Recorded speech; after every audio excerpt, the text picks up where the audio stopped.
fell in love with the feeling, didn't fall in love with you. It was a song I was singing, it wasn't meant for you.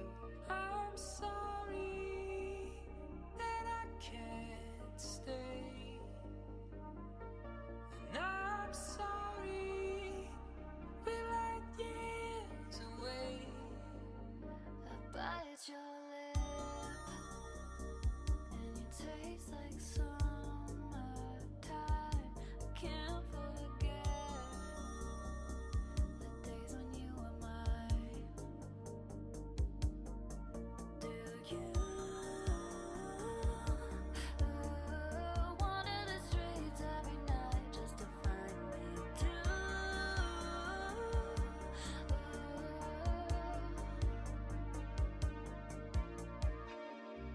Like years, echoes in the streetlights, in between those spaces in the Oh my. come and find me. Java, please. Let go. Hello? I just restarted my computer. I know, it was my PC, not yours. I'm sorry.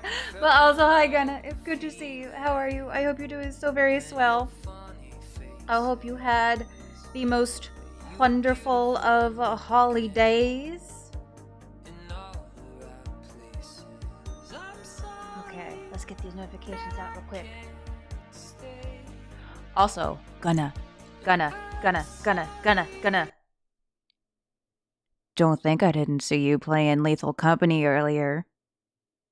When? Question mark? Anyway.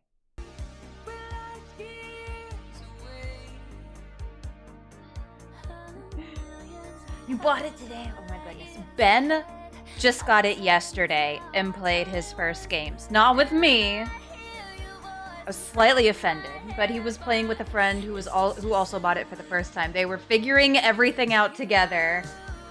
And then, like, it was so funny because then Ben would come into the room and be like, I got killed by, like, a shadowy guy. And I'm like, oh, you met the Bracken. It is so fun. We need to all of us play it together sometime. I know Jonas has it. He and I have played together. I don't think Seth has it yet. Seth has it wish-listed. So we need to twist his arm and convince him to buy it. I didn't get given a flashlight and someone...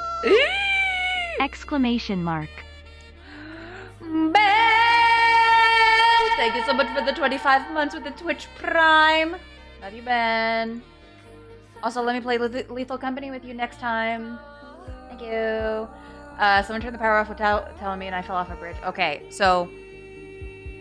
yeah, I am still at a point in the game where I almost never have a flashlight, even when I'm playing with people who are more experienced than me. Because, you know, I'm prone to dying, so I don't get items. Because I'll probably lose them. But I did learn that your little scan thingy gives you like a small amount of light for a second. So, the more you know. Got jump scared by a spider. Ooh. Have you met the Bracken yet? I'm excited for everybody to meet the Bracken.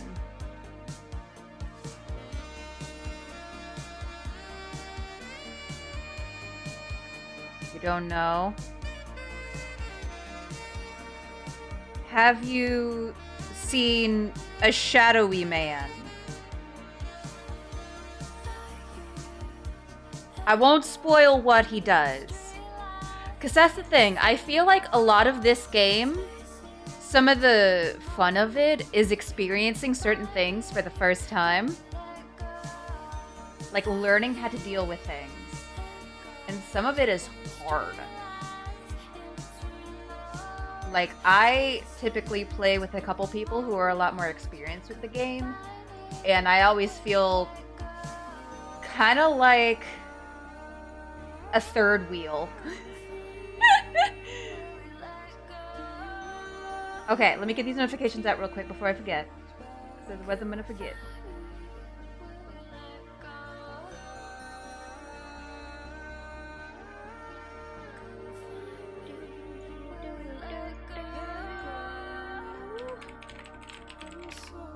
But yeah, so we're having a surprise Tuesday stream. Because I'm really fucking impatient. Also, 3, 2, 1. Hey, y'all. How's it going? Hope you're doing so very swell. Gunna, congratulations on being our first beautiful bean of the day.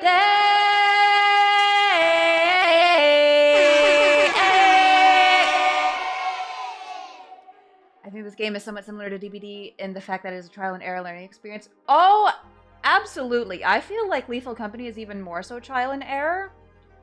Because that's the thing. Every enemy you deal with differently. Like, some enemies, like a fair amount, you just have to run from.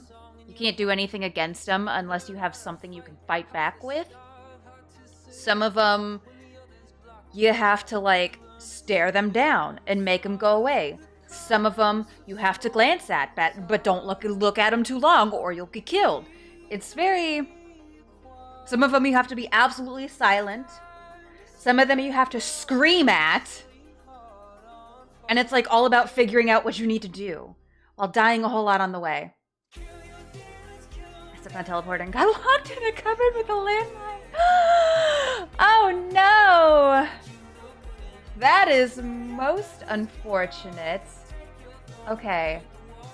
Did I put out the bird app notification? I did not. Let me do that real quick.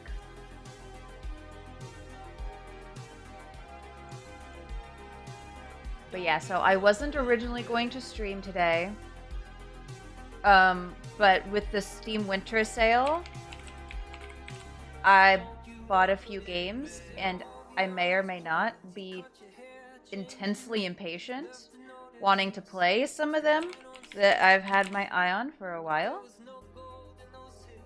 So we're going to do some games today, and then that may also potentially free up my schedule just a touch for this weekend, because originally for this weekend I was like, yeah, we're gonna do nothing but these games that I've been wanting to do for a while, but if we kind of get some of those out of the way, or at least a little bit, get started on them, then maybe that'll like scratch that itch kinda, and we can actually keep to a proper schedule and do some of the things we were already doing, like actually finally finishing up the Pikmin Ultra Spicy Deathless run. Maybe.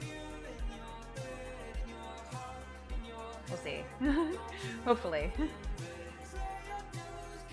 Gotta try the DVD winter event before it goes. I should. We also have the Phasmophobia winter thingy. I feel like, I don't know, it's like, with Dead by Daylight, lately it feels like ever since the summer where I was doing nothing but Dead by Daylight, and I got kind of burnt out of it for a while, I still feel like, in a weird way, I haven't recovered from that, even though it's been literally like half a year. It's so weird, because like I feel like I want to play DBD, but then I load up the game, and I'm like, I don't know about this. Like, that's kind of how it's felt like the past few times we played. Like, especially when the Xenomorph came out. I distinctly remember that, because I don't even think I've played since Chucky released. Because part of me is like, ooh, I want to play to see Chucky. I gotta see the Chuck Man. But then, every time I think about playing, I'm like, which I feel bad about, because like, I want to play it, and I really like playing with y'all. Like, it's a hell of a time, but then, like, I don't know. I feel like if I want to play, I need to have a full team, maybe. Chucky is my least favorite killer in the game. Wow. That's saying something. Like, to play as or to go against? Or both?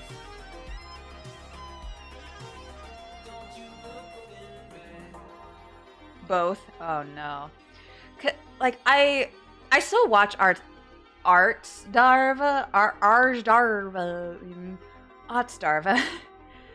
I keep watching him play, and then when Chucky came out, I watched him play for a while, and like, it seems like an interesting concept.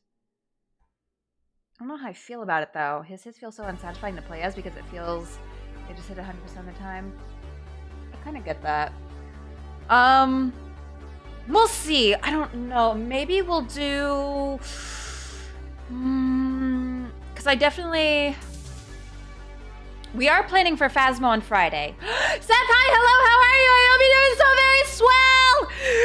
Am I being loud enough? Do you convey? Do you sense my excitement to see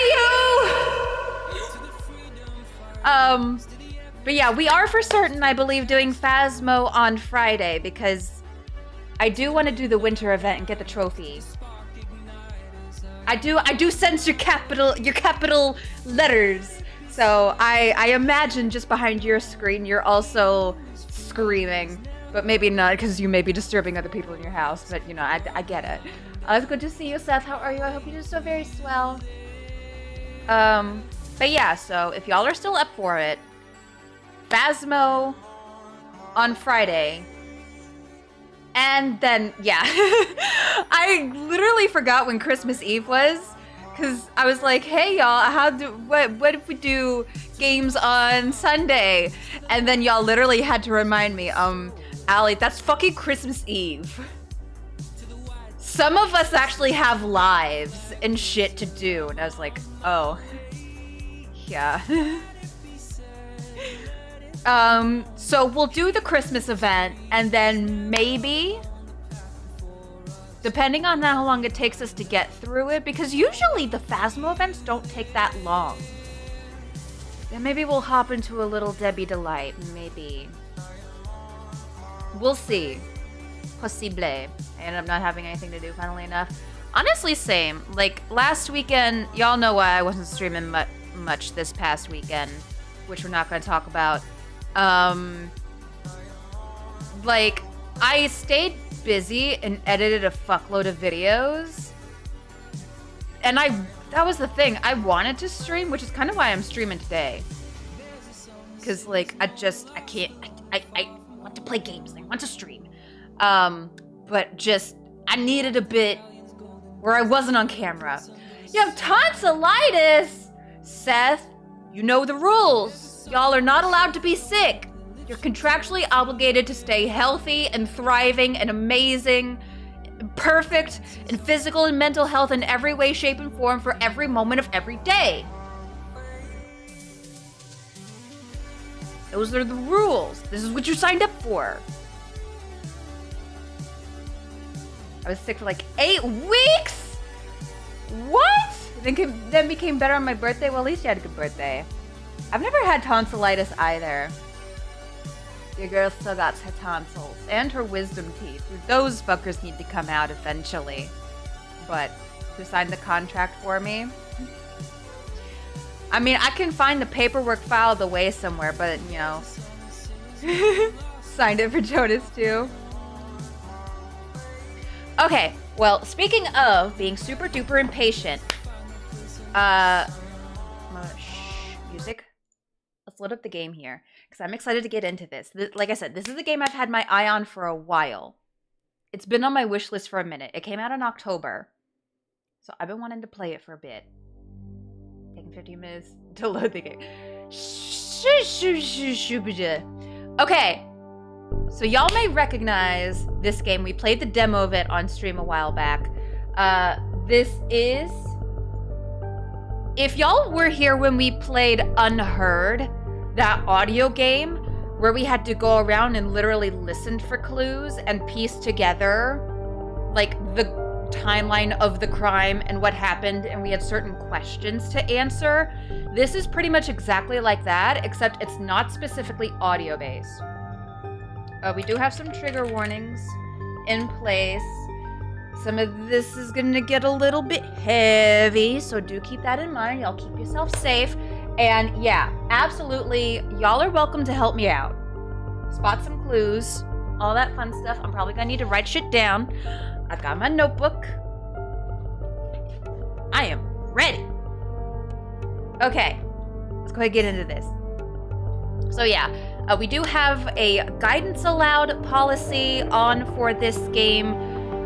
Basically, like, you know, I imagine probably most of y'all, if not all of y'all, haven't really seen this game before, so this may be y'all's first experience with as well.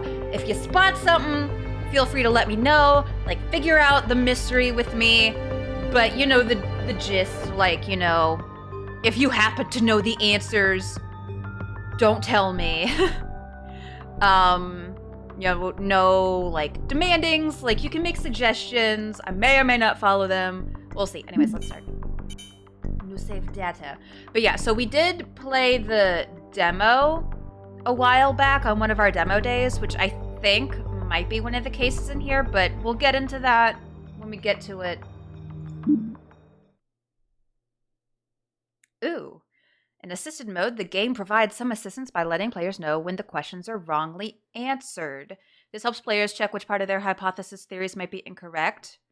In detective mode, the game caters towards a more realistic investigative experience. No hints or in-game help will be provided. Only a fully correct hypothesis of the crime scene can lead to all the right answers needed to solve the case. So I think detective mode is what we did for the demo, which was a little bit frustrating because, like I mentioned, it's like Unheard, where we're given a case and we have like details we need to fill out, questions we need to answer. But if we get a question wrong, it doesn't tell us which question was wrong. It just says like 4 out of 6 questions answer correctly. That was it. We don't know which ones we got right or wrong. I think that's detective mode. And I want to know which ones I got wrong. You should just leave the door and not solve the mystery. Yeah, I'm going to call out sick today. Hi, Biscuit. Hi, baby. Come here. Come here.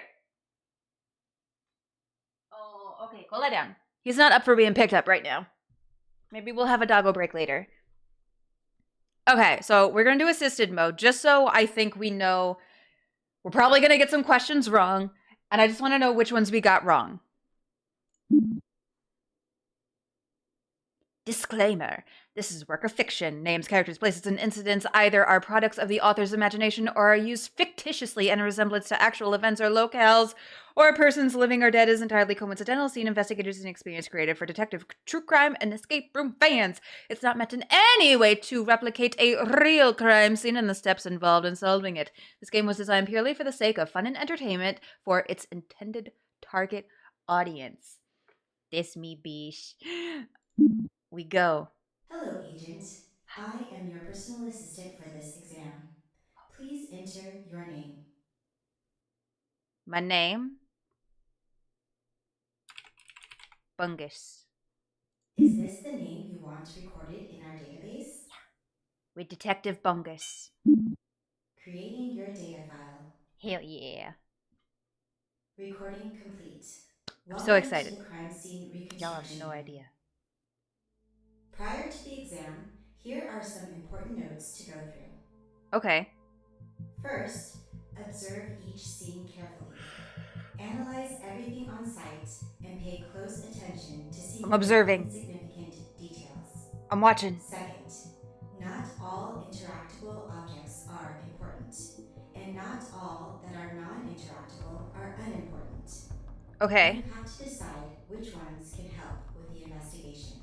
Third, when there aren't enough evidence present in the crime scene, you will need to trust your intuition. Oh man, I'm fucked. Missing gaps and make smart, calculated assumptions. This is why I have chat here. This is why I have y'all to help me. When all else fails, don't give up. Take a break. Never gonna give Comb you through up. the crime scene again. I should pay attention. Clues previously gathered with fresh eyes. Now that we've gone through them, let's do a preliminary trial, shall we? This has no bearings on your overall grade. Oh. It's to see if you've come to grasp with the A test, fundamentals but I of didn't the exam study. to come. Are you ready? Okay. We just go. Put me in, coach. Loading. We're ready. Preliminary trial. Loading complete. Good luck. I'll need it, bestie. Yeah, I think that might have been a preview for one of the trials. It looked like the demo, but we'll get into that probably.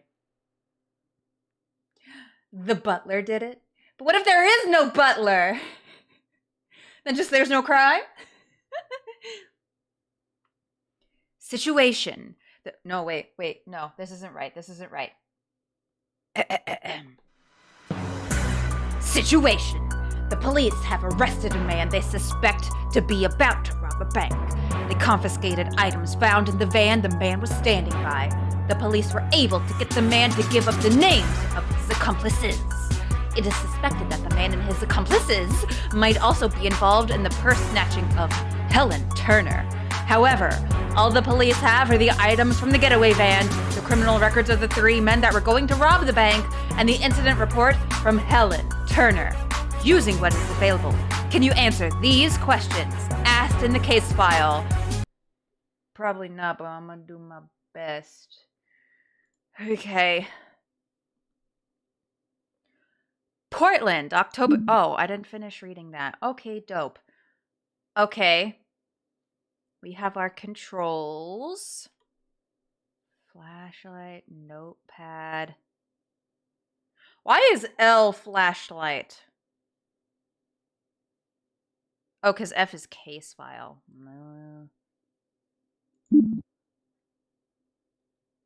Okay, here are our questions. Okay, I got it. I'm gonna write these questions down so I can keep them in mind and I don't forget. Okay. Hold on. Oh my god, I got too many notes. Okay. Are y'all ready? Who is the getaway driver? Y'all better not troll me with this, I swear to fuck.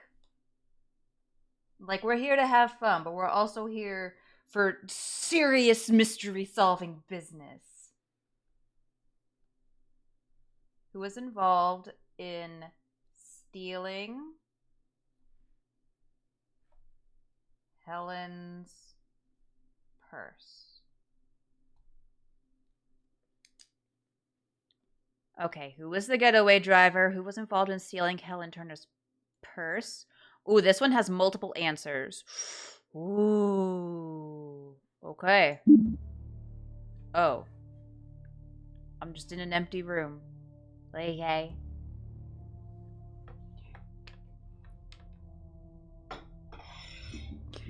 I ask my mods to help me solve the game. They just come to fuck around and be goofballs. Which, you know, that tracks. Okay, can I...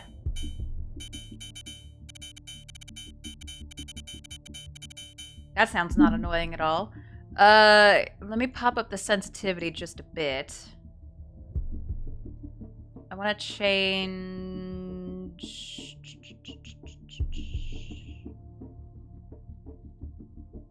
I want to change case file to E.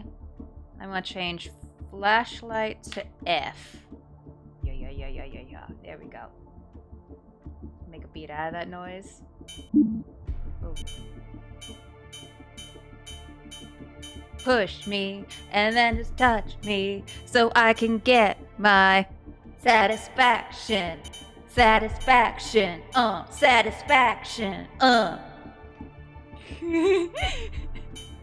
Okay. Serious time.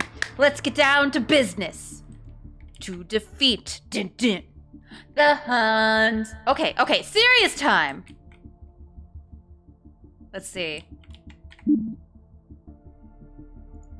Documents, that's the situation. Okay, so here we have a map. Oh. Okay. So there's a van location, initial arrest, Clover Bank, Supreme Burgers. I want a burger. ATM, cart convenience, location of incident. I think the purse snatching incident. Wake Up Call Cafe and Le Poste Restaurant. Okay. We have all this stuff over here. Evidence. Ooh. My master plan. Clover Bank, monthly swap. Lorenzo will send all of us exact date. Part 1 of swap. 3:15 to 3:35. 20-minute window. Every second counts. Be in positions. 3:15 sharp. Get in, get out. Minimum security at this time. 3:15 to 3:35. Security returns from swap. Second part of swap. 3:35 to 3:55. Too much activity. Plan B. Activity returns to normal at like 4:10-ish. May have to resort to robbery at gunpoint. Plan C. Wait another month. Don't have time. Okay, so there's somebody named Lorenzo. Split. 55% man with the plan, 50% helper, 25% getaway driver, and 5% for Lorenzo. Who the fuck is Lorenzo? I feel like he's getting a bit cheated here. Oh.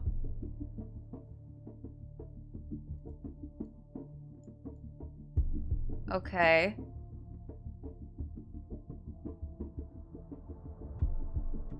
Richmond donates thousands of dollars. Everyone knows of Wilson Richmond, the richest man in Portland. He is a true-born American who has accomplished the American dream. Blah, blah, blah, blah, blah. Ooh, counterfeiter escapes authorities.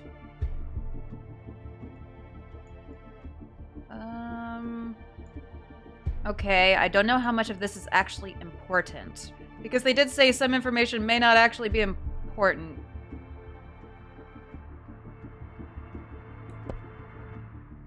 Okay. We got money. Let me just kind of stick that in my pocket. It's fine. Beer. 4 pine. 4 peen. 4 peen. Anyway, chat, get your mind out of the gutter.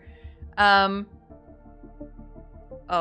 wait, I can't read. Okay, so we have an open beer. Is there anything of note about this? Anything in the can? No. Okay. Beer can. Cigarettes. Okay. And a cell phone. Ooh, messages? Ooh, are you sure we can trust this guy? He seems all over the place. I know you hate unpredictability. This is from the phone owner. But we've already seen what he can do. I'm sure it'll be fine. Lorenzo vouched for him personally. Who is Lorenzo? He seems to be very, very important, but he's only getting 5% of the profits from this. He's just a temp anyway. I hate Lorenzo as well, but someone that has his respect must be at least somewhat capable.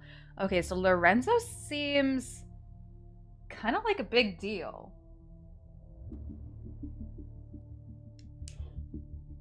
Lorenzo seems to be an important guy. Lorenzo is the only named person so far. Do you have time? I overheard something real interesting. $600 cash. It'll be real quick and it's on the way. Boss told us don't use this number if it's not related to the job. You're too loyal to that guy. Isn't he younger than you? We go a long way back. Besides, there's rumors he was already stealing big time at just 8 years old. In that sense, he's my senior. Whatever, you in or not, we can split it 50-50. Send me the details on my other phone. I'll decide then. Okay.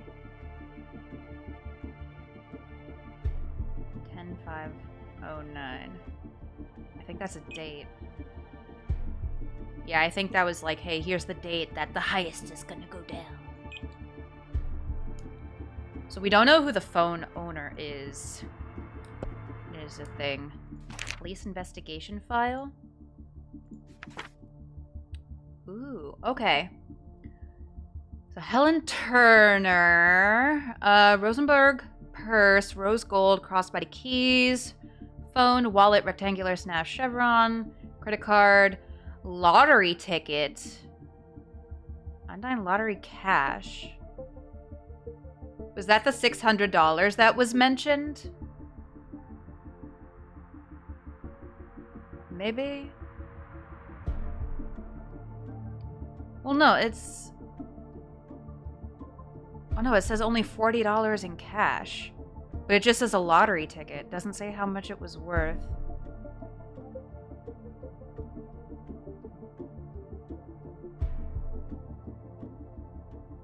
I mean, it says the value is about 600, so yeah, that's probably it. Ooh, Frank Carter. Ooh, Carter is known for having done forgeries. There was an article in the thingy about counterfeit. Okay. So we have Frank. He is a forger. Let me move my drink.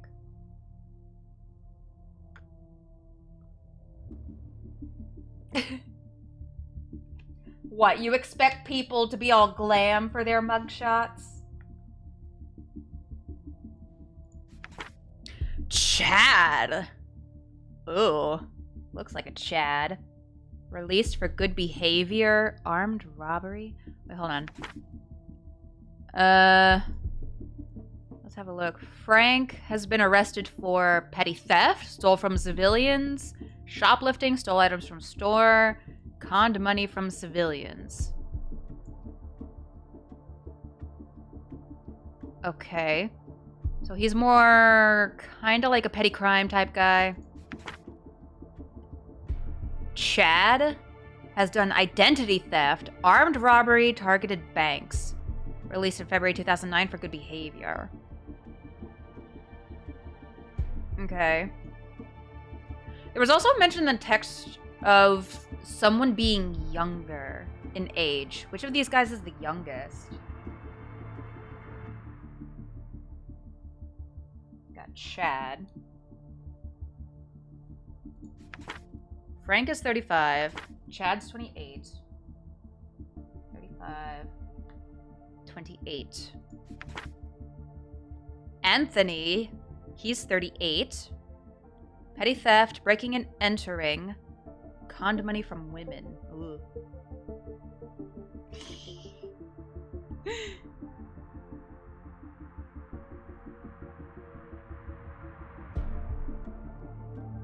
Okay, Anthony is 38. Oh.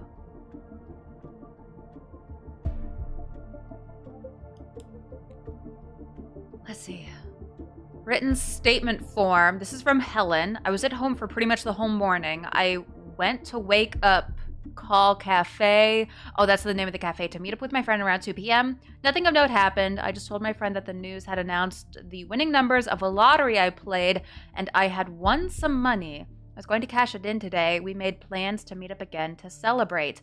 I left the cafe about 45 minutes later. I headed towards Cart Convenience, and that was around the time I got knocked over by a man coming up from behind me. Next thing I knew, I was watching him turn around the left corner with my purse in his hands. You never really think such things would happen to you until they do.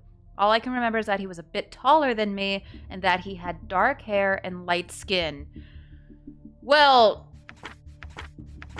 that applies to all of them. That don't help me out much, Helen.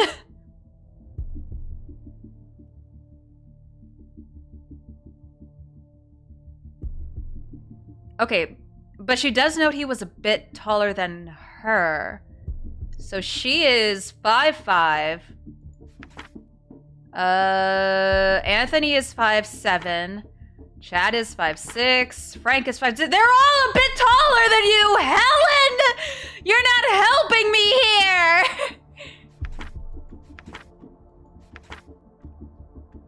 And we still don't know who the fuck Lorenzo is.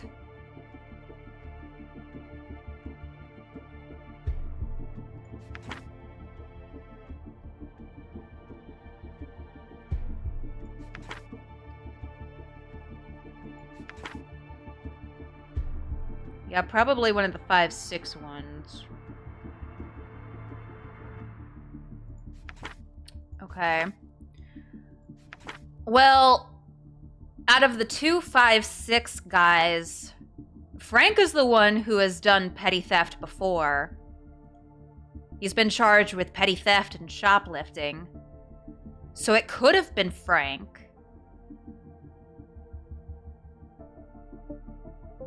But also there may have been a second person because someone was texting the owner of the cell phone and saying, hey, do you want in on this? Conning is like a scheme, sort of.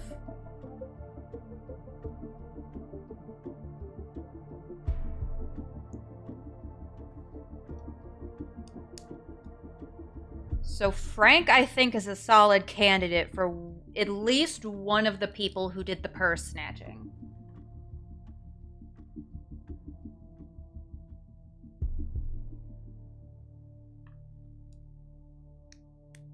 If we can figure out who owns the phone, that would be huge.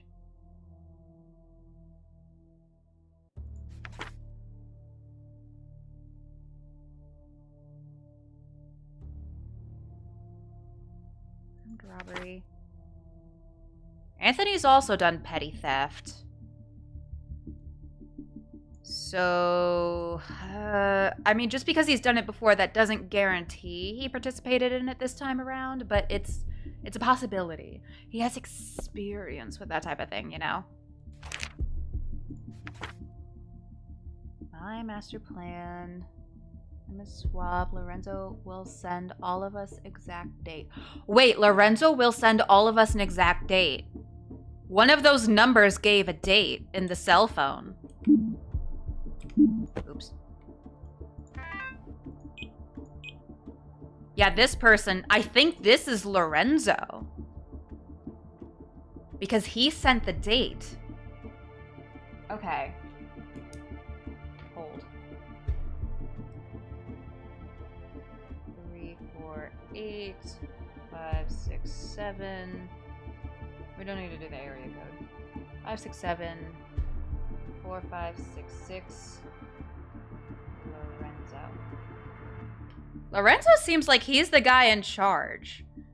So I really wonder why he's only getting 5% of the cut. Boss told us don't use this number, not related to the job.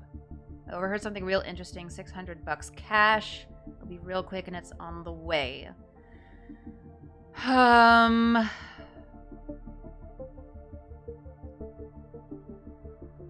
You're too loyal to that guy. Isn't he younger than you? Are they talking about Lorenzo? We go way back. Besides, there's rumors he was already stealing big time at just 8 years old. Wait, were any of these guys charged at 8 years old?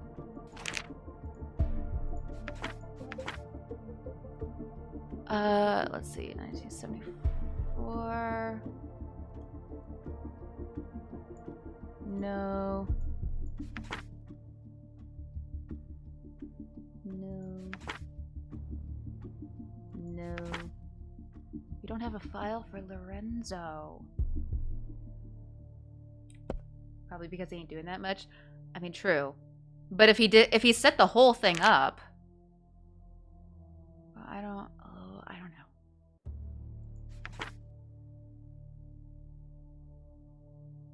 Maybe Lorenzo isn't the boss. Because this says my master plan and then mentions Lorenzo.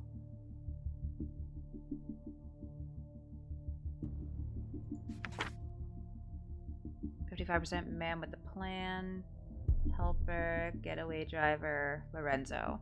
Okay, so we have at least 4 names.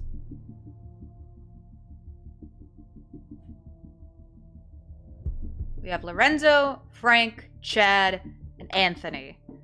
So we just need to figure out who did what.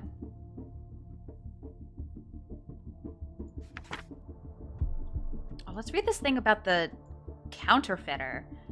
For 3 months, the authorities have been trying to track a counterfeiter known as the Mockingbird by the underworld. The Mockingbird has been forging bills that have been popping up in stores around Portland and the surrounding cities. This has greatly affected the profits of said stores and the economy of the city as a whole. It is speculated this might be a warm-up for something bigger or a practice to forge something of even more value than Benjamin's.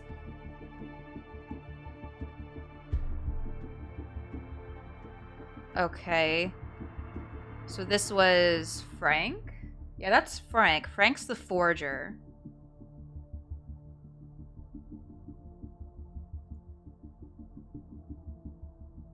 It just kind of says that, yeah, hey, there's a forger. That's not particularly...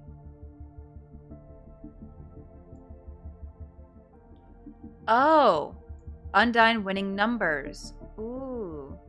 Those are about tickets, get them out. Oh, they specified $600. Matching numbers, it was 4 numbers for 600. Okay. Okay, that makes sense.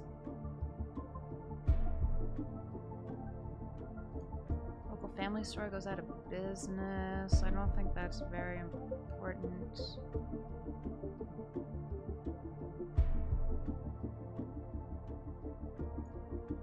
Pyramid scheme. Okay. Oh my god, so much information. Are these counterfeit? Am I supposed to recognize these as counterfeit? I don't fucking know. Okay. Let's have a look at the messages again. So that's the one with the date. Yo, time I overheard something real interesting. 600 bucks in cash. I'll be real quick and it's on the way. Boss told us not to use this number if it's not related to the job. You're too loyal to that guy. We go a long way back besides. There's rumors that he was already stealing big time. Is just 8 years old. I don't know.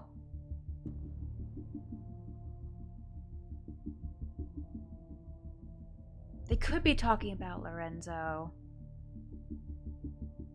Send me the details on my other phone. What other phone? Make sure we can trust this guy. He seems all over the place. I know you hate unpredictability, but we've already seen what he can do. I'm sure he'll be fine. Lorenzo vouched for him personally. He's just a temp anyway. I hate Lorenzo as well, but someone that has his respect must be at least somewhat capable.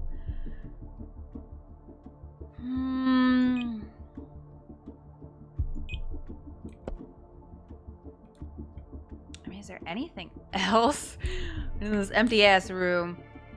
Location of incident.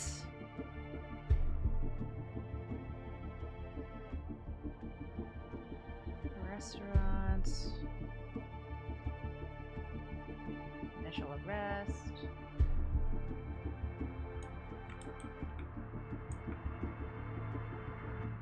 Like, why are the cigarettes and beer important? That's the stuff he had with him, I guess. That's all the stuff he had. Hold on, I said he's arrested a man. We don't even know which man got arrested.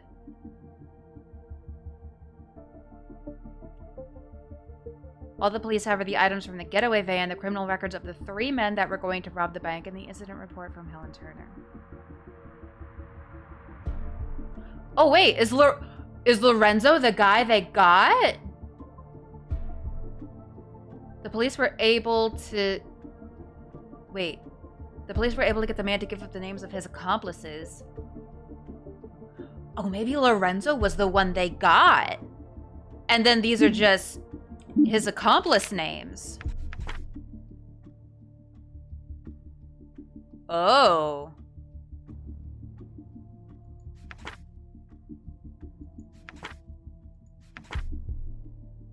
Los Angeles. Okay. Lorenzo's then stupid. I mean, probably giving up information, like, so they're lenient. Like, they could charge him with a lesser thing. Or take a plea deal for less prison time. Because if he knows he's fucked, he might as well, like, work with them.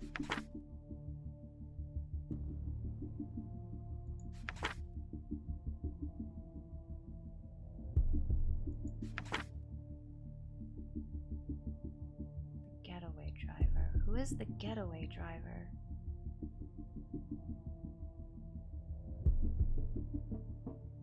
Suspect is more than 5'5".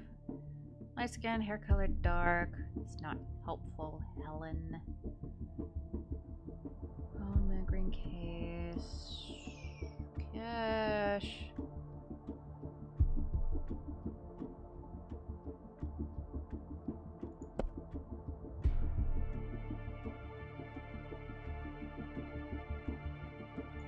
I feel like there's some type of detail here that I'm just completely missing. That tends to be the case in these types of games. I can trust this guy. He seems all over the place. We'll see what he can do. Lorenzo vouched for him personally. He's just a temp anyway. Maybe this temp guy they're talking about is the getaway driver?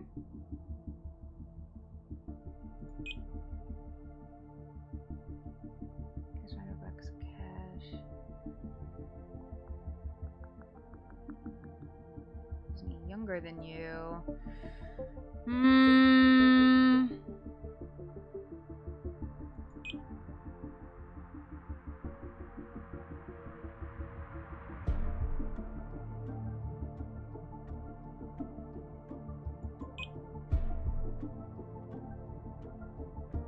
see. So that was almost at 3. The note said to be ready to go at 3:15.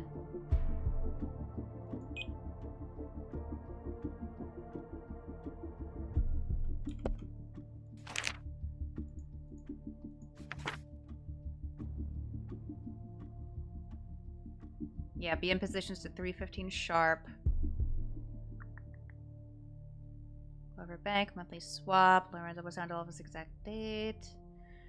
Second part of the swap, too much activity. Activity returns to normal like 4:10-ish. May have to resort to robbery at gunpoint. Wait another month. Don't have time.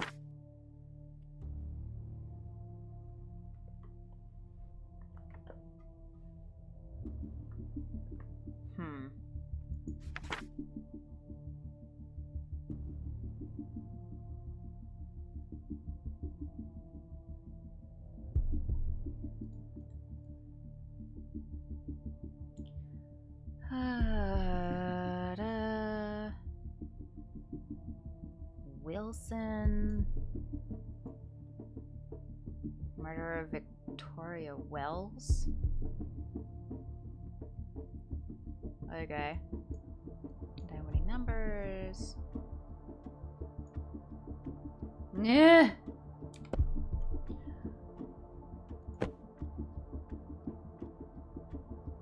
Can we open this? Don't suppose I can open this. No. Connect.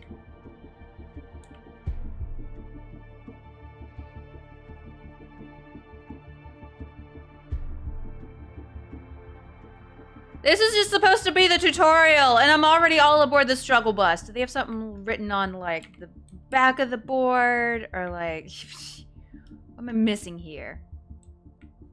Just someone at the table. Y'all hiding something from me.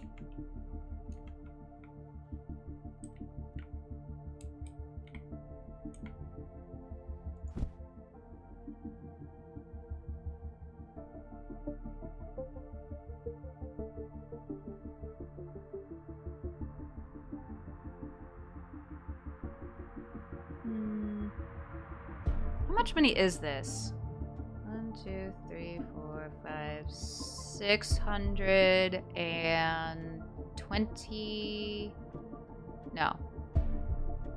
$630?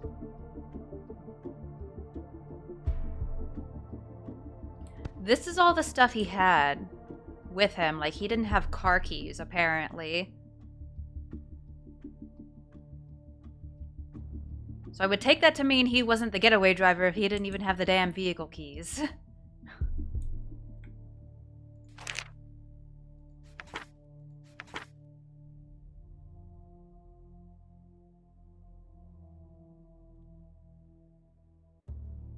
So who was... Okay, so who was the youngest when they got sentenced? Or charged, excuse me. Never having done forgeries, but it was never proven, and he was never convicted.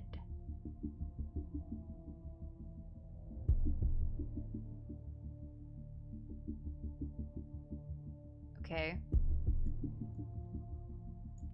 Because someone mentioned the temp guy. Rumors of him, like, committing thefts as young as 8.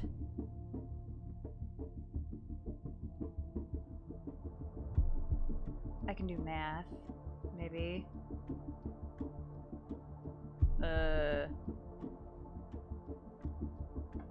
Hold up. I'm not using a calculator for this. Don't perceive me right now. 92 minus 74, that's 18.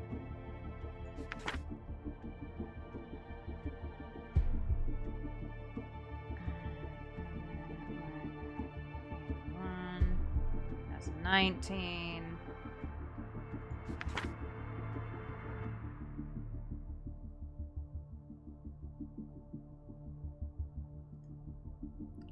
Wait.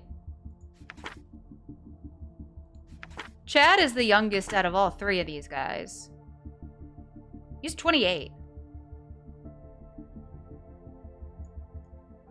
What was the message that said somebody's someone is, you go a long way back.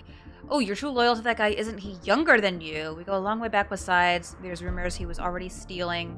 Big time is just 8 years old. In that sense, he's my senior. Is Chad the boss?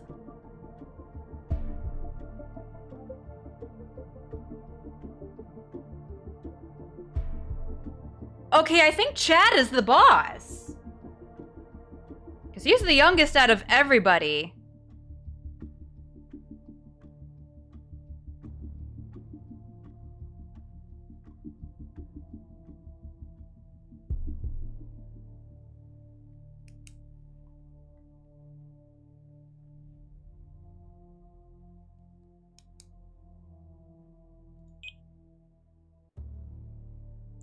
Sure we can trust the guy. Seems all over the place. I know you hate unpredictability, but we see what we can do.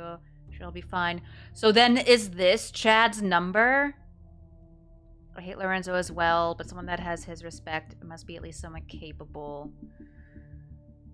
I know you hate unpredictability. That sounds like...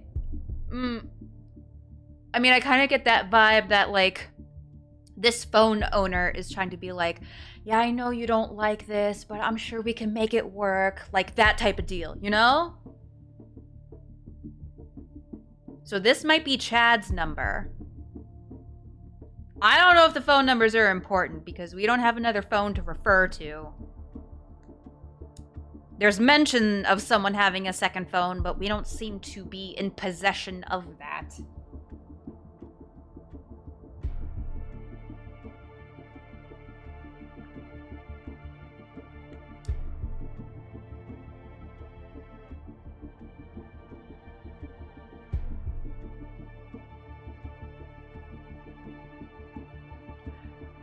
So then, that would make the other conversation with these two, I think by default. That makes that Frank and Anthony. Wouldn't it?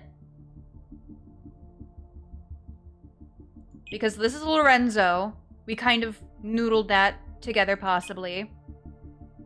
One of the phone owners is either Frank or Lorenzo. So I think... No, Frank or Anthony. God, there's too many names.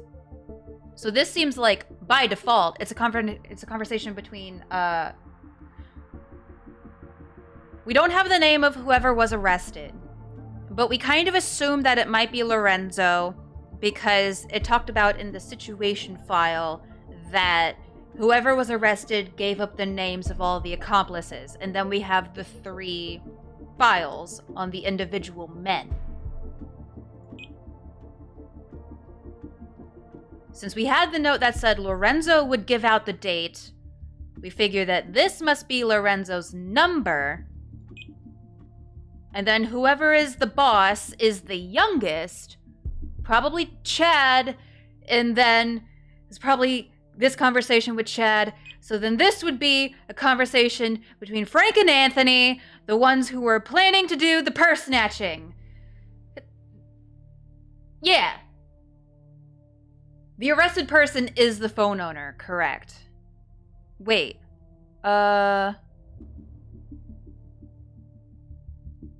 Wait. Oh, that's a good point. Something talking about Lorenzo somewhere where... Lorenzo vouched for him personally. Oh, so then they didn't arrest Lorenzo. Lorenzo's not the one that got arrested. Damn it, I thought we had it. There goes my whole theory.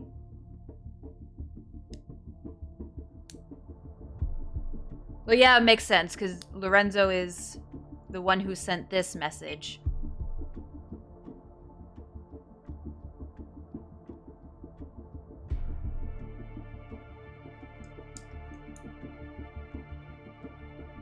So then if Chad is the boss, and they're talking about the boss... He can't be the one that was arrested. Okay, so... I'm sure we can trust this guy. Seems all over the place. Blah, blah, blah, blah, blah. You have time. But whose is this number? Is it Frank or Anthony? Who got arrested?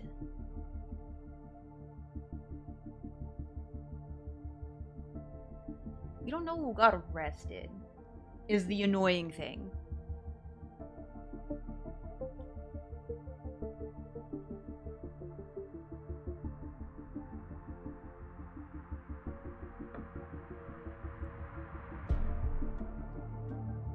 Wait.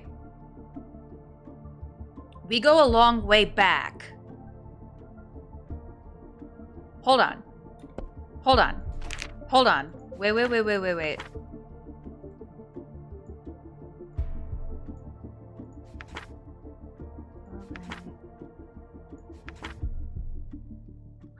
Oh, wait. Willow Bay Correctional Facility, year 2000. Willow Bay Correctional Facility, 1999. They were in prison together.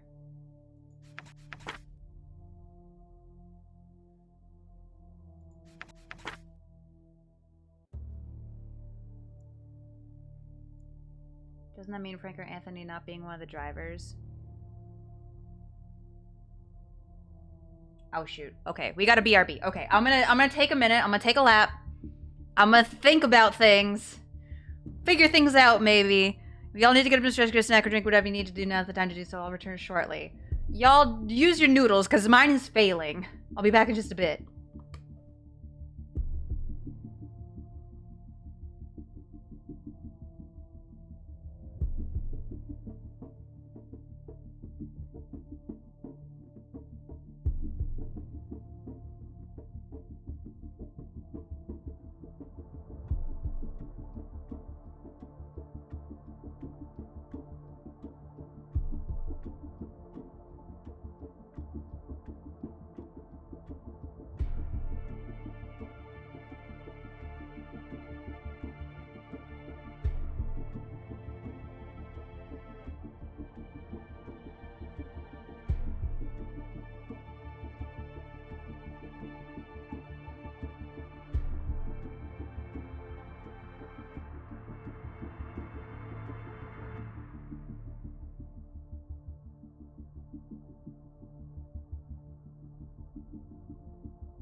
Okay. So, assuming that this is correct, which is a pretty big assumption because we also have Frank at Solid Gate Penitentiary in 92 and Anthony in Solid Gate Penitentiary in 03. But based on context clues, able. Wait. Hold. And the other thing, here we go. Okay, yeah, so this conversation, they're talking about the boss, which we figure is probably Chad. So we're looking for whoever was in prison together with Chad. And based on what we can tell, it seems to be Frank. Yeah? So Frank, it seems like, is the phone owner. Frank is the phone owner. They arrested Frank. He was standing by the fan. Frank is the getaway driver. He has to be.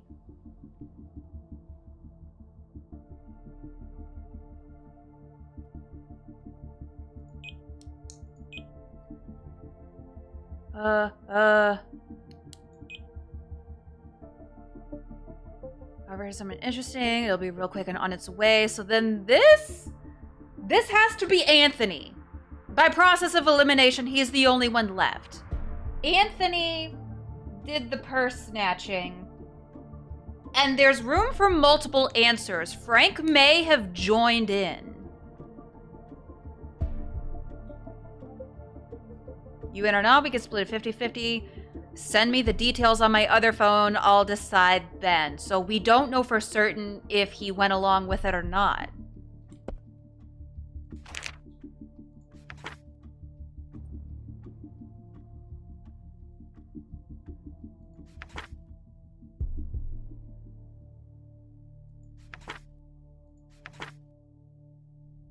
Anthony has a charge for petty theft.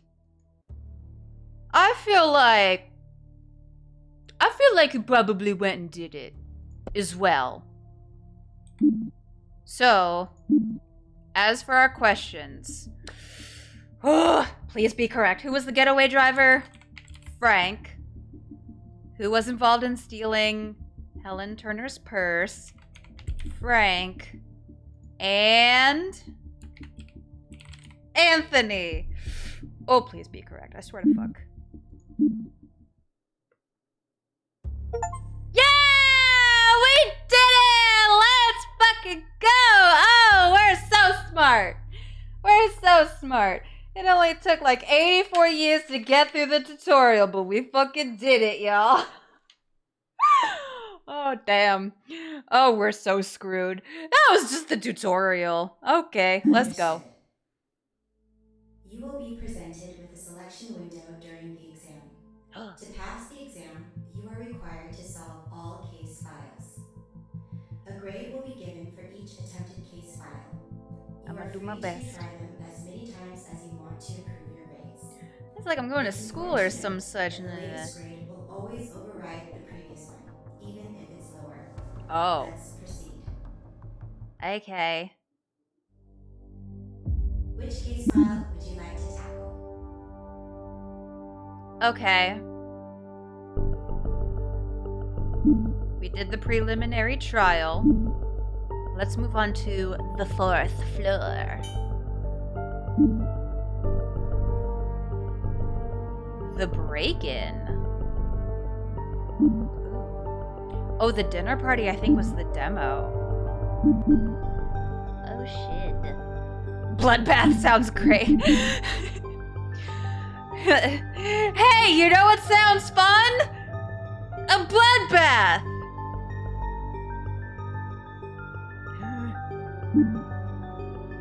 Okay, we'll go in order. We'll do the 4th floor, apartment 401, the break-in. Loading scenario. Oh, hell yeah. Loading complete. Good luck. I'm gonna need it. A family home was broken into by someone with a familiar face. What was left was a gruesome scene. Can you figure out what happened? Ah, shit. We go. New York, July 16th, 2004. Ooh. I'm in an elevator. Okay. Let's check out our questions first, see what we need to answer.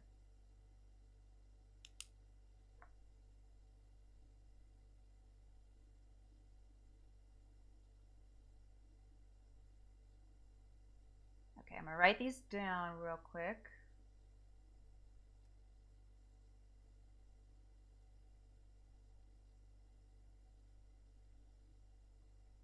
Uh-oh. We got ourselves a moida.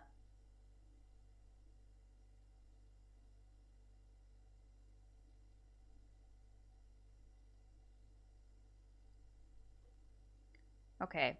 We have who broke into the apartment, who was present during the break-in with multiple possible answers, who is killed, and who is the killer. A murder!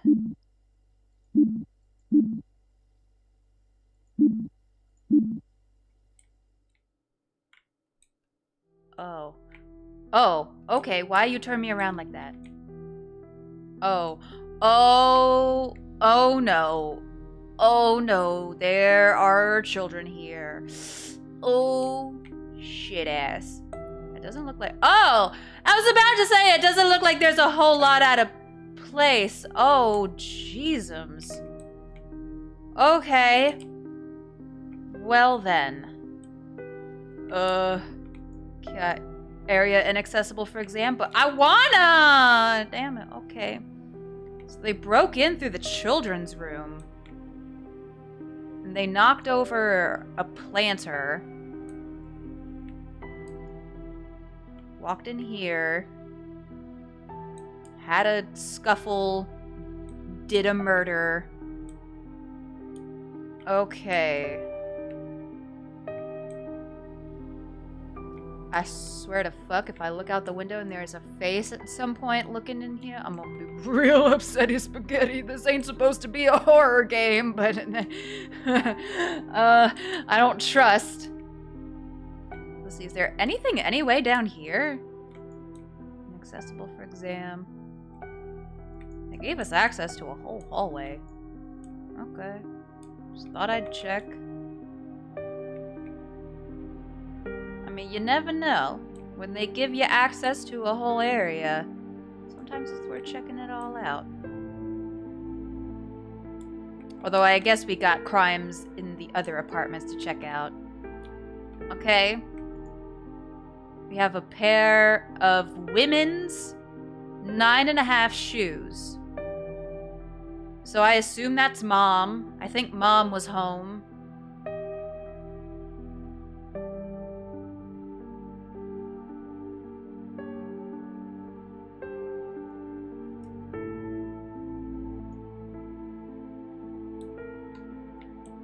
Okay, anything we can check out in the keychain?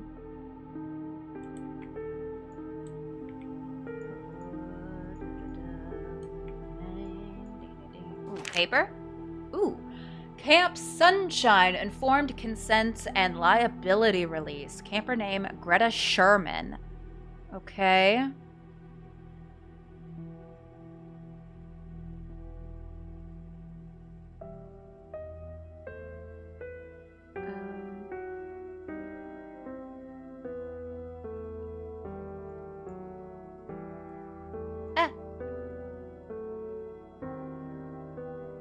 So Greta Sherman is a child. Lori Sherman, mother, sister / aunt. Okay. Brenda Sherman is mama.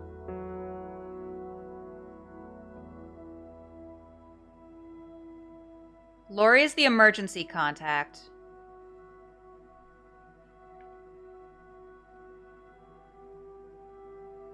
So Mom is Brenda.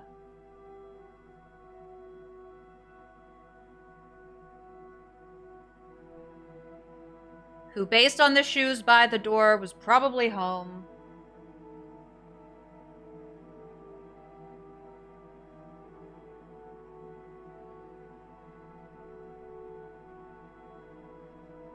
Lori is the aunt. We don't know if she was here, but I'll write her name down just to make sure. And then Greta is a child. Not a baby, though. Probably like an older sibling.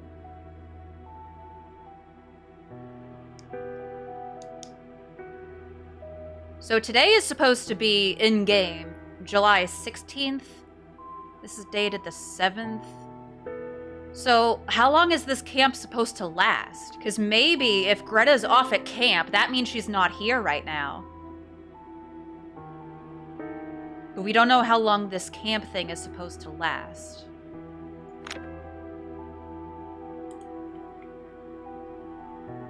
Maybe they have a calendar somewhere or something. Can't open any drawers. Trash. Can I go poking in the trash? Ooh. Oh, 15th. Other than drinking a bit more than usual, nothing noteworthy today. She pooped once and went to sleep after I sang her lullaby. She's super cute when she sleeps and clinging to her blanket. Oh. Are these nanny notes? I recognize nanny notes. Sarah's the baby.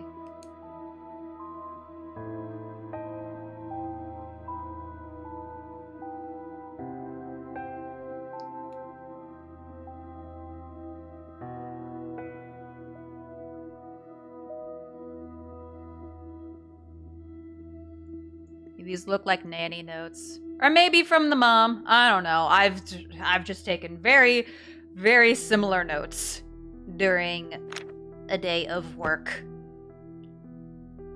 Feed the milk at 3. Give second bottle at 7:30. Remember that milk's in the fridge. Carry the baby monitor at all times. I will be home around 8.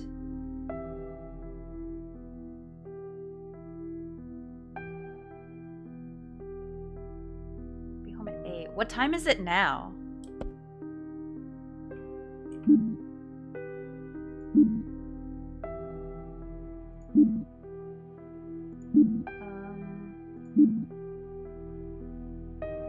It told me what time it was at the beginning. I don't remember what time it was.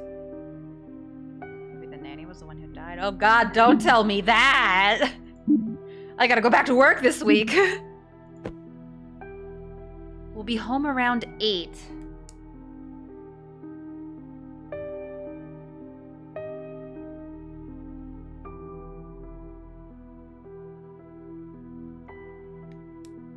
I assume that's a note from Mom. Oh. Sarah's birthday. What does the yellow highlighter mean? Sarah's birthday. Maybe that's... Is that supposed to be like for how long Greta's at camp, maybe? That's my best guess. Which, if that is the case, then that means Greta wasn't here. Thank God. Ooh. Serene jewelry and loans. 1 diamond wedding ring. Brenda pawned her wedding ring?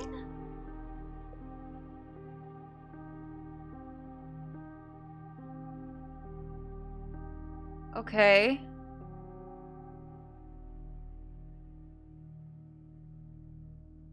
July's number 6 on the month's number? What do you mean?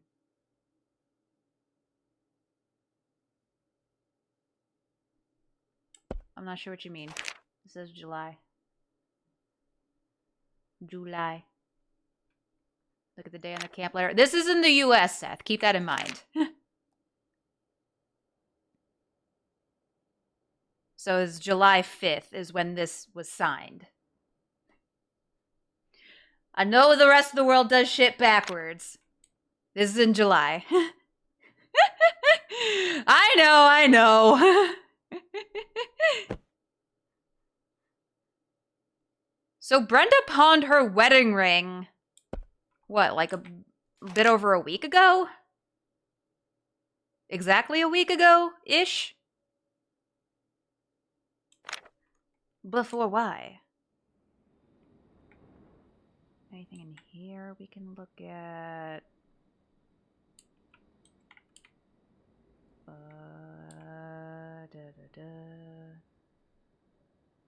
Evil ex-husband. Could be.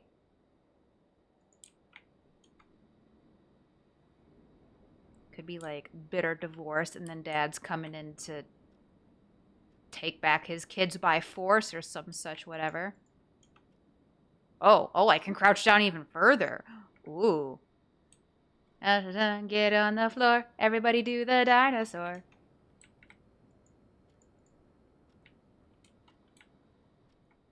Anything up there?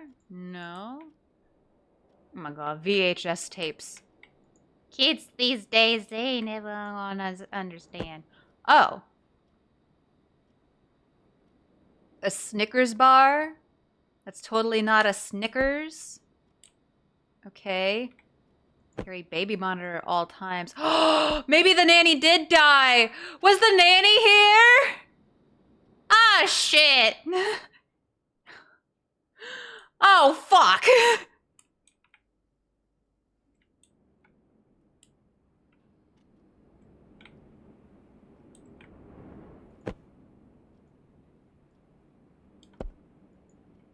Ball sacks.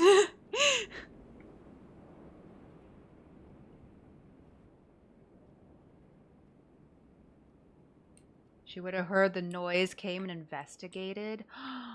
Oh my gosh, you might be right. Damn. Oh. Oh. That is a bullet. That's a bullet. That's a bullet. And a bullet casing. 9mm Luger. I don't know shit about guns. Oh, multiple bullets. Oh! That's a second type of bullet casing. That's a 9mm what? 2 people had guns? 2 different guns. Maybe what? I'm so confused. Temporary restraining order? Your lawyer in this case, if you have one, Stanley Cole, blah, blah, blah, blah. Name of restrained person, Clyde Kent Peterson. Maybe it was the ex-husband.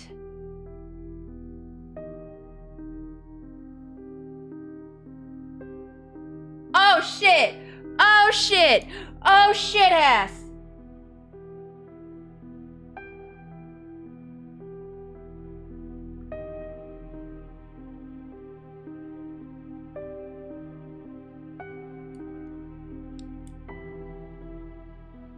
Okay.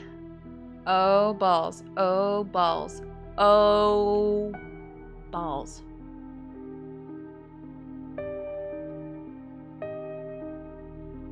But this is the temporary restraining order that... Oh, wait. Oh, yeah. It's not expired yet. So the restraining order is still supposed to be in effect.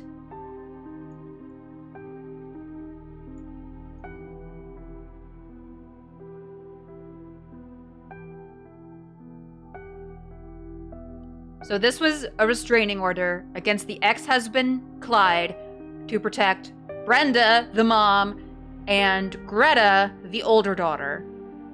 I guess they didn't put the baby on there. Maybe the baby wasn't born yet. Although no, it said Sarah's birthday was in July, so Sarah would have been August, September, October, November, December, January, February.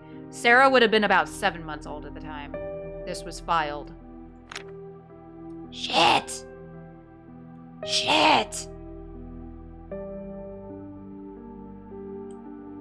Anything here we can look at?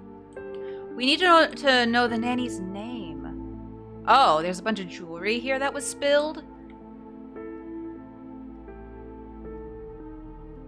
Oh, wait. Oh, maybe the nanny ran in here to grab a gun. Oh yeah. Oh yeah. Yep. She probably ran in here to grab a gun when she heard the break-in. Oh, yeah, Seth, you guessed that before we even, came in here. Gunna, I don't know if you're still hanging out here, but you slacking, my dude. Contacts. Gabriel Martinez, plumber. Emma Franklin. Is Emma the nanny? Emma might be the nanny. Because she is kind of like scribbled in there. It's not an original contact, maybe? What's up, Ben?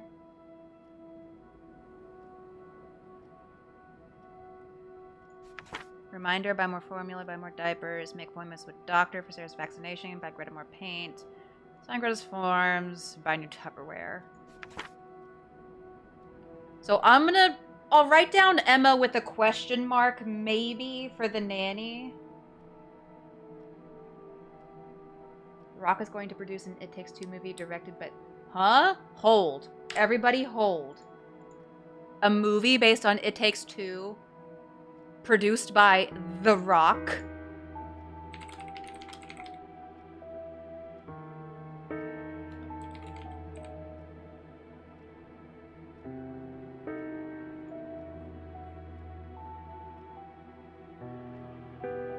Oh, this article came out over a year ago. Hold on, let me show y'all what I'm looking at here. Dwayne Johnson to produce video game adaptation for Prime Video. He's also in talks to star. Wait, is The Rock gonna play Cody? If The Rock plays Cody.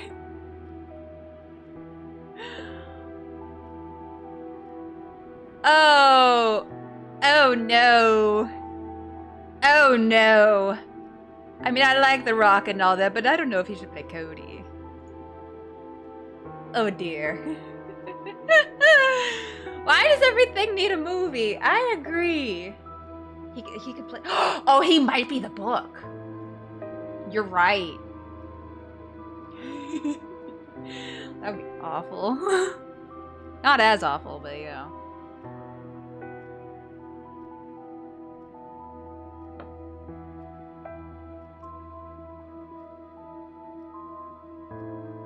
This still looks like nanny notes, though. Maybe. I don't know. Ooh. Enter desired phone number and press OK or pick up receiver to call. Call log. Oh, bitch. Okay, we have a call log. Okay, hold on.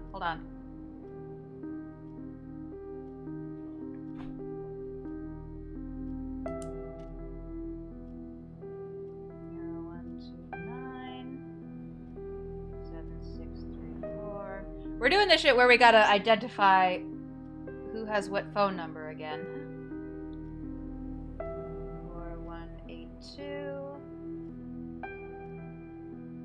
2013. Okay. So, I'll check out the computer here in just a sec. Okay, so Lillian is one of those numbers. Lillian. Harold.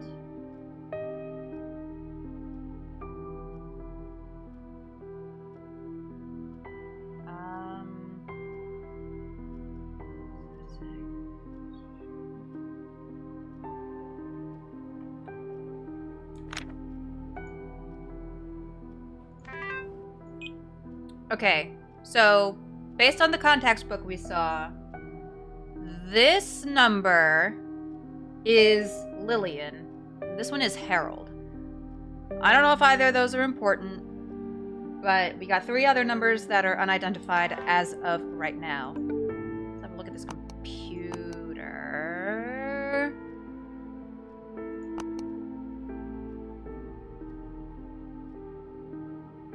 Ooh. Hey, you did all you could. There was nothing more you could have done. Personally, I'm glad it's all over. I don't care if he stays in jail or not. He can rot in there for all I care. I feel like you need time to heal and move on. If you need to talk or need help with the kids, you know how to reach me. That was today. Wait, no, that was in June. Never mind. Hold on, let me check. Call log. Okay, these are all within the past day. Okay.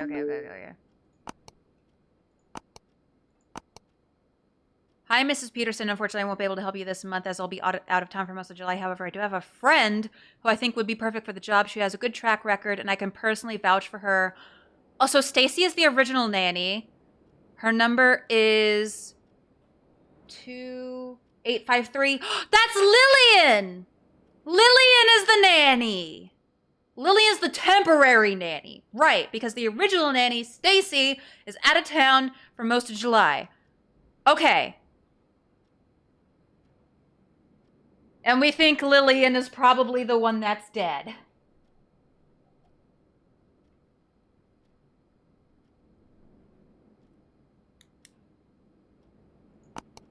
Concerning changes to your NYMB account, we have received your request to change your address and name. We have processed the change to your address.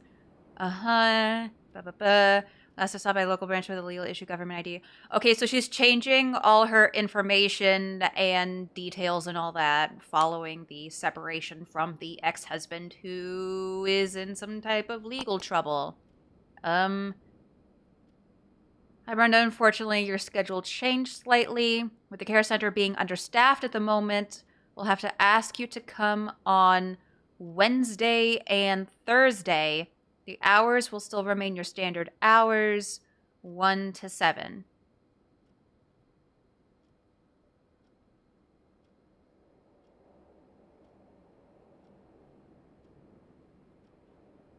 Home care. Is that her work schedule?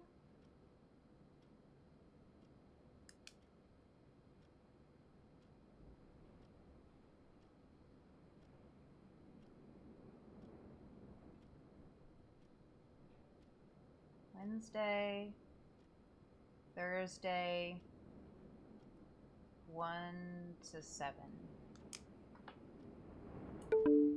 What day of the week is today? Let me go have a peek at that calendar again.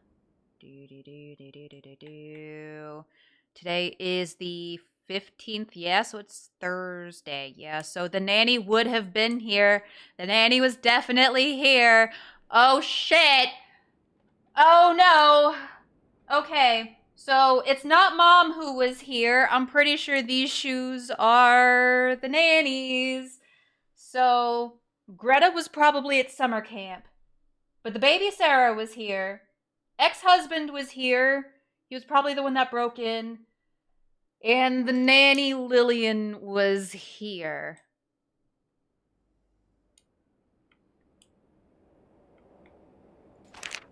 Camp Sunshine. Oh, here it is! July 14th to the 21st. So that confirms Greta's at camp right now.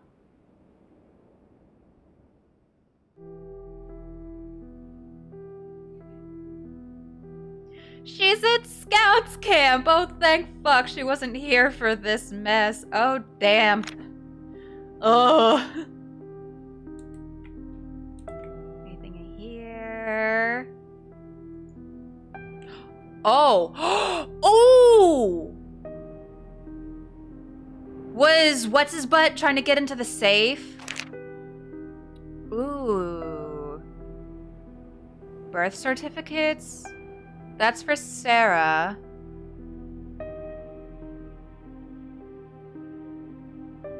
Clyde and Brenda. Okay.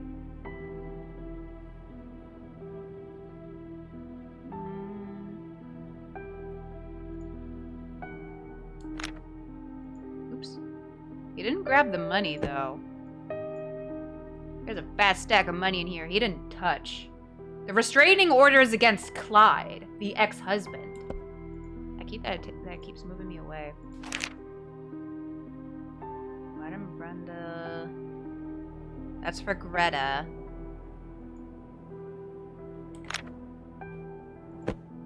Ooh. Luger ammunition. Oh, did he grab a gun out of here? So this was the ammunition that was in the wall. The bloody bullet that was in the wall was this type of ammunition.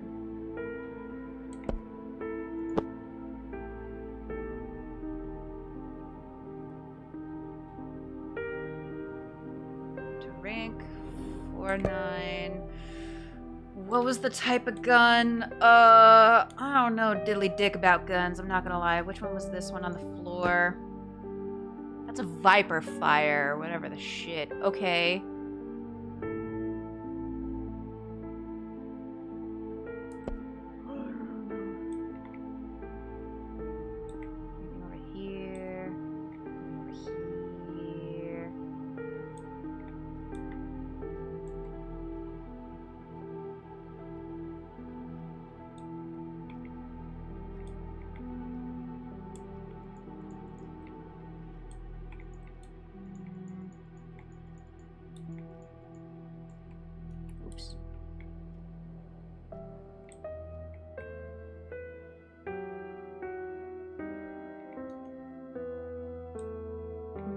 Oh.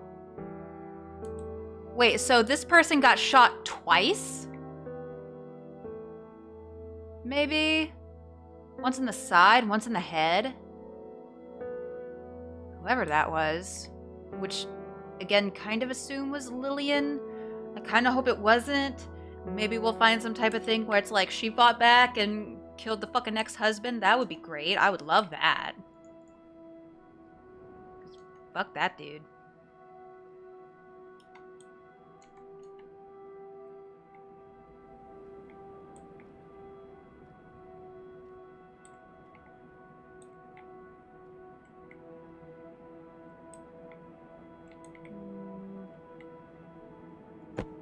Ooh. Oh! Wallet. Is it gonna be Clyde?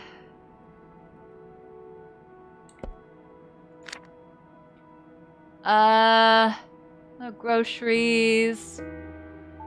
This was...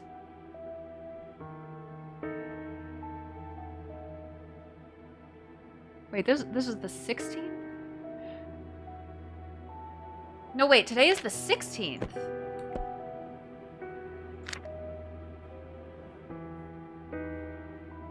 Oh.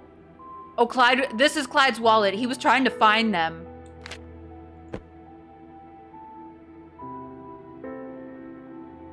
Oh, shit. There's nothing else in here. Wait, so if today is the 16th and not the 15th, Brenda wasn't working today. Would that mean she was the one at home and not the nanny?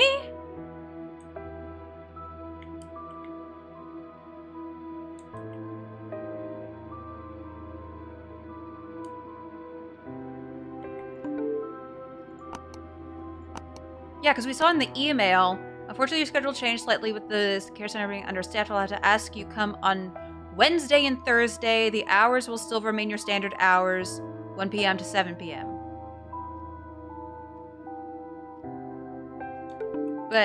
But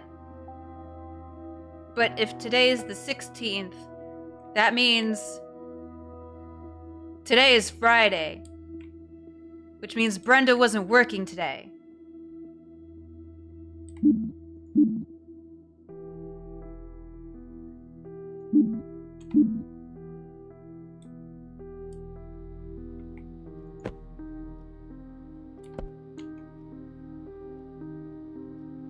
Uh-oh, Spaghetti-O.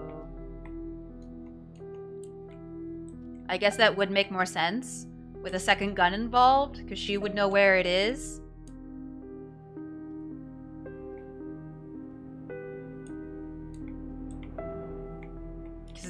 Do trust, I've nannied for a lot of families, some of whom have owned guns, but I've never known where they are, how to access them.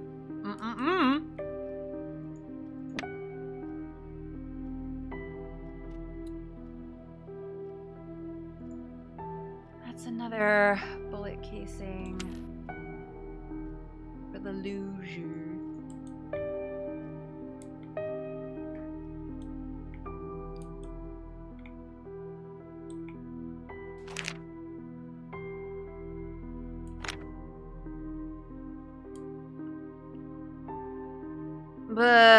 Okay.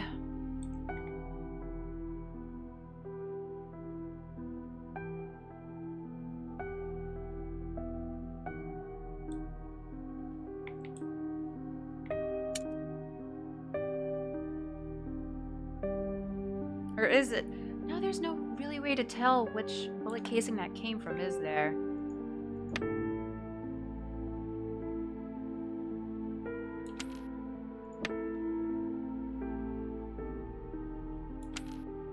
Okay, so there's 2 bullet casings from the Luger gun, and then only 1 from the Wilder with that ammunition. And whoever this was, they were shot twice. So whoever had the gun with the Luger ammunition was the murderer.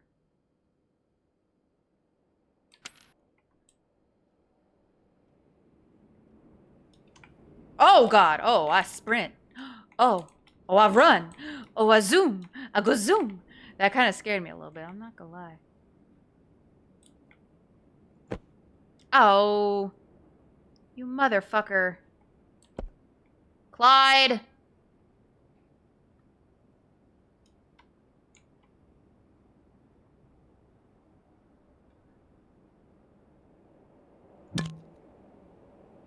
Oh. Alcohol? Okay. Oh. We late again, having a blast. We're going camping this summer. Forgot his homework. Okay. Greta's homework. Cool. So the ammunition in here was the loser ammunition, but who got to the safe? Did Clyde get into the safe when he broke in? Or was it Brenda who was getting it when he came in?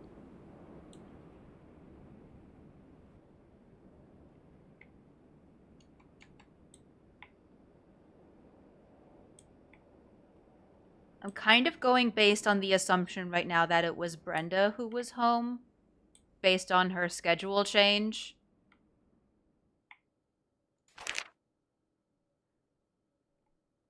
I was not as fussy today. Blah, blah, blah.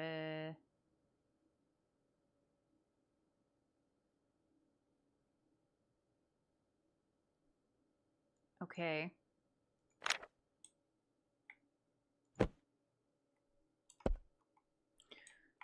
Okay. Let's give this a try. Who broke into the apartment? It was definitely Clyde, who was present during the break-in. It was Clyde, Brenda, and Sarah. Who was killed and who was the killer? Maybe it's me just kind of hoping this is the case?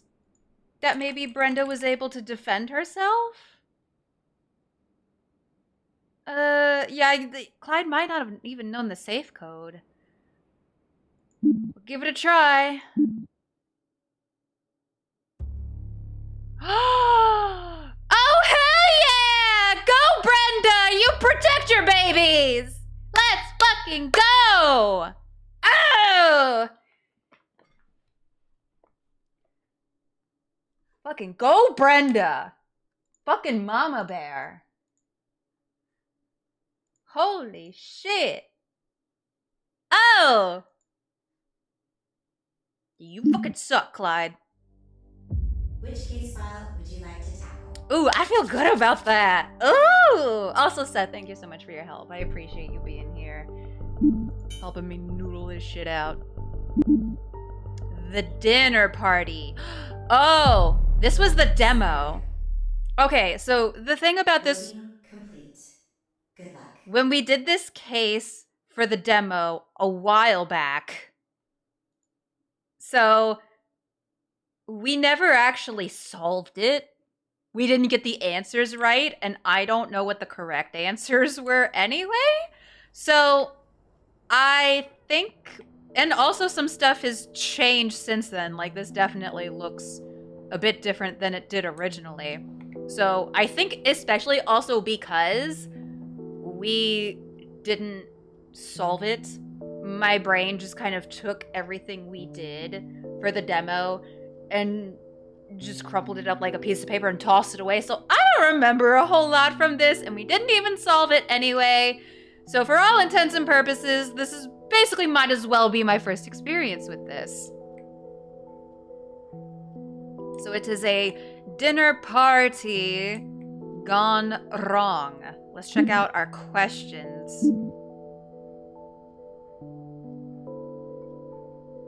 Okay. New paper.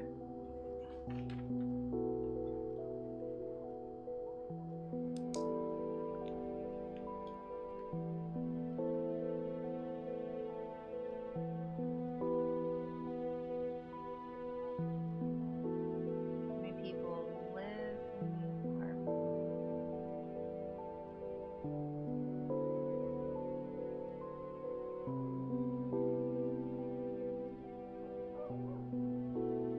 doggo. I hear a dog barking in the game. Okay, write this down.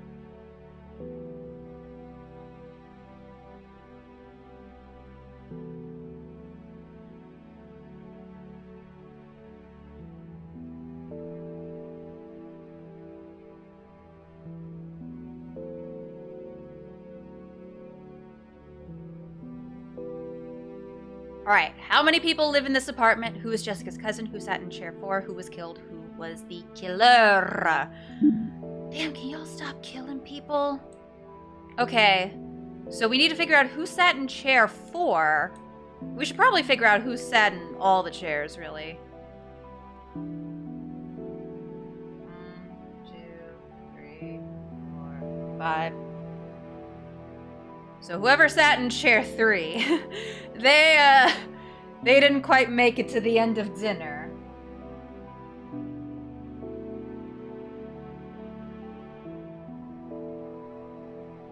Okay. This is fun. Like, I don't know how fun or interesting this type of game is to watch, but I really enjoy, like, detective mystery solving type stuff. Okay, let's see what's going on in the kitchen. Beef stew. Okay. Making some stew. Oh, lovely. Da Vinci went all out for this heckin' dinner party. Ooh. Notes. Reminder, my cousin cannot drink anything with alcohol. Serve him something else instead. James is left-handed. We have someone named James. I can't lie, the white pot thing looks manky. It looks like... It almost looks like a pot pie, but without any pastry. Kinda.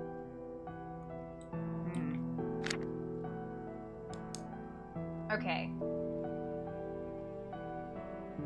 James is left-handed. Cousin can't drink alcohol. Alright, so whoever is the cousin, we don't know who, can't drink alcohol. James is left-handed. Guess Victor James Carroll. Okay.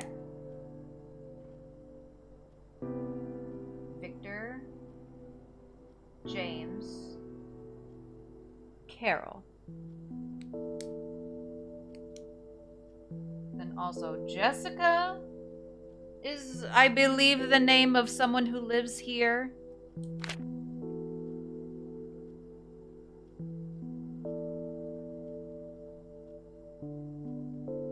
How many people are in the apartment? There will be more chairs. I think it's a couple. So I think 2 people live here, if I recall. Yeah, there were meant to be 5 seats. There's like an extra chair or something. Ooh. Ronnie Grayson. Ronnie is someone who lives here. So I believe that's our 5th person. So people who were meant to be in attendance: Victor James Carroll, Jessica, and Ronnie.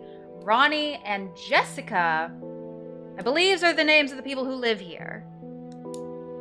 I'm pretty sure the names were different in the demo, so they're just really trying super extra hard to confuse me. Ooh, people be smoking. Hello?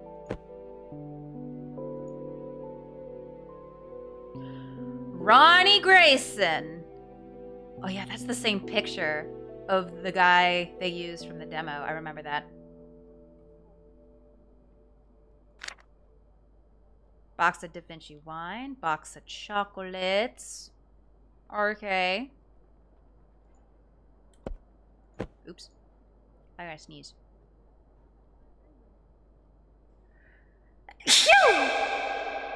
Excuse me. Okay, Mr. Ronnie. Did you do a murder, sir? Lewis Hampton, attorney at law. Ronnie, why you got a lawyer card in your wallet? Okay. Abortion clinic? Ronnie! I have questions, Ronnie! Uh-oh. Celine's kitchen. It's a valet stub from Valentine's Day. Ooh. And this is supposed to be set in April, I believe. 50th anniversary special. Ronnie leaves for New Orleans. Appointment with Dr. Richardson. Ronnie returns from company trip. Jessica's birthday.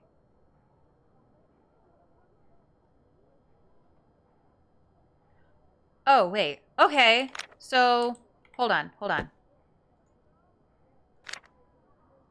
Okay, yeah, so this receipt is from the 24th.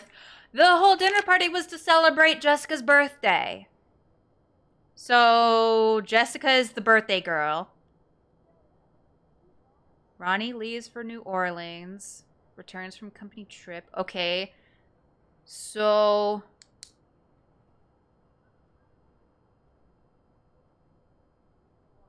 Ronnie is absent April 17th through the 23rd.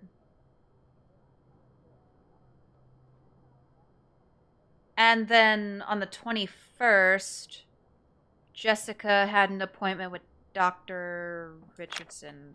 Is that the same doctor? Okay, that's not the same doctor. Okay, just checking. Had to make sure. Ooh. We can go Snoopy in the purse. Nicotine patches. Okay. So someone was not participating in the smoking. Pink lilac, water resistant, leaves no marks and no smears. Oh, they all say that. They always say that. It's never true. Okay, so we should pay attention. Someone's supposed to be left-handed and someone is supposed to not have alcohol. So what is that?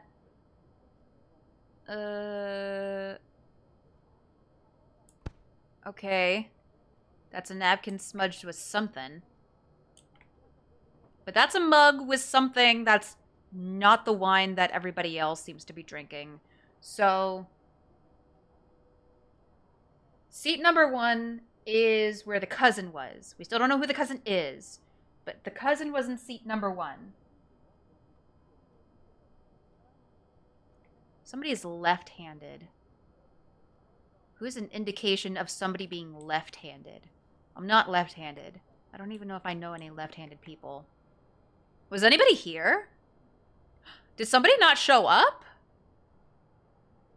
Oh, somebody... Yeah, the rest of these look used. Like, everything else has... All the other glasses have wine and stuff. This whole place setting looks like it hasn't been used. So whoever was supposed to sit in seat number 5, somebody didn't show up. Okay. Anything we can look at here? Oh, okay. Another napkin with a little smoogie. They showed up just to do a moida.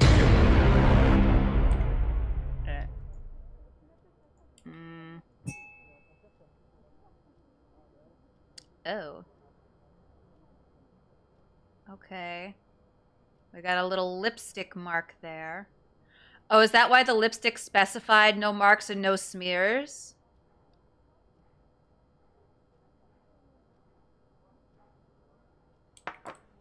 Because the lipstick in the purse, the whatever it's called, pink lilac, leaves no marks and no smears. That's a pretty light color also.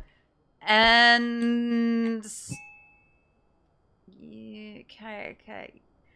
Yeah, that one looks a bit darker. That one looks a bit more wine-colored. So, whoever was the lady who sat in seat number 3 is different from the lady who owns the purse. Which we know there's 2 different women here. Carol and Jessica. If I had to guess, I would say that Jessica is the one who was sitting in seat 3, being the birthday girl, living in the house. Makes sense for her to sit at the head of the table. And then that would make Carol the purse owner. Who also... wait. If Carol's the purse owner... Wait, Celine's kitchen? Ronnie! Ronnie! Ronnie! Ronnie?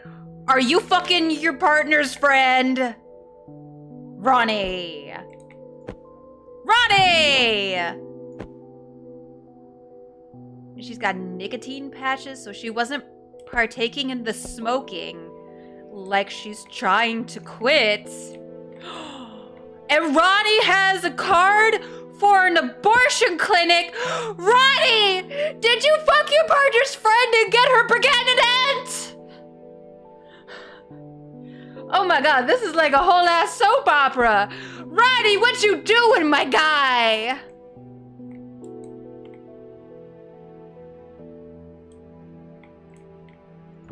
Happy birthday to you. Happy birthday, Jess. Thank you for all the support while I was in AA. Ronnie is the lucky man to have you. Victor is the cousin. Because he was in AA, it's Alcoholics Anonymous, and he's not drinking alcohol. Victor is the cousin.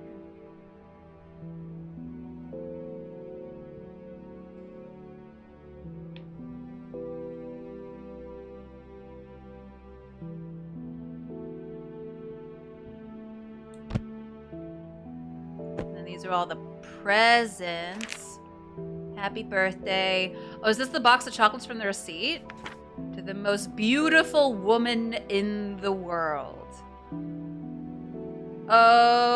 Okay, so, that's something. So, Ronnie cheated, seems like, with Carol, and either he and Jess are making amends, or Jess doesn't know.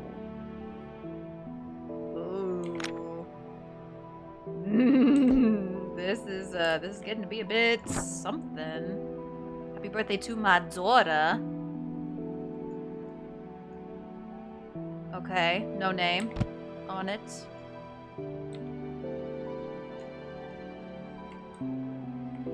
Okay. Computer! This account is currently locked out and may not be logged into. Ronnie! Ronnie, what'd you do?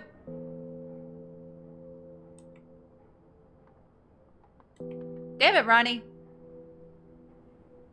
Carol better... Oh my god, that would really just tie together the whole soap opera if Carol is the mom.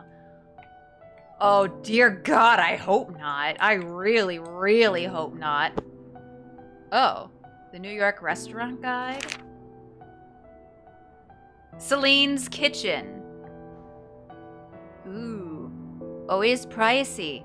It's a French restaurant located on a historical street. This restaurant capitalizes on the rustic architecture to provide its customers an escape from the hustle and bustle of New York downtown.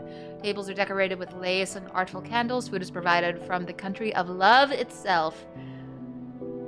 Okay. So Ronnie took Carol out to Celine's kitchen for Valentine's Day, it seems like, because she has the book of matches from there. What in here?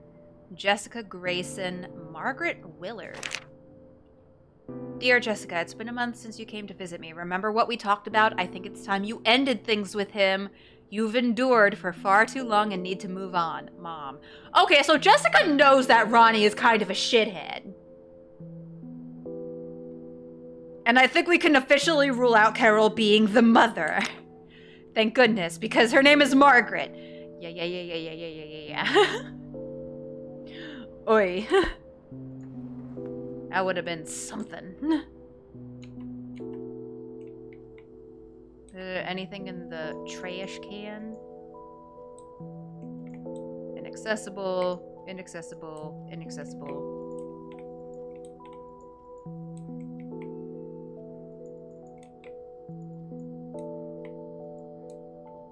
Oh my god, y'all spilling your wine?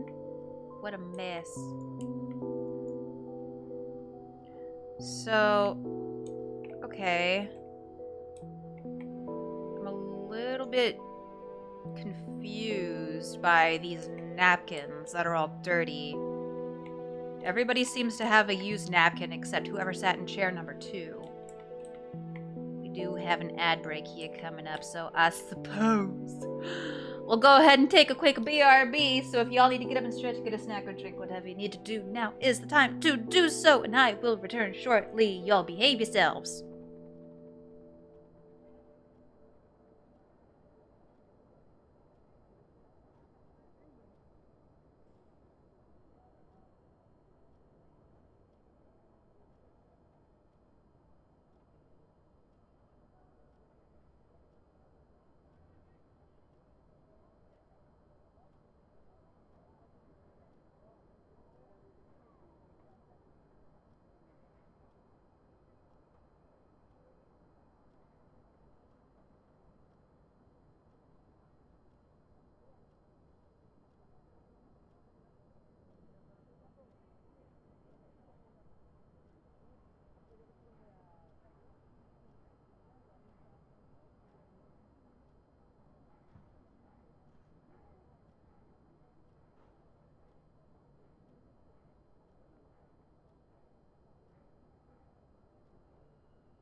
Okay, but can we just like talk for a second about how it got like super duper quiet like as soon as I got up? Weird.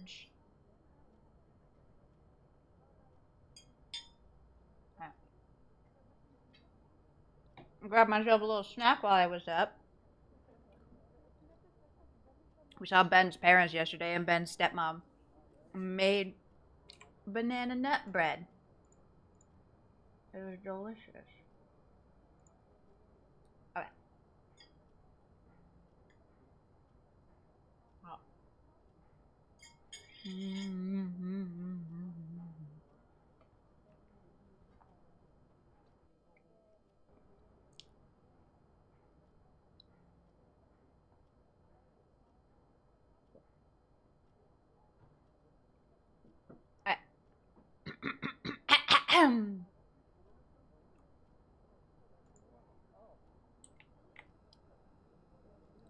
So with the napkin thing, because my first thought was with the wine glass being over here, maybe that means whoever sat here is left-handed. Because who the hell mentioned someone is left-handed? James is left-handed. But James wasn't here. Was James the person that didn't show? Because someone was a no-show. And it might have been James. Because we know Victor was here, the cousin, because he brought the card. Obviously, Ronnie and Jessica were here, because they live here. Then, of course, I'm sure Carol was here, because baby mama drama.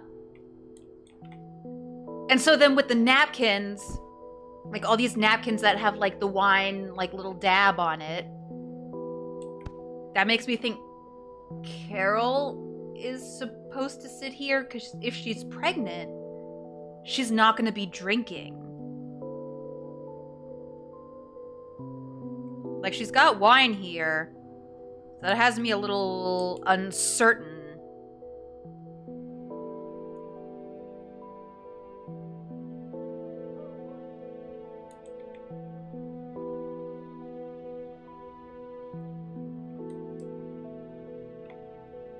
So let's see. Welcome back, Seth. Okay, so in case you didn't hear me, let me kind of noodle out my thought process that I just went over, because I also just got back from a BRB. So whoever's sitting in seat number 2, my theory originally is that it was the left-handed person, because over here on the fridge, there's a mention that James is left-handed, but we know that someone was a no-show, whoever was supposed to sit in seat number 5, right? So I thought maybe James could have sat here, because like the drinks for everyone else is on like the right side, and then this one is on the left. So maybe that could be an indication of a left-handed person. But with the added bit of someone being a no-show, I feel like it was James. Because also, with all these napkins here that have like the little wine dabs on it, you know, like there's one there, one there. This napkin's completely unused. And it looks like this, if this is like a standard pour of wine, it hasn't been sipped yet. Which means this could be Carol? This could be Carol's seat, because her napkin is unused, and she's not drinking because she is pregnant. Because what I'm thinking maybe, like Ronnie does have the card for the abortion clinic. What if Carol didn't get an abortion? He probably wanted her to. He probably wanted to, like, fix things with Jess. But what if she didn't? Because she's got the nicotine patches in her purse.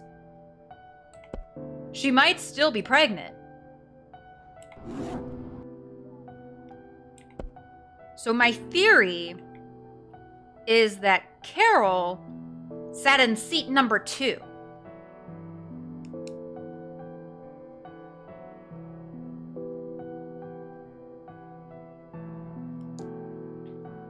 So now the only people who don't have assigned seats yet are Ronnie and Jessica, and whoever ended up dying. My immediate guess is probably Jessica, because, you know, she's the birthday girl. She's probably sitting at the head of the table, but I'd kind of like to get confirmation on that first. Like some type of indicator. I would really like to get into Ronnie's computer. Ronnie, why do you gotta lock out of your computer?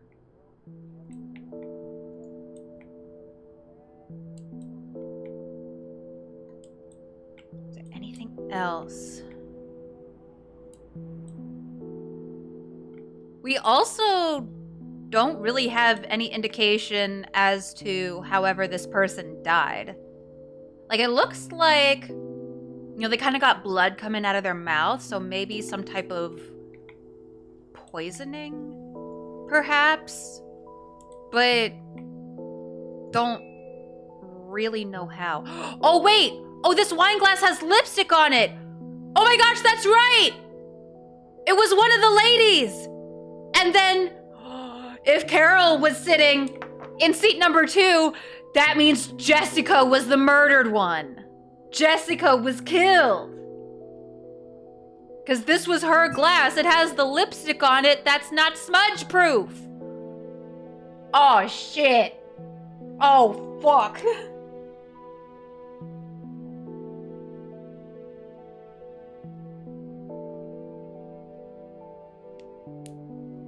Her own birthday party. Oh no. Well, she ain't getting any more birthdays. Anyway. So then, whoever killed her, it could have been Ronnie. Maybe to get her out of the way so he could be with Carol. Or maybe it could have been Carol as like a jealousy thing. Like, if Ronnie really did want to work it out with Jessica.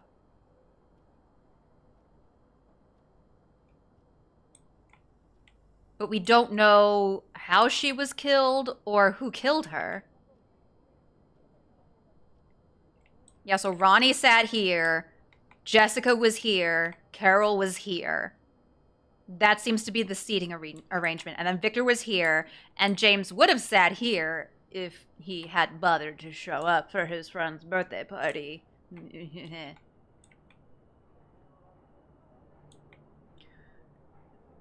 I think this is probably supposed to be a picture of Jesus, because, you know, they got the cross on the wall. But tell me why this looks like Oliver Sykes of Bring Me the Horizon. You can't tell me I'm wrong.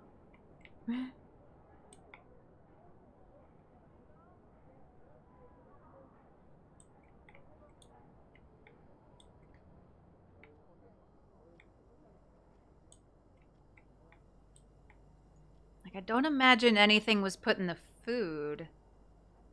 Because then that probably would have affected everybody. The fine art of drinking. Please follow these tips. Make sure to hold the wine glass from the neck, but not the handles. For filling up the wine glass, do not fill it to the brim. A filled wine glass is a third filled. This is proper etiquette. Okay, so I was right. This is like a full pour of wine that hasn't been touched. So Miss Carol is not drinking. She's not smoking because she got the nicotine patches. She still very much got a bun in the oven. I am willing to bet. I swear it looks like there's something in the trash can. I can't see anything. Another wine glass, probably for James, who didn't show up. Maybe I need to crouch.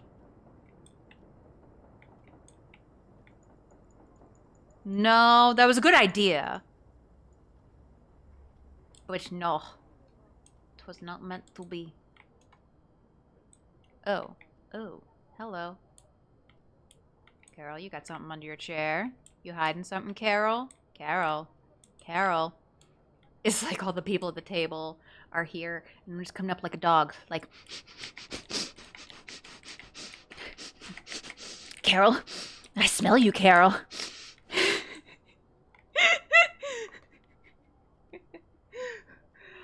Somebody's gonna clip that. Alright, no way. Oh, damn it.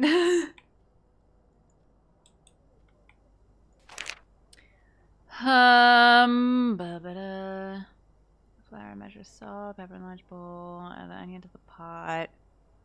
Burn the wine scrape. Yeah. Okay.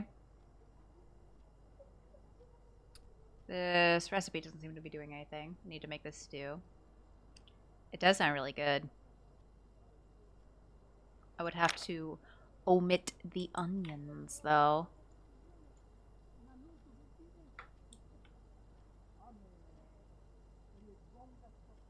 Like, there's no indication of how whoever killed Jessica did it.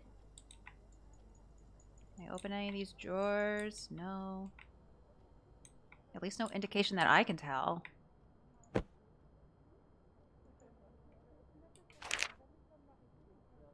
Like auto, yeah, that's not important.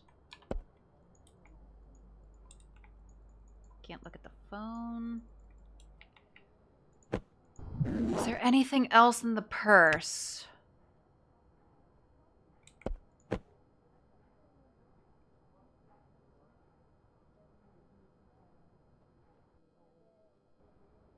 You can't kill someone with nicotine patches. Can you? I'm pretty sure that's not a thing that's done ever. I'm pretty sure. It seems like not a very effective method of murder. Not suggested if pregnant. Well, Carol is the pregnant one. As far as we know, Jessica isn't pregnant, or wasn't.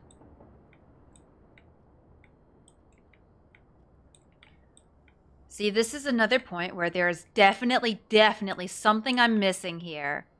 But I don't know what. Like, okay, she didn't drink the wine. Somehow Jessica got poisoned.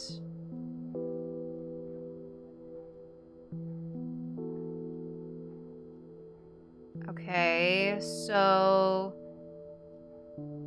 it looks like Ronnie, Jessica, and Carol all had the stuff out of the white pot. They had the white stew. And then Victor looks like he may have had the red stew. I don't know if that's an important detail. But I'm a little desperate at this point for any possible detail I can potentially find.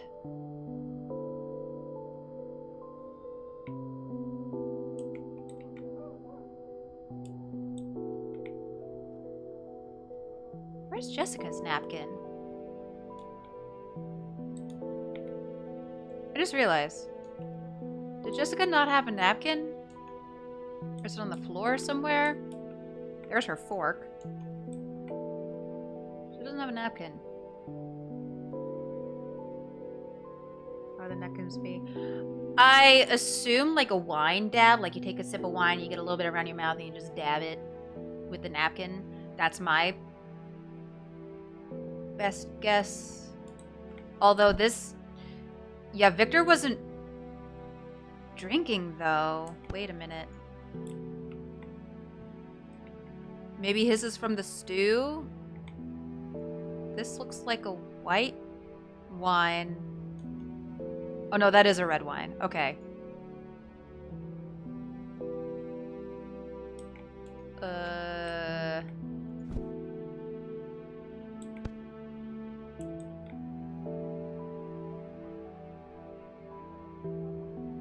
You know what? Now I'm not so sure.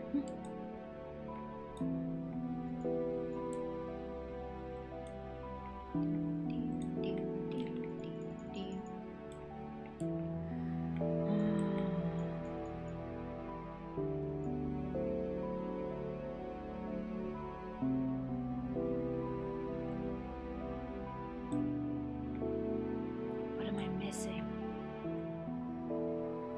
I was wondering if that would be lipstick. I don't think so. Because at least the two that we can see that have used napkins are the two men. And of course, men can obviously wear lipstick all the live long day and absolutely slay and look amazing as hell in it, but I think these are meant to be too stereotypical heterosexual type, at least for Ronnie. Ronnie don't strike me as the type to be wearing lipstick.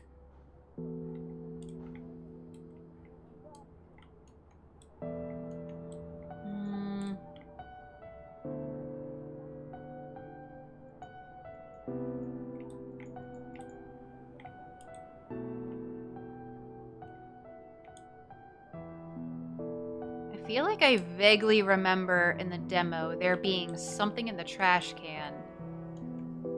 But there's nothing here. So maybe it wasn't important in the demo? We never solved the demo. So I'm just dumb. Maybe that's why.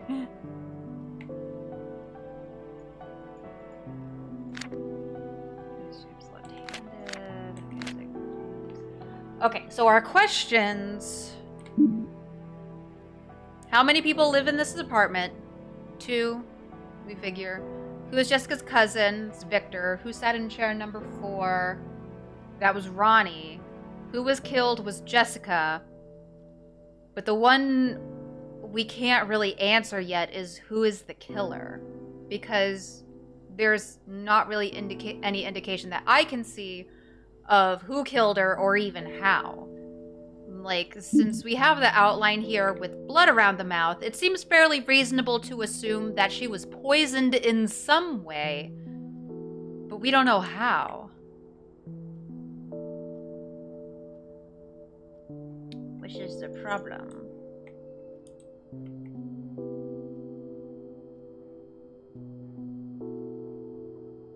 Yeah, Ronnie drank wine, which looks to be the same.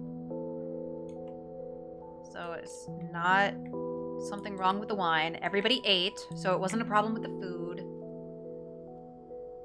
James is still positive. James, it doesn't seem like he was here. It seems like James was a no-show. Ronnie leaves for New Orleans. Ronnie returns from company trip. Appointment with Dr. Richardson. Oh.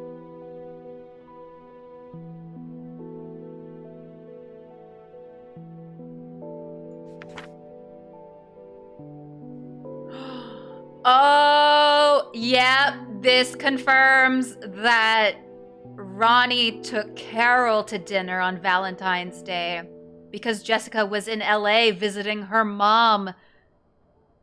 Aw, damn it, Ronnie. Shit.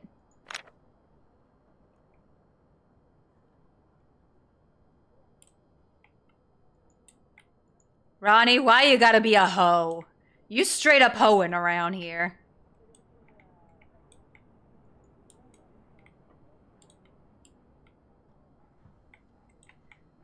Because the way I see it, like, both Ronnie and Carol seem to have reasonable motives for wanting Jessica out of the picture. So, oh, that's the thing. It really could be either one of them. I mean, we could just guess. But I don't want to guess. Process of elimination. Like, if we guess Ronnie and we get it wrong, we could come back and guess Carol. We could theoretically do that. But I want to actually be able to figure it out. Is the thing.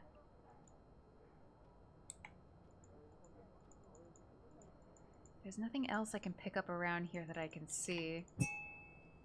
Ooh. It's kind of a satisfying sound. Yeah, ho ho ho indeed.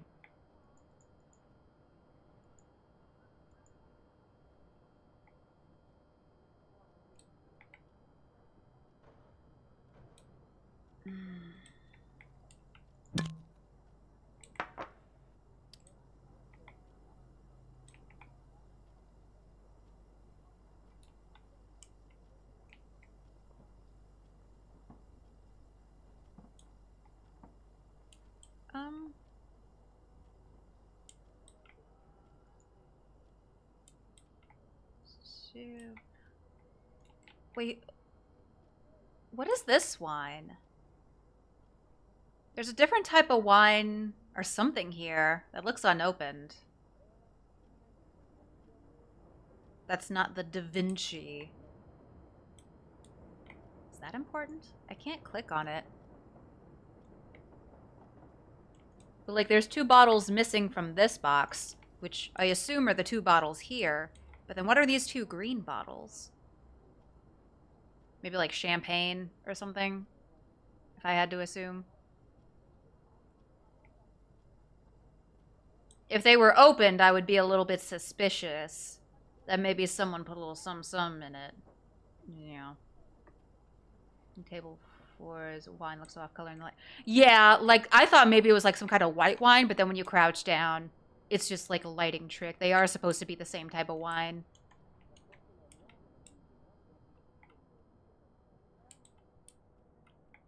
Anything in the hallway? We solved that, Moida. I assume there's nothing in the hallway, but you never know. Just want to be sure.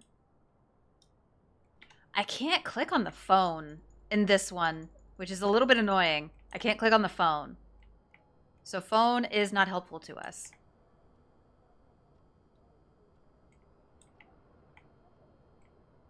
Like, I thought for sure I would... Wait. Wait. Hold on.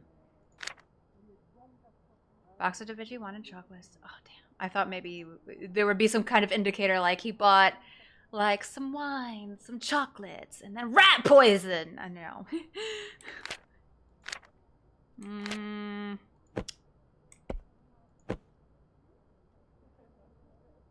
ATM card.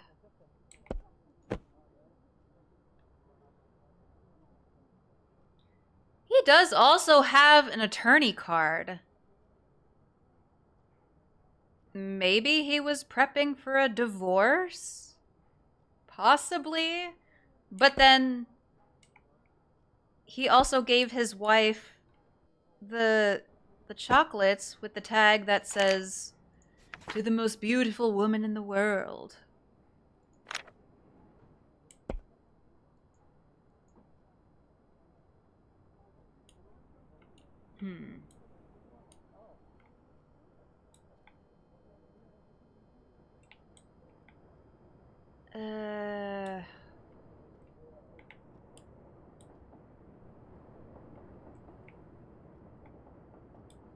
All right, Seth, hit me. Give me some theories. While I frantically click around trying to find any damn thing that will help here. Oh, I gotta sneeze. Oh, excuse me. Like, I'm just trying to click around at anything, really.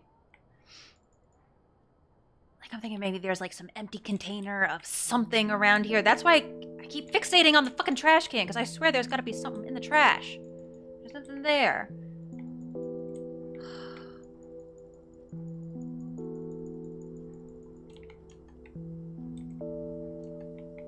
Oh. Anything, like, hidden, stashed in the flower pot? Table 4's knife and fork is in the...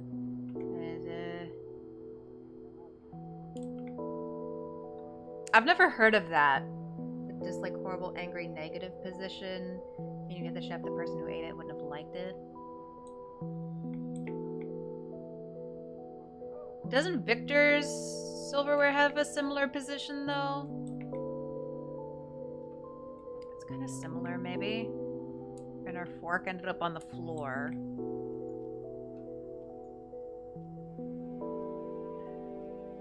I thought for sure something could have been poisoned here, maybe. But it seems like these 3 seats, the love triangle, it looks like they all ate from the same pot of food. They're drinking the same wine. So I don't think anything over here could have been poisoned. Maybe.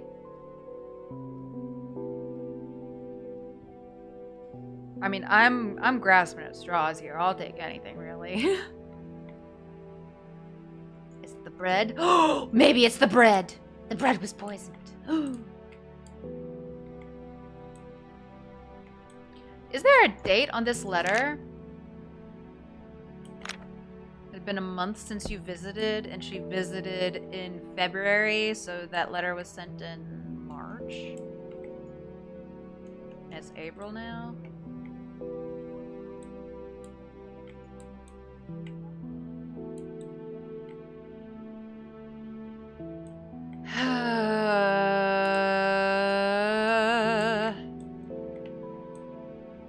We may just have to guess, which is a little bit annoying because I would like to be able to actually figure out what happened. There's like a wine spill on the floor, sure. Zoom in on the card things. These card things? Like the table cards or like the birthday cards over on the table? Oh, on the fridge. It's not letting me click on them. From the Gibsons. Yeah, these don't look important. Usually if something is of note, I would be able to click on it and examine it.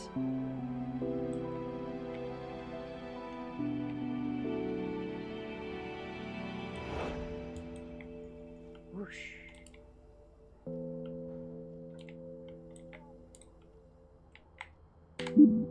All right. Well, we have the answers for everything else. How many people live in this apartment? 2. Who is Jessica's cousin? Victor, who sat in chair 4. Ronnie, who was killed. Jessica, who is the killer.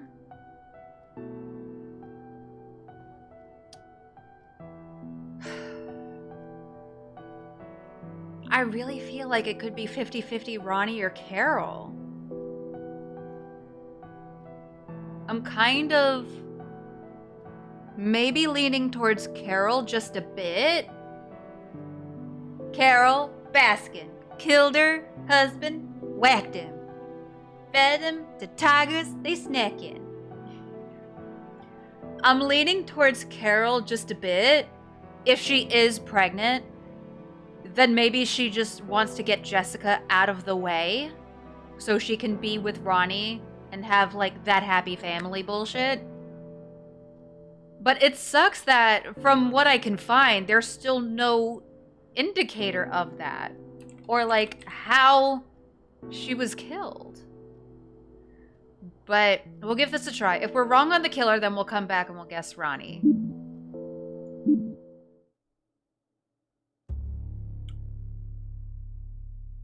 Oh. Oh, Carol. Oh, Carol. What you doing, bestie? He not gonna love you just because you kill his wife. Okay, I need to... Let me Google. Was there something I missed? The 4th floor, apartment 402, the dinner party. Scene investigators, the dinner party. Was there a clue I missed?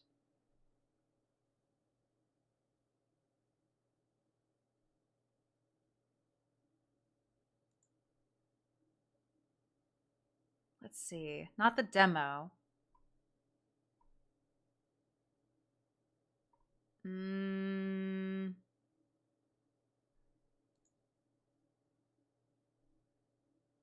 Let's see. Okay.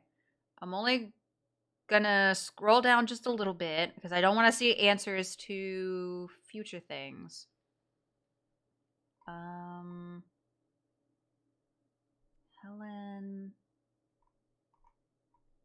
Where is the dinner party?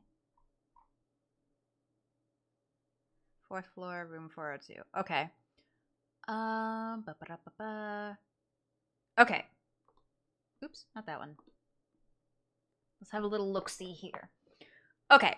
So 4th floor, room 402. This is where the game starts to get, I hesitate to say easier, but in essence, we are way less dependent on evidence for the next 2 rooms. This is way more dependent on making good logical leaps. I found everything I can in the rooms as far as I can tell, but this one is, there's multiple logical lines here, but they're all pretty tenuous. I'll try and be thorough here. Coat hook, purse, kitchen sticky notes, kitchen recipe, wine bottle, read the back. item list. Medicine bottle. What? What? What medicine bottle? We never saw a medicine bottle.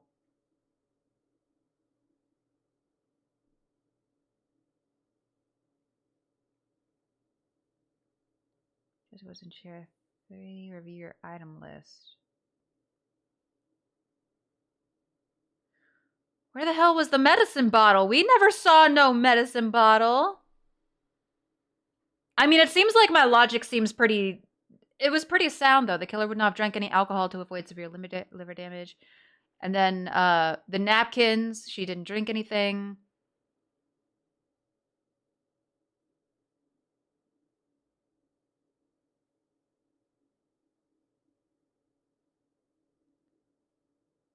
But...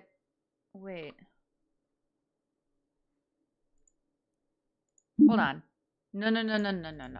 Which case file would you like to tackle? Put me back in. Put me back in, coach. Scenario. I want to find this damn medicine bottle. Complete. Good luck. I will not be satisfied until I find this medicine bottle.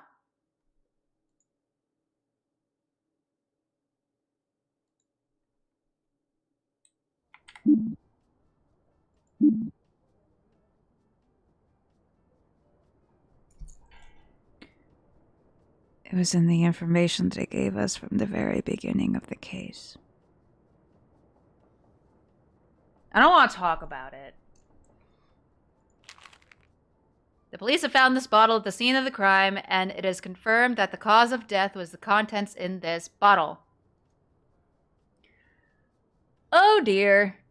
Okay, yep. Internal bleeding. Oh, spaghetti-o. Okay, cool, dope. Oops. So Carol caused Jessica, poisoned her somehow, maybe through the wine, just kind of slipped something into her drink. Caused her to have internal bleeding, maybe. Looks like. Probably had a lot of alcohol. Okay.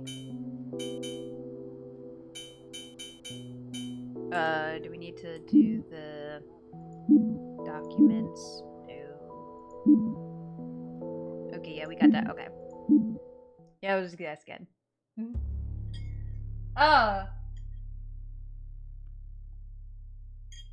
Okay, so make sure to fucking review everything. I mean, Which duh. case file would you like to tackle? Now it's time for apartment 403.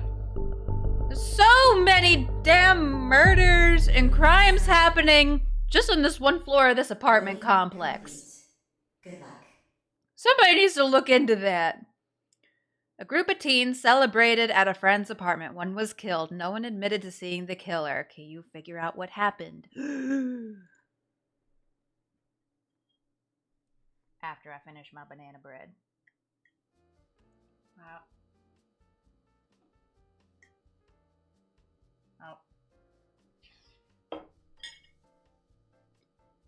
Oh, banana bread.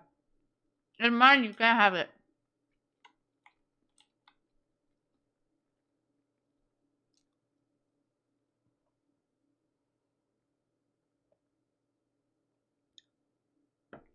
All right.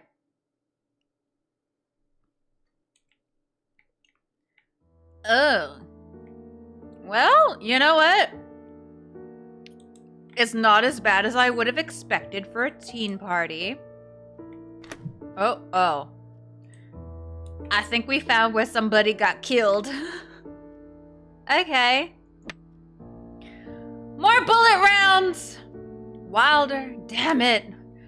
Y'all just gotta quit murdering people, I swear. Oh. Night of Rock application form. Group band name. Oh wait, no, hold on. Before we do anything else, let's look at all of our shit. Oh my god. We have interviews to look through. Oh shit. Oh shit ass. Okay, what are our questions? Who died? Who is the second last to arrive? Who is the owner of the blue sports bag? Who is the killer? Yes. Well, see, that's the thing. It didn't give me an inventory in the first two ones, or in the previous ones.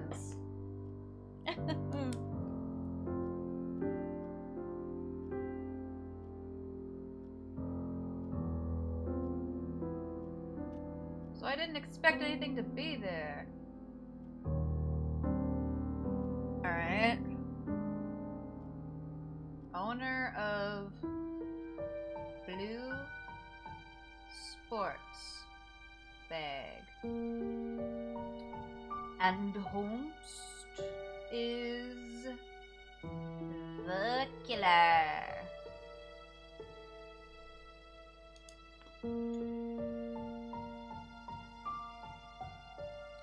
Ah.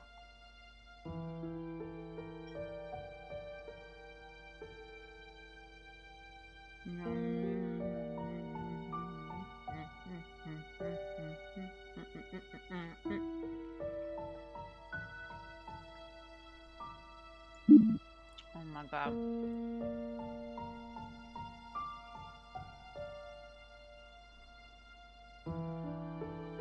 My god, there's so many suspects. Why are there so many goddamn people? I can't keep track of all these fucking kids. Okay. We have Christy, Jack, Lisa, Andrew, Grace, and Eric.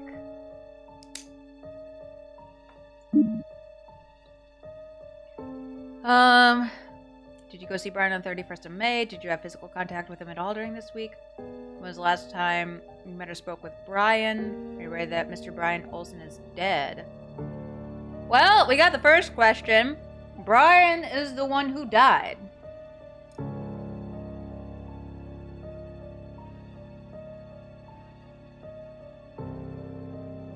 Where were you on the night of the 31st of May?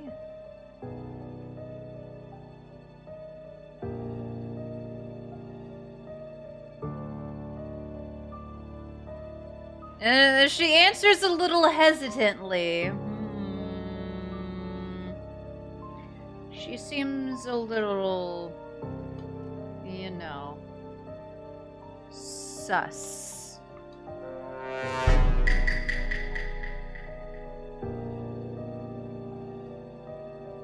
What day was the party? Was it the 31st?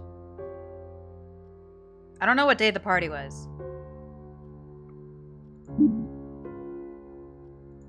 Don't tell me. Oh yeah, because this interview took place on June 1st, so... Yeah.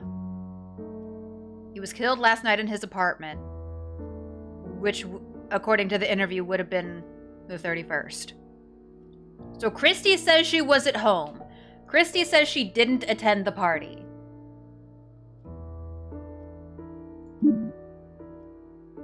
You're also in the band, play the bass. I also play guitar, but I usually end up playing the bass. How would you describe your relationship? Is more of Eric's from the mind. Eric and I have known each other since elementary and have been tight since. Eric introduced me to Brian. I was working for most of the day. Headed to Brian's place. I bumped into Grace at the lobby, and we both went up together. Okay, so we also need to know who arrived second to last. So Jack and Grace arrived at 6:45.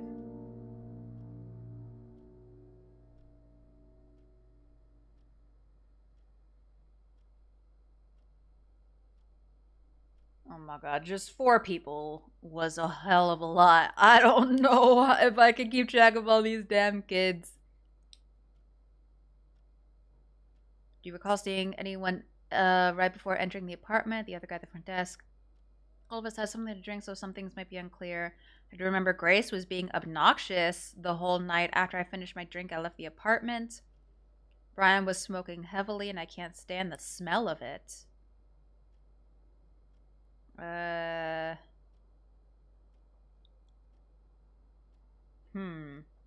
Okay. So Jack left before things went down. Lisa is Brian's sister and lives with him in the apartment. Okay. How close are you with your brother? He mostly keeps to himself. Are you aware of the allegations towards him? Against Brian? Okay.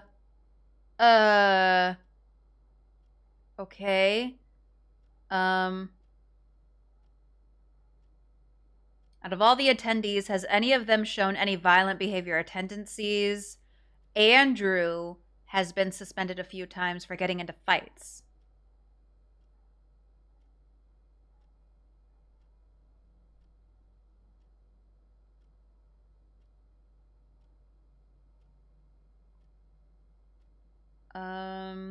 Lisa arrived around 7.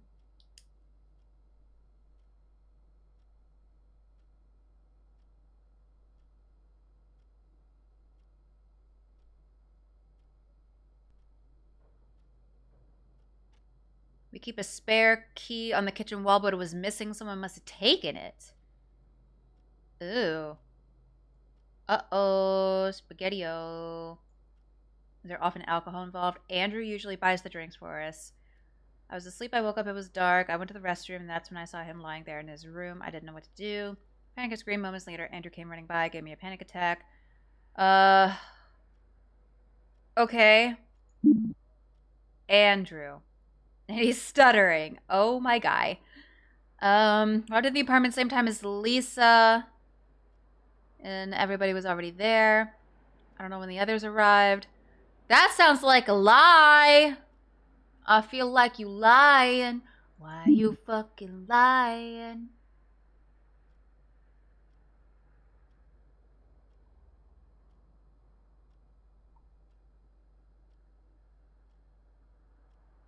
Did you get into the apartment?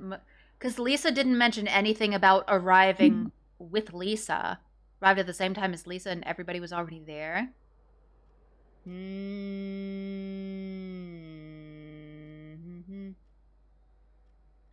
How did Andrew get in? Let me use this key. Usually. He might have just never left. Or he stole the spare key.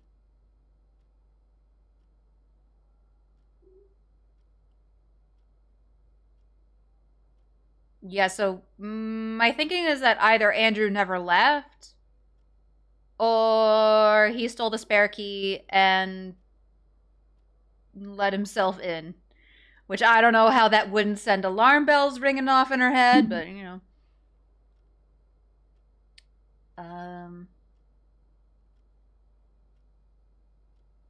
Lisa's already there. I thought you have all the answers. It's after midnight and I'm tired as hell. I gotta go soon. Oh, okay. So they're interviewing like basically like early June 1st. So maybe Andrew could have just never left. In the toilet puking for a bit. Then I woke up Eric, where was Jack? None of us saw him for the rest of the night. Okay, so that corroborates Jack's story where he says he left early.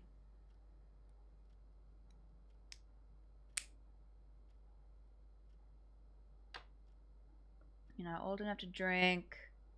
Didn't contaminate. Do you know that underage drinking is a misdemeanor? Okay. Grace. Can you elaborate more on your relationship with Brian? He and I have been dating for about a year, and things were going well. Oh, so Grace is Brian's girlfriend. The girlfriend of the murdered guy. Christy is 100% guilty here. That lying bitch has been trying to get in between Brian and I ever since we got together. She can't stomach that he chose me and not her. I'm telling you, that girl is batshit psycho. Tell me how you really feel.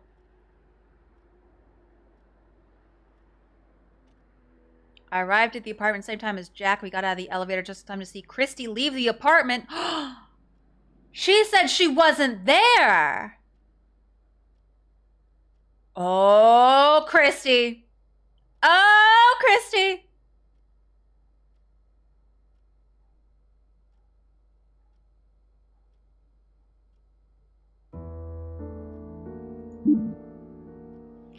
Okay, Eric, can you please account when you and the others arrived? I was the 4th to arrive. Brian, Grace, and Jack were already there. I must have missed something because Grace's attitude was off the entire time. Maybe Grace and Brian had a fight. I had no idea. I was super glad when Lisa arrived. I think Andrew was the last to come. He's always late for everything. Okay, so Lisa was second to last to arrive. That's one of our questions.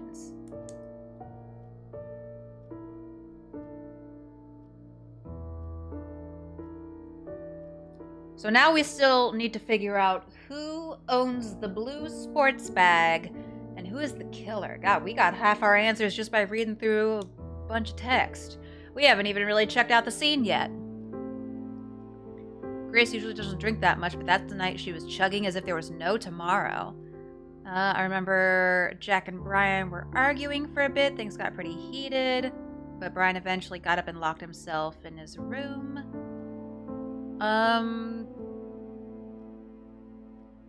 So that's not why Jack said he left early.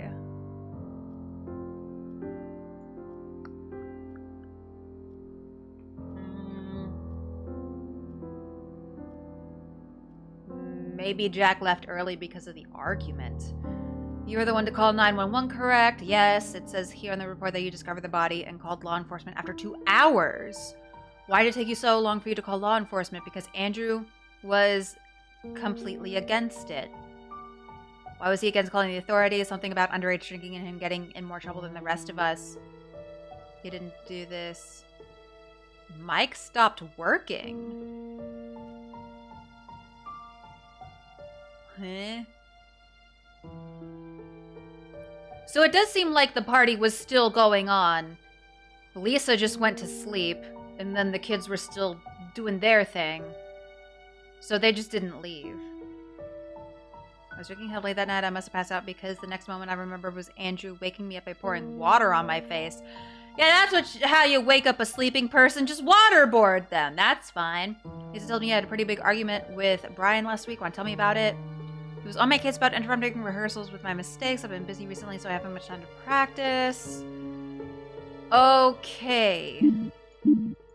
So far, Christy's looking pretty sus because she lied about being there.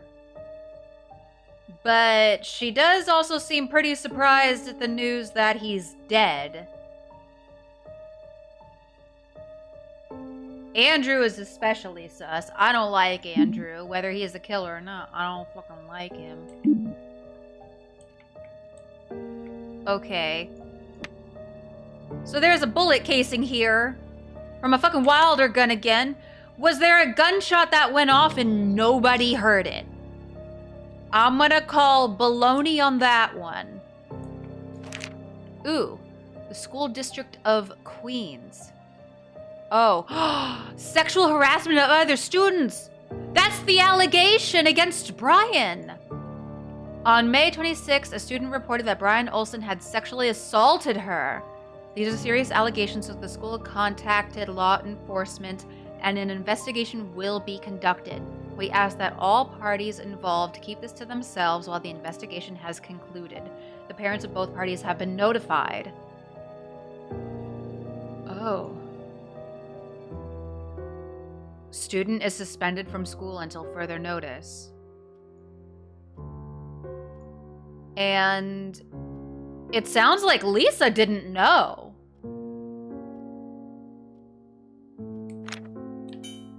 Not that. Are you aware of the allegations? What allegations? She didn't know. Oh no. She didn't know her brother was a piece of shit. Front door. Okay. So there's a keys. Cool.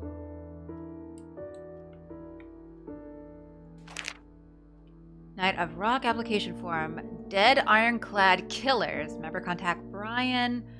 Brian, Eric, Andrew, Jack. So they're all in a band together.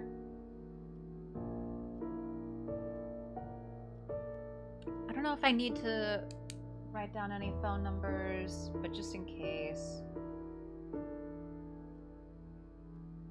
That's Brian's number.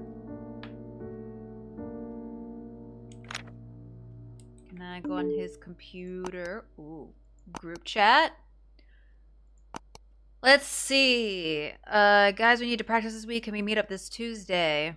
No can do. I have a track meet on Tuesday. I have a race coming up real soon. Can't do Tuesday either. I agreed to help my dad at the store. Seems like a lot of us can't make it. Let's reschedule. What about Thursday? Thursday's fine. Thursday's fine. Thursday's fine. Okay. As you all know, a few of us are going to be graduating. We're going to have a grad party at our place at 7 p.m. on Saturday.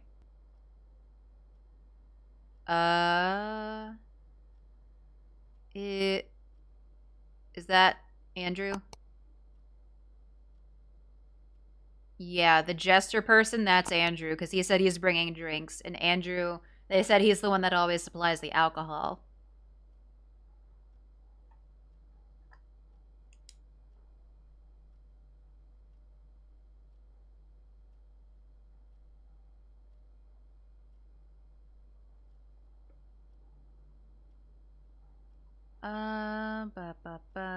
Gracie. I already made the preparations. I just wanted us to enjoy our last time as high schools together. Someone needs to watch over Eric, make sure he doesn't drink so much.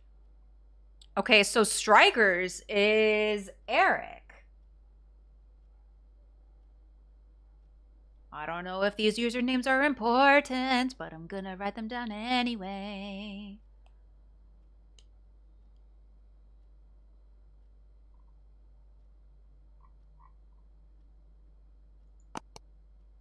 And so then Gamer Boy is Jack? Yeah. Wait, yeah? Yeah. Jack.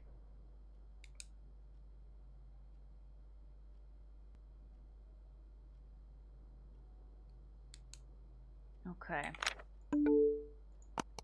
Private chat. So this is with Andrew. Dude, you can't just bail. I'm sorry, something came up.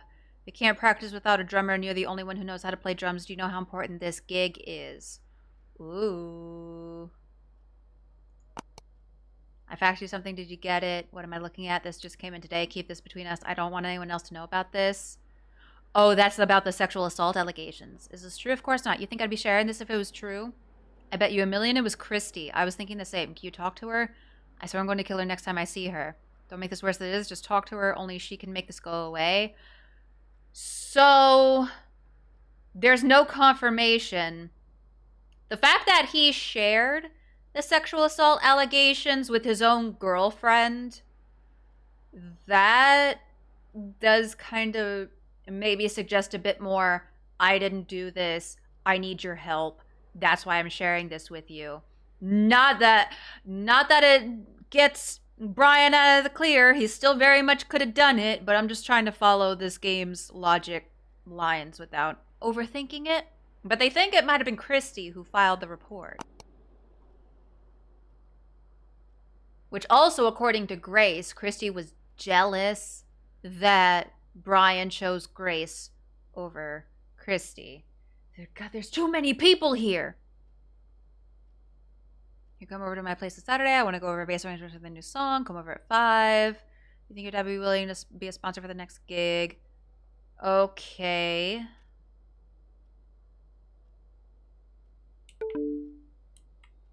Yeah, right.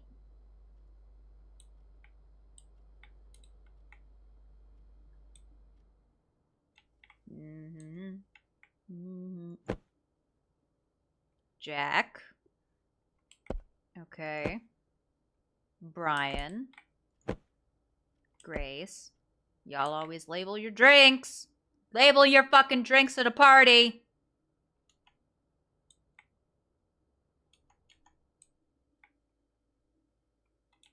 Gamer Boy was Jack. Gracie was Grace. Yeah. Gamer Boy was Jack. Jester was Andrew. And Strikers was Eric. Oh my god, is it already time for a BRB again? You shitting me? Okay, we're gonna do a real quick ad break. I'm not even gonna get up.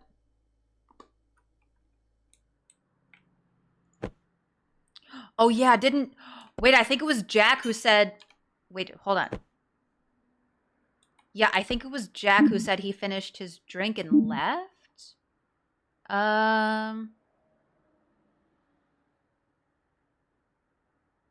to Grace in the lobby.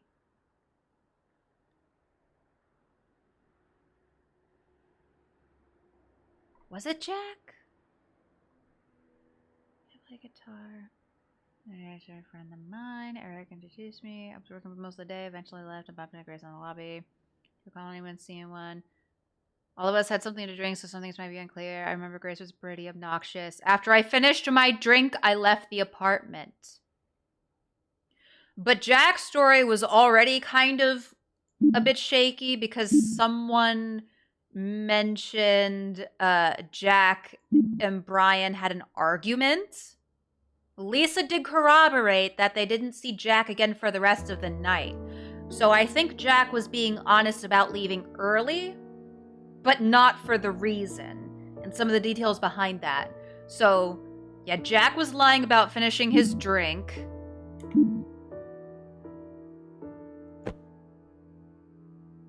Whose is this? Brian? Brian finished his drink. Or, okay. Oh, we can go into Lisa's room. Hey, Lisa. What you doing, bestie? Bringing drinks, da-da-da. Who needs to watch over Eric? Okay, so Kitty Lover is Lisa.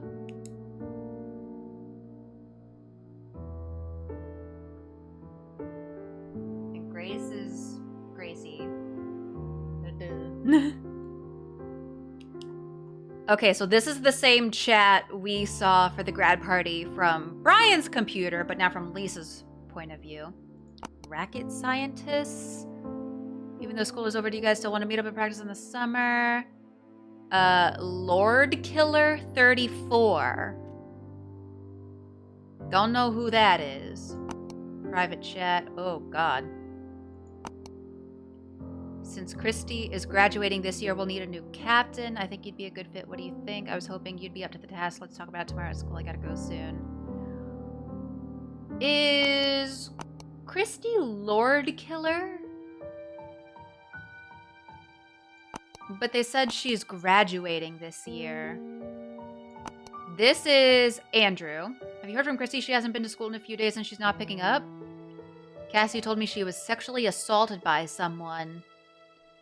Oh, there's room in the school. Hasn't said anything yet. Hopefully it's nothing. Oh, so maybe Brian actually did assault Christy. I don't know if you heard, but word is going around that Christy was sexually assaulted by someone at school. She hasn't been to school in a few days. A statement. Hopefully it's nothing. You know how she is. She's such a drama queen. Ooh. Oh. That's the thing. I really always want to believe victims, but I'm trying to follow the line of logic for this game. Oh dear. Guess who I saw trying to walk home with Christy today? He's 100% into Christy. I bet you that's the only reason he joined his tennis club. Oh, he's gonna have a tough time getting through her brothers.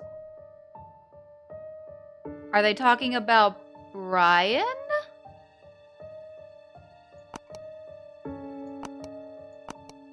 And then, like, a week later, they're talking about how Christy hasn't been to school for a few days because she was assaulted.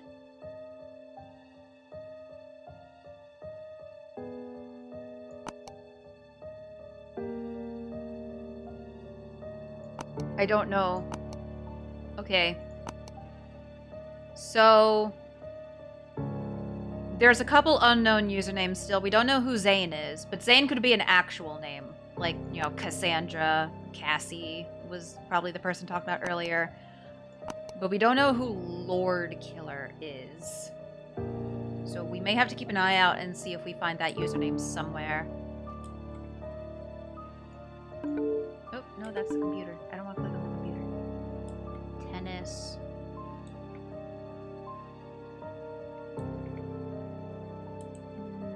Nothing in the trash. Ooh! Regional match, club photo day, Grandpa's birthday, finals, tennis club, last day of school. Okay.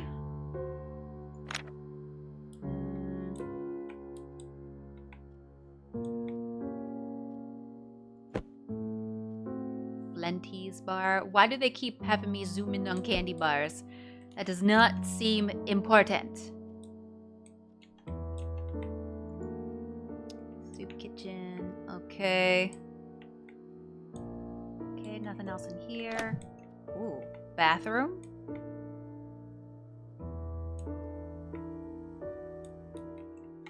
Anything in the trash can? No.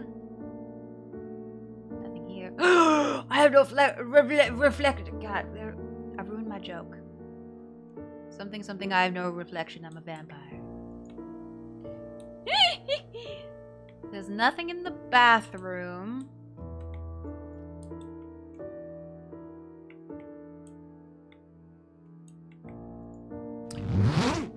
Okay, who the hell? Andrew's the drummer. So he owns the blue sports bag.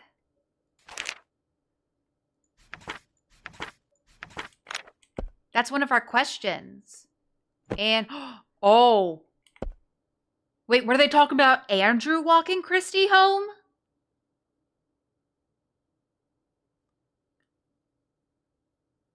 I am even more sus of Andrew. So Andrew owns the blue sports bag.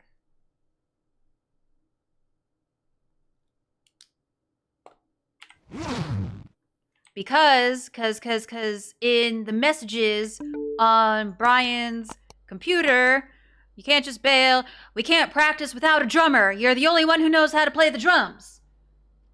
Yeah. Ooh, what's it here? Oh, what is this? That's an inhaler. I was about to say, I don't know what this is. Is this drugs or some shit? I don't know. I don't know what anything is. Summer school. Mr. and Mrs. Carter.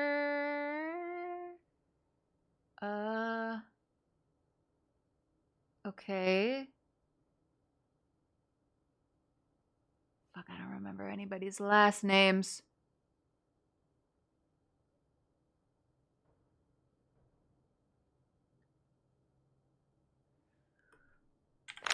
Am I supposed to know people's last names? Oh, Christy's not graduating. She's going to summer school.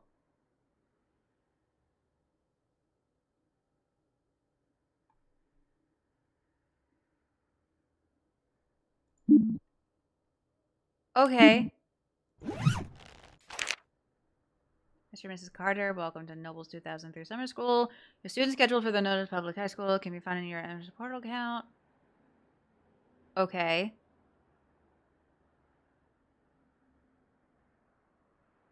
So, yeah. Summer school coordinators. If it's to Mr. and Mrs. Carter, that must be Christy's parents. Yeah, I don't know if this is some type of situation where, like, Andrew likes Christy, but Christy likes Brian, or something. There's a whole lot of susness going around here, and I don't like it. There's Eric. Andrew.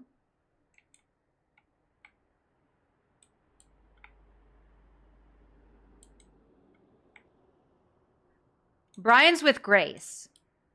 Yeah. That's Lisa.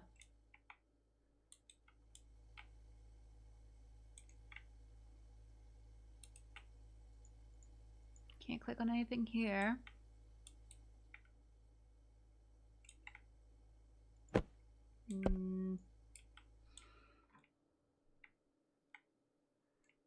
So who the hell shot him? Who came in here and shot him and nobody fucking heard anything?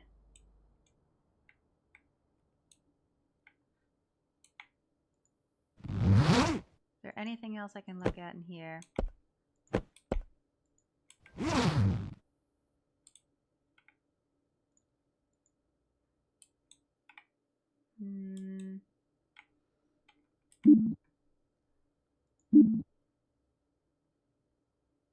Who is the killer?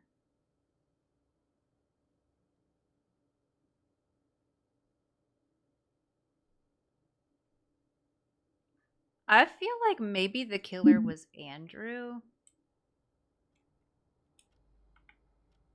Because it seems like they weren't exactly getting along very well.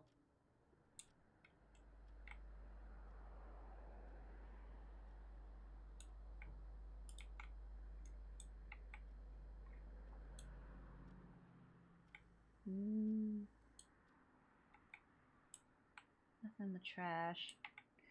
Could have shot himself if he had the gun in his room. Not like that, I don't think. I mean, it's not impossible, but if you're gonna shoot yourself, I would think someone would go more for the head, not like in like the ribs, you know? Okay. You know what? I'm gonna send it. Who died? Brian. Second to last to arrive, Lisa. Owner of the blue sports bag, Andrew. Killer. Also Andrew. Watch me be wrong.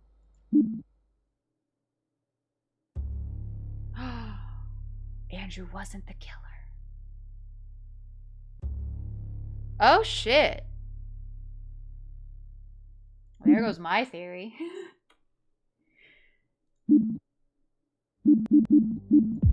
Loading scenario. Huh.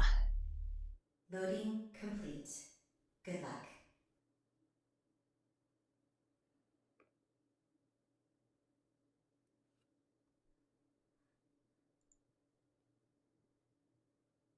It said Brian had an argument with Jack, but then Jack left and nobody saw him for the rest of the night.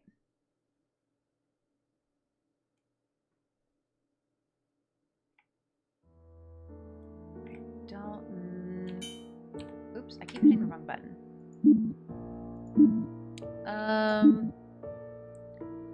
Andrew's been suspended a few times for getting into fights. Last week, he and this other guy were fighting over a girl. See, I would have thought for sure it was Andrew. Maybe he and Brian were fighting over Christy or something.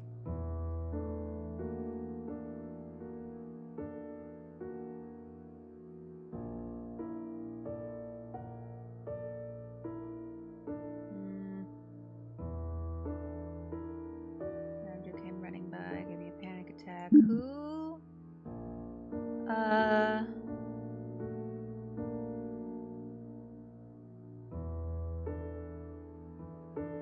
Maybe I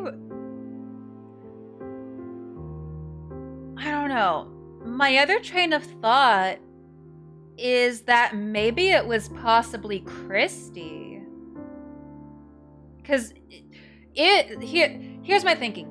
If Brian did assault her and it affected her enough that she stopped coming to school, now she's having to go to summer school, she's not going to be able to graduate now. And she was there, and Grace saw her running off. Grace and Jack both saw her running off. Maybe she took the keys and then came back later and killed Brian.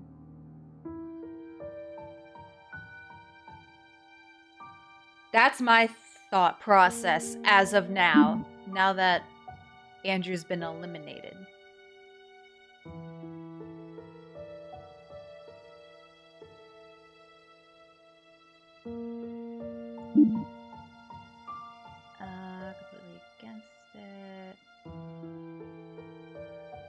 Who,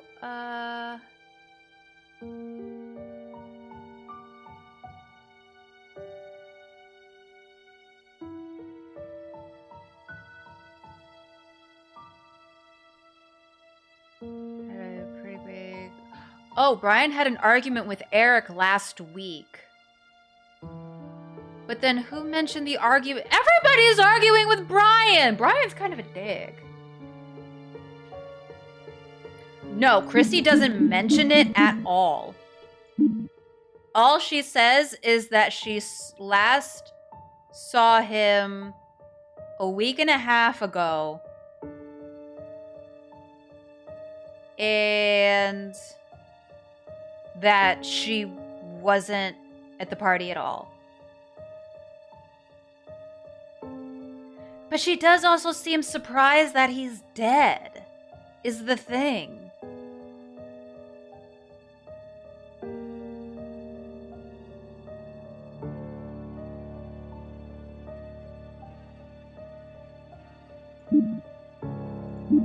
Maybe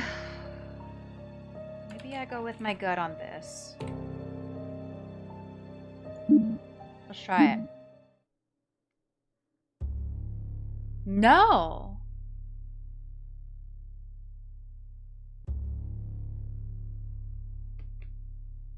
Huh.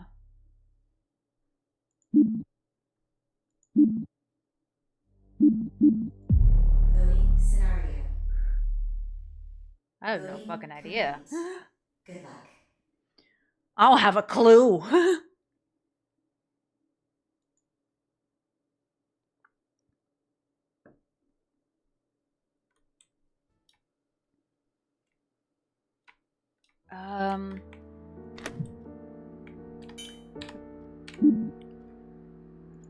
Who mentioned the argument with Jack? Was it Grace? Miss Carter. Was running for most of the night. I eventually knocked out. No. None of us on for the rest of the night.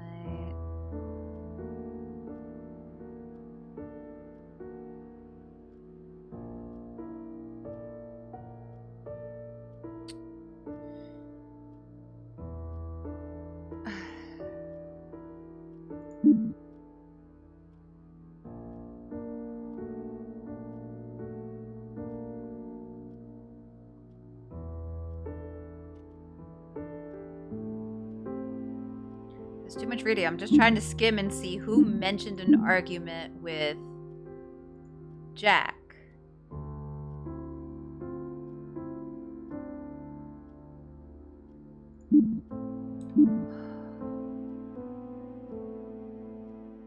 Jack and Brian were arguing. Said by Eric.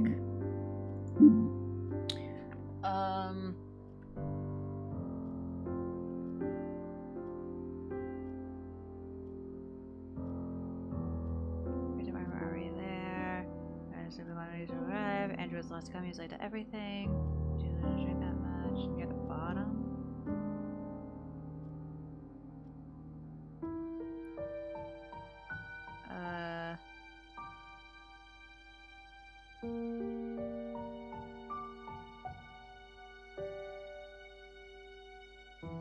Only thing I can see is Lisa tells me that you had a pretty big argument with Brian last week.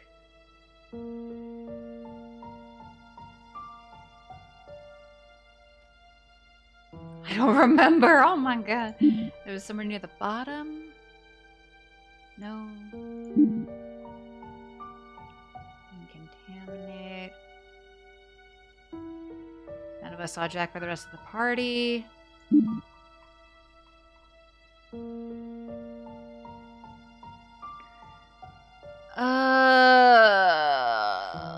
Hold on. Let me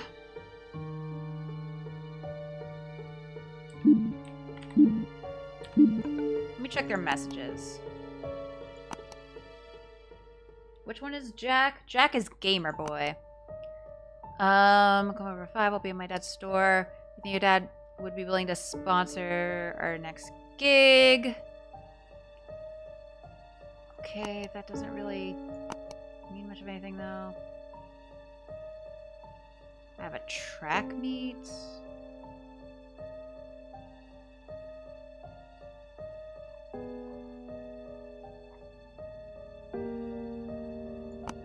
This doesn't help me.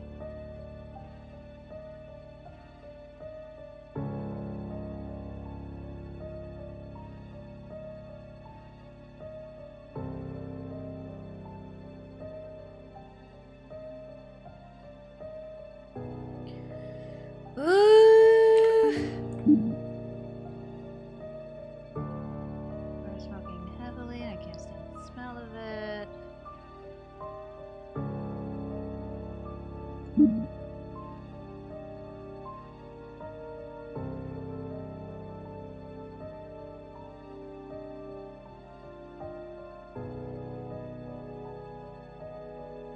Talk about Andrew. None of us saw Jack for the rest of the party. Grace is going on and on and on and on and on about Christy.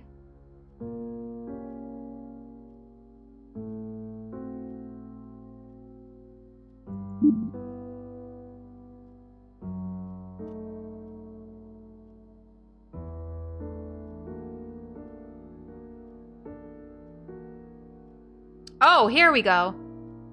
Yeah, Eric said, I'm not sure how drunk I was, but I do remember Jack and Brian were arguing for a bit. Things got pretty heated. But Brian eventually got up and locked himself in his room. So then he was fine.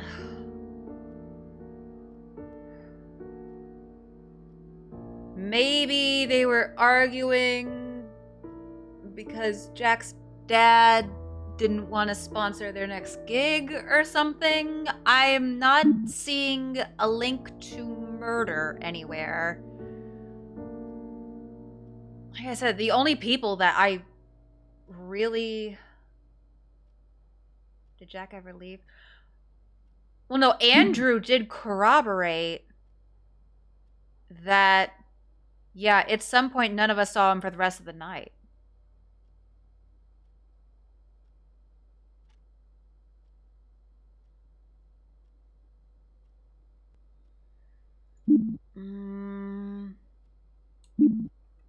I don't know. It seems like everybody was pretty drunk.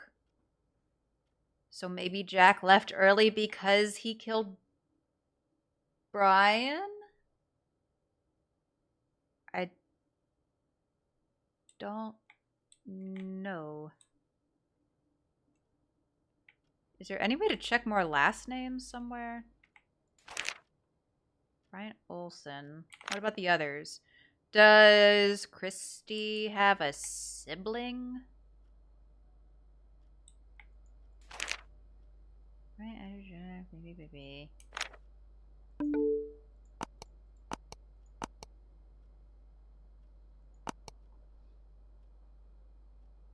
Oh my god, fax machines.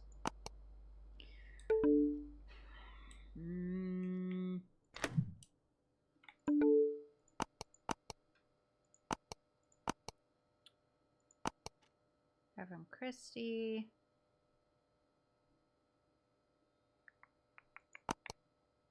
Guess who I saw trying to walk home with Christy today? I don't know who they're talking about. I bet you that's the only reason he joined the tennis club. I kind of assume they're talking about Andrew there because he has the tennis racket and the ball in his bag. And they talk about him being a tennis player.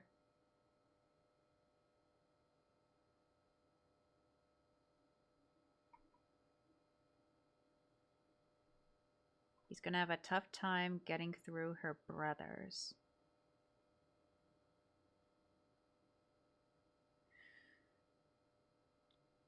So then does Christy, like, is one of these guys Christy's brother? And then maybe killed Brian because of the allegations, maybe?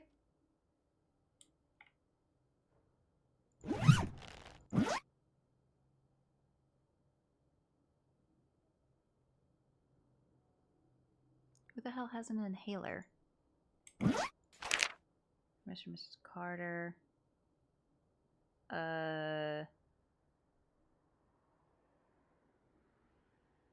Oh, talk to me, Seth. What you got for me? The side tube things? Or parts of the inhaler?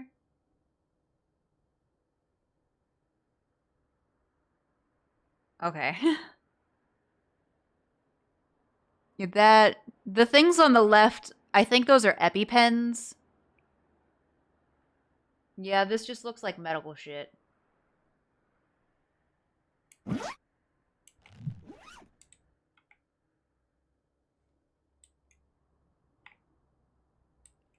My next thought process is maybe one of the dudes killed Brian because of the allegations. But I don't have a way to know anybody else's last names. Maybe it was Jack. Jack is kind of sus. I don't know how or why he killed him. But maybe we'll go with Jack. We're running out of names. It was a process of elimination.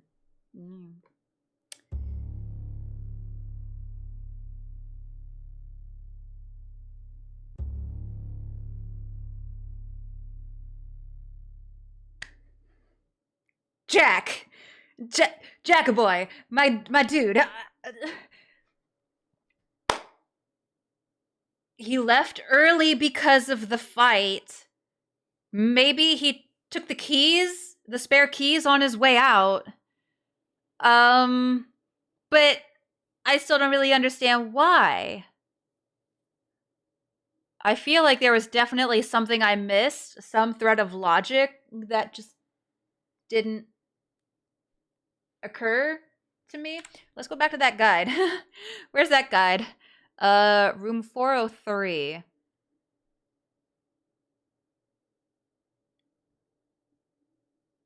Okay. Da-da-da-da-da. All right. Evidence gathering. Doesn't have too many crazy logical leaps, so I feel like we missed something. There are 6 cups. Okay, pretty much every chat is useful somehow. Laptop. All of the interviews are useful except Andrew. Oh, Andrew. For who died? Yeah, we know it was Brian. Second to last. Established the first 4 from Christy not having a cup. We can assume there were only 6 actual people there. Okay. There says it's supposedly that Andrew's the last to arrive. There's someone who recently joined the tennis team who has a crush on Christy, and that Christy has brothers. Put a pin in that one. I felt like it was some kind of brother thing. Are we gonna get confirmation she had a brother at the party? Like one of those dudes was her brother. Introduces the Christy being sexually assaulted information, which Andrew reacts very strongly to.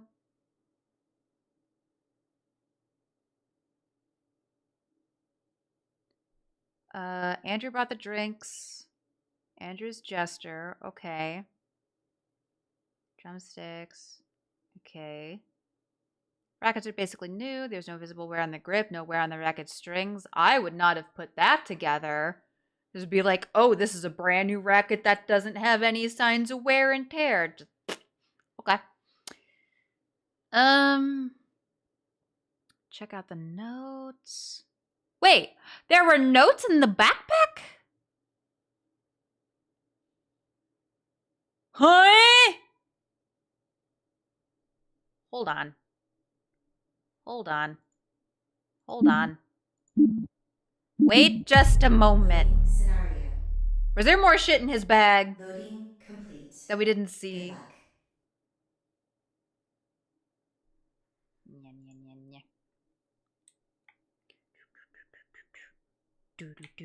Oh, we go zoom. Okay. Oh yeah, I didn't look at this, did I? Praise on the album.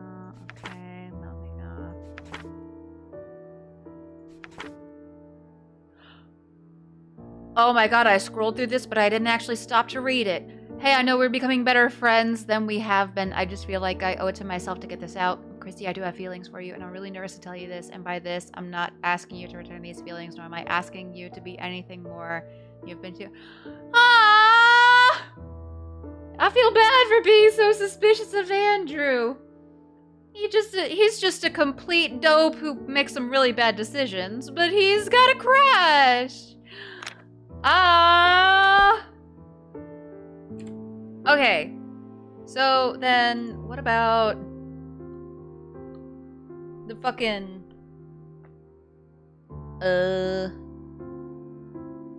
some extra logic you could do to tie the drumsticks to Andrew. Okay. Who killed him? You might have already picked up the lie if you examined everything on the evidence list carefully. I invite you to punch it in now before being failure to submit. Easy to keep. Okay. Alright, here we go. For anyone who didn't notice, Jack's interview states he finished his drink and then left. Meanwhile, his actual drink on the kitchen counter is mostly full. Eric's interview also states that Brian and Jack argued about something before Brian locked himself in his room. Considering Jack is the only person who clearly lied to the police, you can point to him as the killer. But Christy also lied. The game accepts first-name input, so you can just stop there, but this is supposed to be us establishing logic, not just guessing a lie and jumping onto it, so let's go back to the opportunity means motive. For opportunity, the keys in the door of Brian's room are the spare keys? What?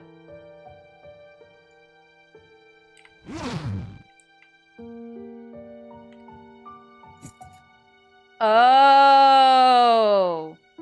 Oh, the spare keys were literally in his door handle.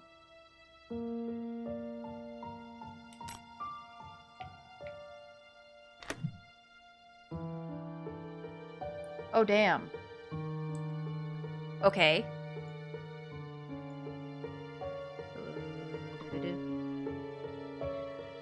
Let's see.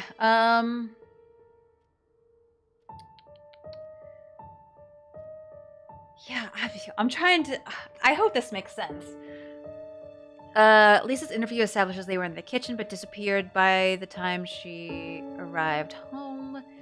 The only person who would have thus had the opportunity to steal them would be the people who were there before Lisa, which is Grace, Jack, Ryan, Eric. Jack remains our only rated as a suspect.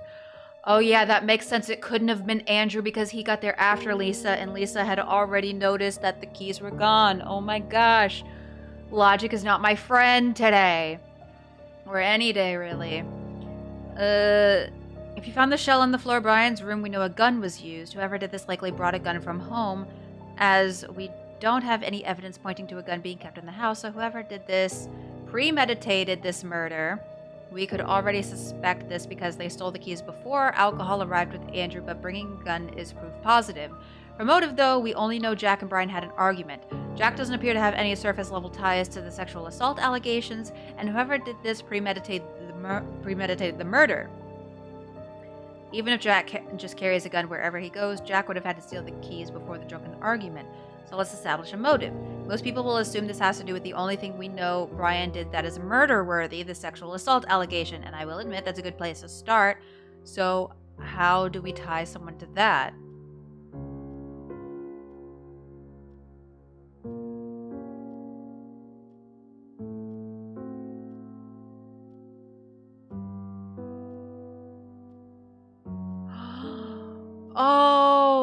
Oh, the backpack! There's an asthma allergy attack kit and a note about summer school. Whoever owned the backpack was not going to graduate this year. And from the writing, this is to allow them to graduate with their class. So in other words, this isn't for someone failing their senior year of school. So let's talk ages. Everyone is 18 except for Jack. We can also tell that Lisa is at most 17 as they're considering making her the new captain after Christy graduates this year, making her 18. That means we have everyone but Grace accounted for. Now we know Grace's last name from her interview. She's Grace Burns.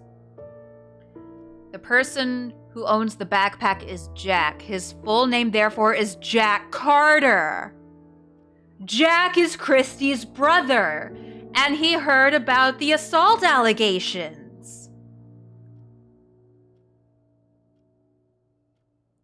Jack is one of Christy's brothers we mentioned previously, and even if he was having second thoughts, he arrived with Grace and saw Christy leaving the apartment. Oh! Jack arrived with Grace and saw Christy, his sister, running away from the apartment. Nobody was in the apartment at that time except for Brian. Yeah, at this point, it's safe to say Jack committed to his plan at this point if he didn't already.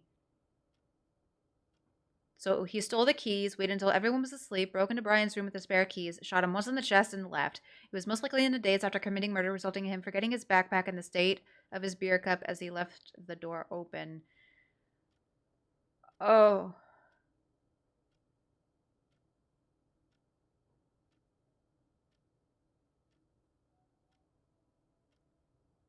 Okay. So I was like, not super far away from that conclusion, kinda, sorta, almost. I thought this was Christy's backpack with the Mr. and Mrs. Carter note in it for the summer school. Yeah.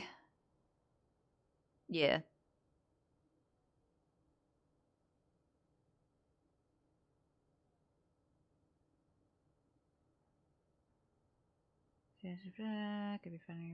Requires number of teacher assignment. Yeah, this program offers students the option of earning credits and beginning the school year in line to graduate with their class. So it's not to be able to graduate. I should have read that closer. And then looking at the band sign-up sheet form, out of all these guys, Jack is the youngest.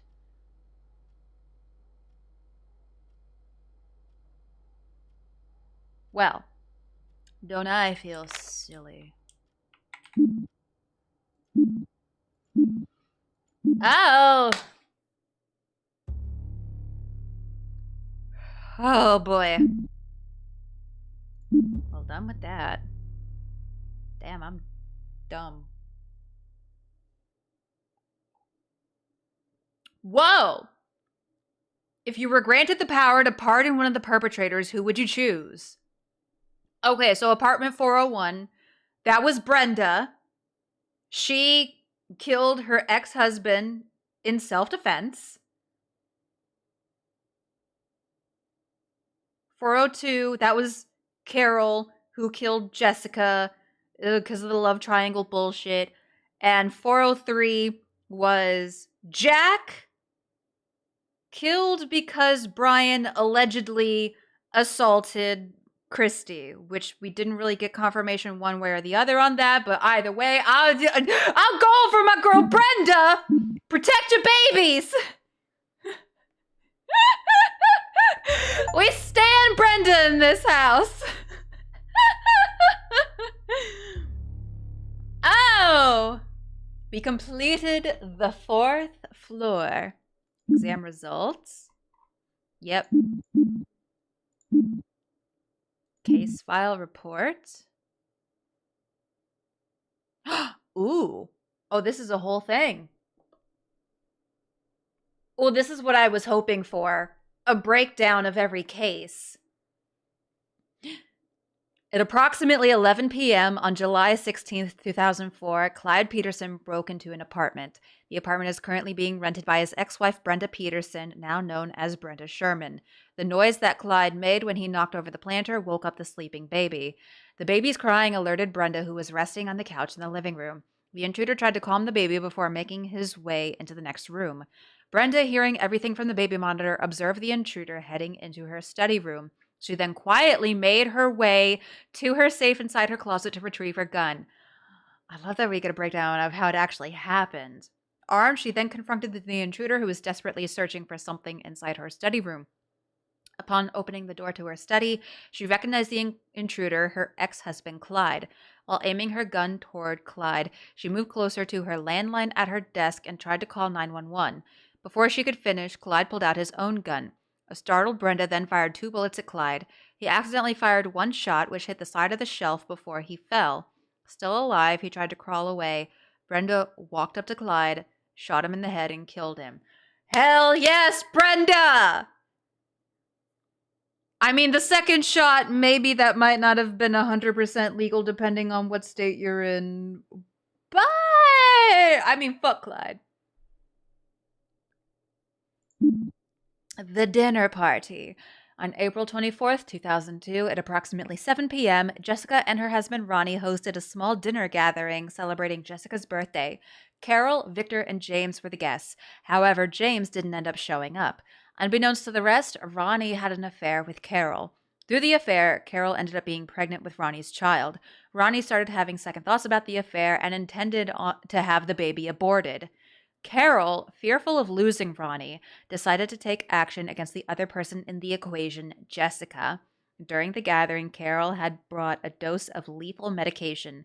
She poisoned her cup when no one was looking. She switched her cup with Jessica's. Jessica drank the lethal medication and succumbed to the poison.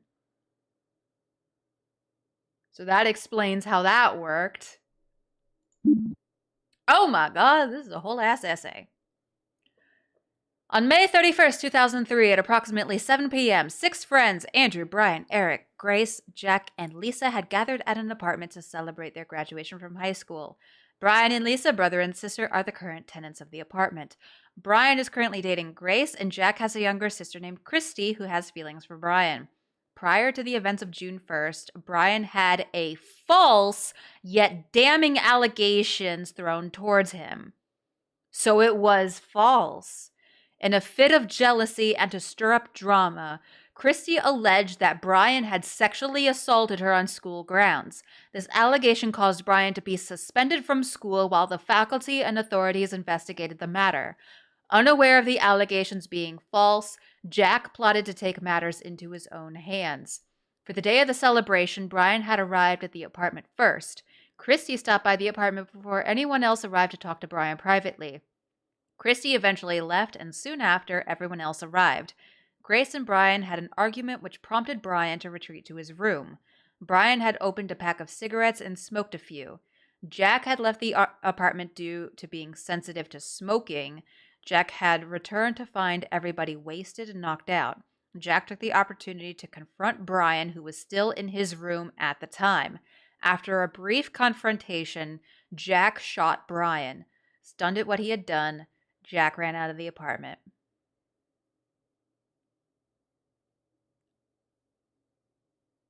I feel a little bit bad for Jack. Like, obviously Brian, of course, as well. But I feel extra bad for Jack.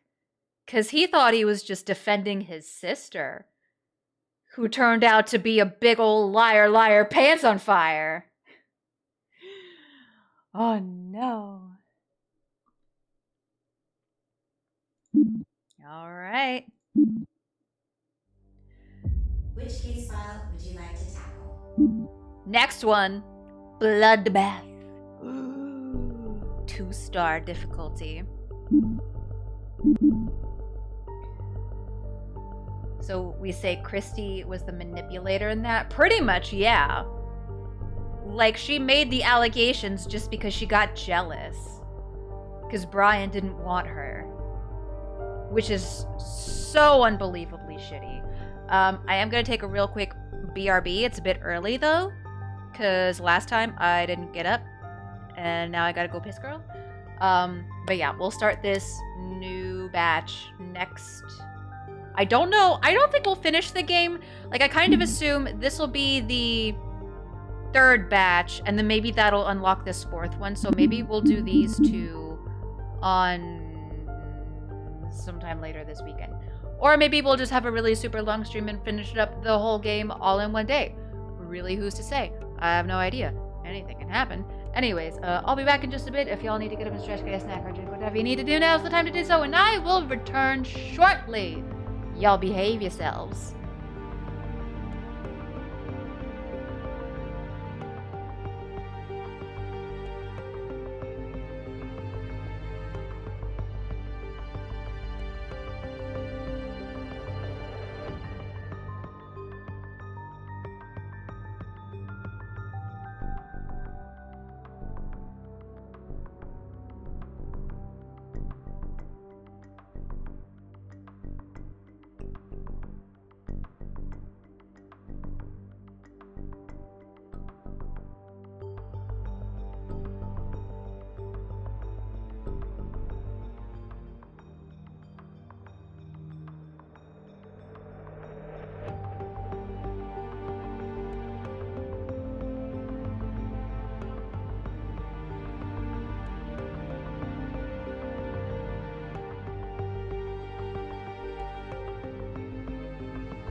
a bit unnerving how the music keeps stopping. I'm just sitting here in silence.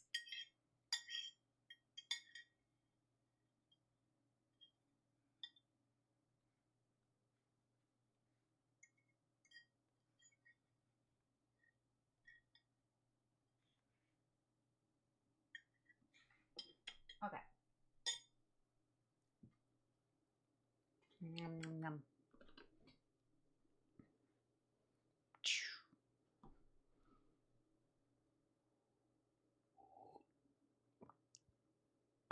Okay. Are we ready to move on to the bloodbath? I don't know. Seems like the 4th floor of this apartment complex is already pretty fucking bloody to begin with. Someone really needs to check on that. Honestly, I'm a little sus of the landlord. Landlords are all sus. But we'll go ahead and move on to this, I guess. Voting bloodbath. Voting complete. Good luck. A typically noisy detective's office became chillingly silent. The officers had not returned any calls, and there was no response on comms. Find out what happened. That's a little scary. September 25th, 1988, did that say? Oh. What? Oh, that's that. I'm looking at the ceiling. Oh, hello. Ah! What are this? Is that something I can pick up? No.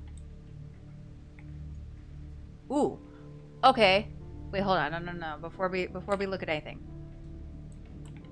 anything. Let's look at our questions.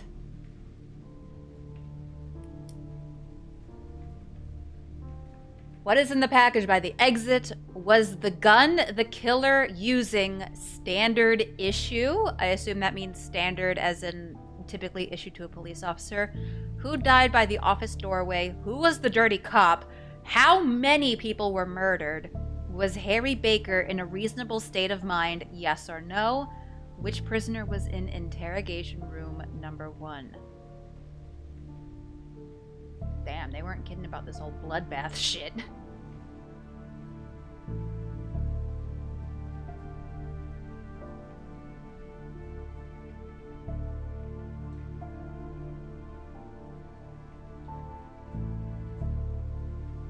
Okay. Was the gun standard issue?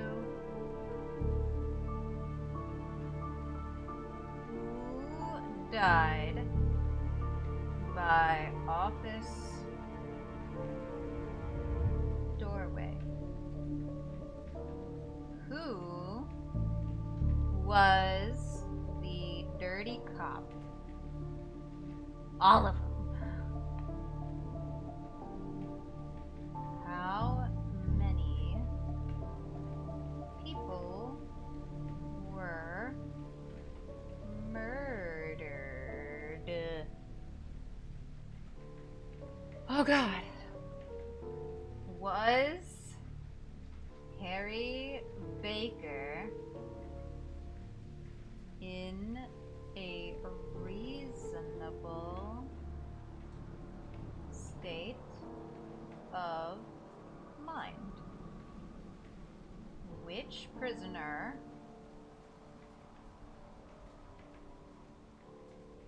was in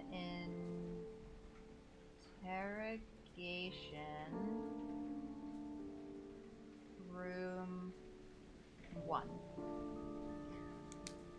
Oh my God, we got so many questions.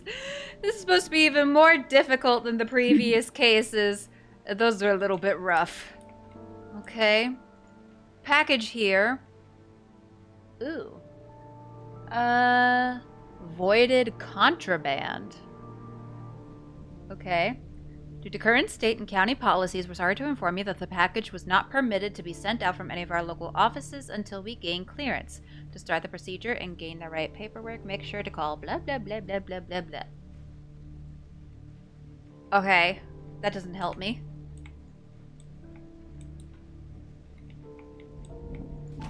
Ooh, we've had a number of recent complaints about drinking occurring throughout the offices. Due to the current influx of these complaints, we will address our stance here. Do not drink during work hours. Drinking is an adequate manner to elevate the stresses felt doing this job. We understand this and we will refuse any manner of taking that away from you. However, during work hours, we ask that you remain sober. Drinking inside the office is perfectly okay during lunch hours or off time. If anyone is caught drinking during hours, they will have a strike on their record. If one's work is determined to have taken a dip in productivity and we discover that consumption of alcohol is the cause, a strike will be placed on their record. Do good out there. Bye, guy.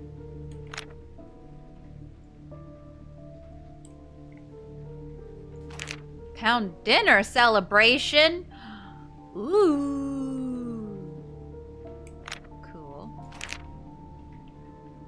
Oh dear. Today's morning and noon shift. Nakamura to unlock our squad racks and equipment room and unlock doors. Bolts to meet with department head. Baker to come in and finish report before additional meeting. Donuts coming in hot. Jimmy from 2 offices over is supplying today. Morning announcements on PA. Snyder and Bolts to talk with department head. Expected call later today to Bolts from HR. Escort a prisoner 1 and 2 to respective interrogation cells. Transfer of keys to Snyder. Questioning of prisoners switch at 12:45. Lunch break begins. Harry is in charge of watching over prisoners. Lunch break is over. Baker meeting with department head. Reacquired department equipment check over by Bolts. Oh, goddamn. Okay, so that's a lot of people.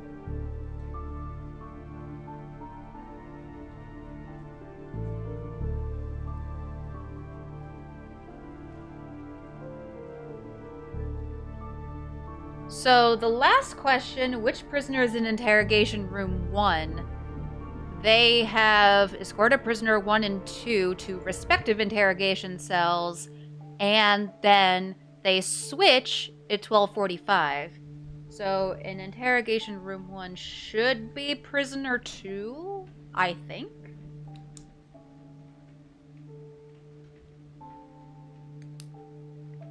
Kinda seems like it.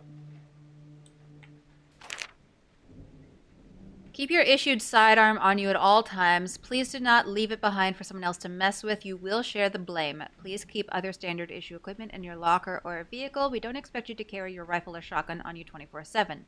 The fact I have to say this is disheartening, but given that Jim had neither sidearm nor primary on him at the time of the Main Street shootout 2 weeks ago means that self-preservation must be recommended and enforced. Had Harry not been there, we would have lost a good man. Please supply yourself as your job requires. So, Harry is the guy mentioned in the question. Was Harry Baker in a reasonable state of mind? Okay.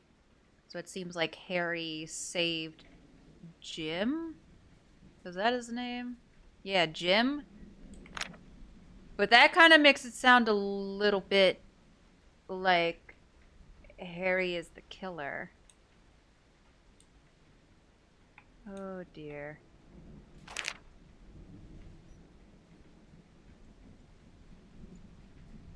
August 12th, 1998. I've tried to send the package now from 3 different places, but they keep avoiding the stuff. I've even tried to just pay the guy to look the other way. Cannot send it. We rounded up a few of the downtown kids tonight. They were taking pot shots with their BB guns. Darren told me to cool down again. They shot out my rear view mirror. Still can't send the package out. At this point, Kyle will never get it. I hope he can understand. I've tried real hard this time to get things in order. I had to shoot a guy tonight. I'm going to the bar, or maybe I'll just roll about downtown and stare at the lights.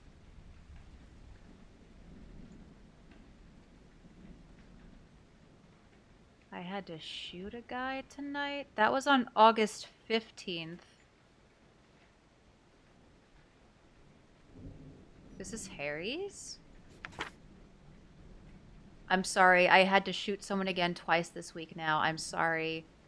It was a teen this time. Chief woke me up in my desk this morning. He asked me a day or two ago if he should be worried. I told him I was running okay. I don't like office duty. It'll probably be another month of this. I need help. I need to get out of here. All I do now is drink and write papers. There's nothing here. I still haven't talked to Kyle, and I'm stuck here doing these goddamn papers. Now I can only listen to Darren complain about things. Chief told me I cannot drink anymore in the office. It's affecting me. Bullshit. It's the only thing that can help me right now. I'm going to go crazy. If this is Harry, I don't think he was in a reasonable state of mind. I've been really testy again. I need to go to the bar, but I cannot do it right now. Need to be clean, even if only just for another few days. I don't want it to end like it did last time. The only good thing is now I can go do what I want. My flight leaves tomorrow evening. I ain't staying around here. I need to meet with him face to face. That was yesterday, because today is September 25th. Ooh, only direct evidence sub for now.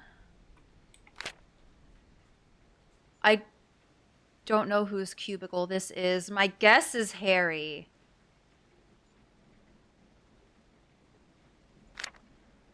Get audio of admission, warrant if need. Pastor says kid has no issues. Friend says Peter hid issues. Kid's name was Peter Jose. Okay. Ooh. Happy birthday, Kyle. I hope you enjoyed turning 15. I know your mother likely threw a great party. I hope you had a good time with your friends. I'm sorry that I missed your birthday. I had tickets, but there was a last-minute incident over here that I had to take care of. Next time, I promise to be there. I'm sorry. I hope this gift reaches you in time and you can enjoy it. Oh! That wasn't like contraband or something. It was a gift for his kid. I may not always have been there in the past 15 years, make that evident, but I want to pass this on to you. It was given to me. This has been our family now for many, many generations now. I belong to your great-great-grandfather, Bartholomew Baker. I hope that you can use this as an inspiration to pass it on eventually to your own children. I may not be there, but our family is. Harry Baker. So Kyle is his son. Wait, so then... I tried to send the package out from 5 different places, but they keep voiding the stuff. I even tried to pay the guy to look the other way, cannot send it. Where was the... Still can't send the package out at this point. Kyle will never get it. I hope he understands. Oh, Kyle is his son.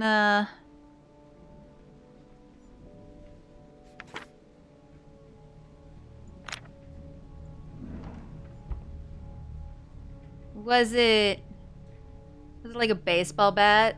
He seems to be a baseball fan.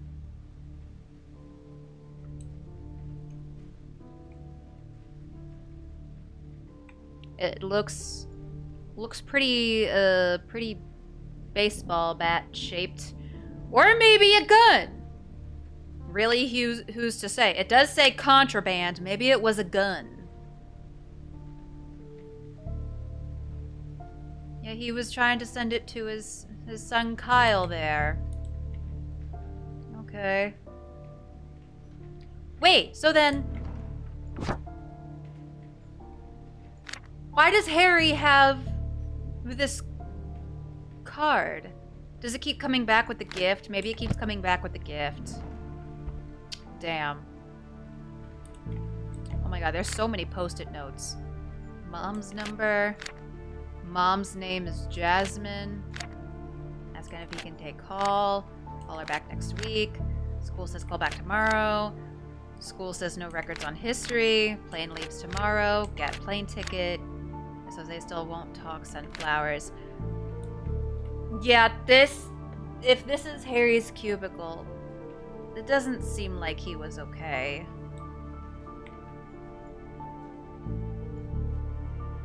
Prize for winning. Enemy sharpshooting state competition of 1994. Always keep it loaded and you'll go far. Oh. Oh. Well. Which one is this? That is 9mm Toretta?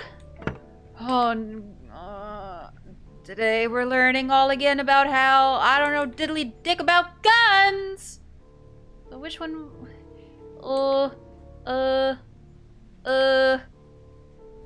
Fuck, I don't know. There's a bunch of guns taken down from here. The mom isn't talking. Lee. Case 6 paper signed, verified. Judge R is giving it clear. Get more floppies.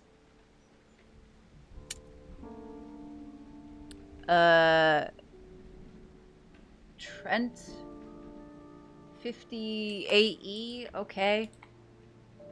You know, I'm trying to figure out whoever had what type of gun. Having all this guns and ammunition around it don't help.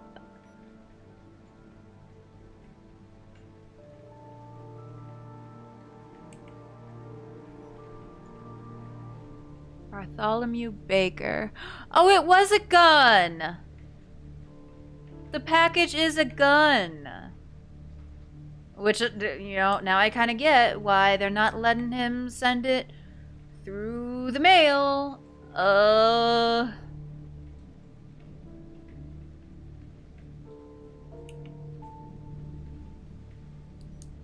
What is in the package? It is a gun. I guess specifically like a rifle?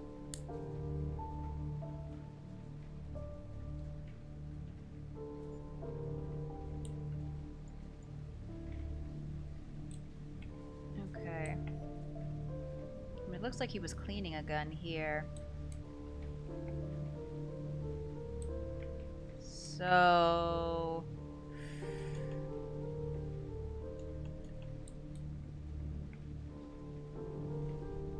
office door. Oh, yep. This was Harry's office indeed. There's a name plaque literally right here. So is this Harry?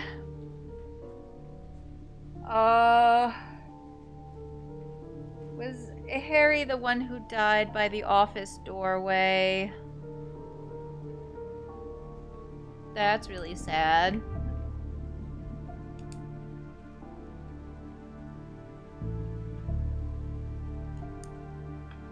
It looks like he might have been like in the middle of cleaning or something, cleaning his gun, and then he got up, and then,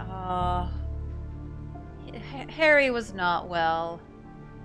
I feel a little bad. I kind of made a snap decision that, you know, maybe if anyone was gonna be the killer, he might have been.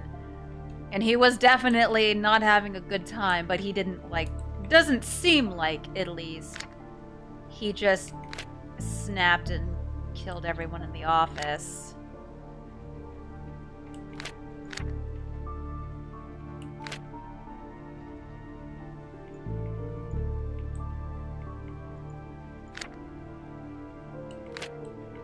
He's writing so many post-it notes, like he can't remember anything.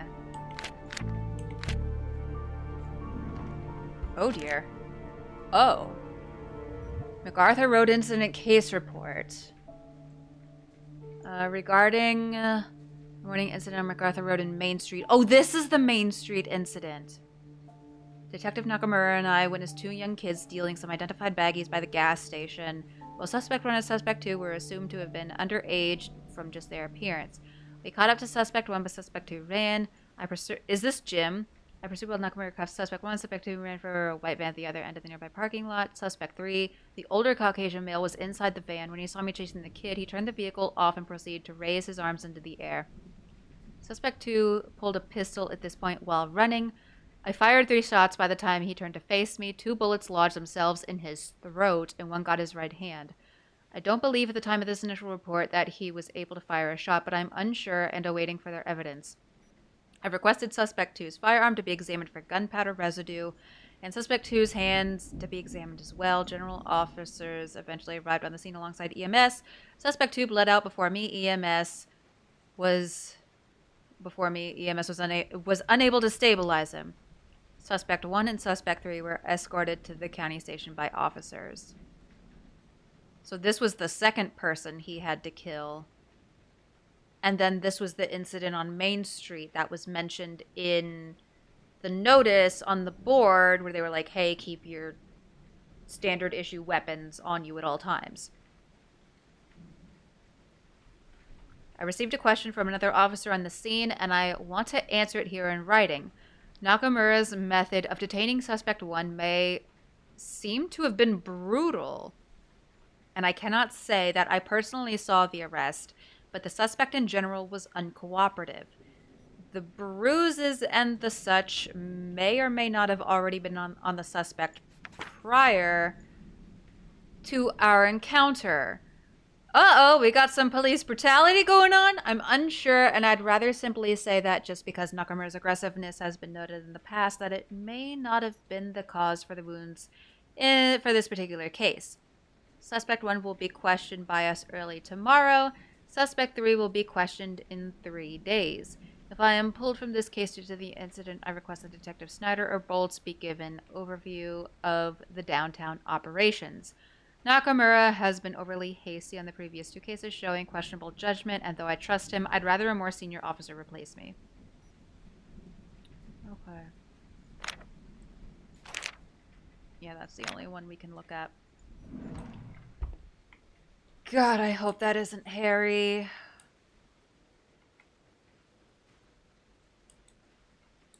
I just kind of want to have a little scan around because we also need to figure out how many people died.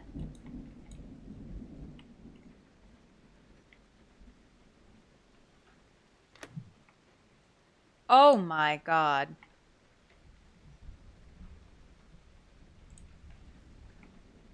Holy shit.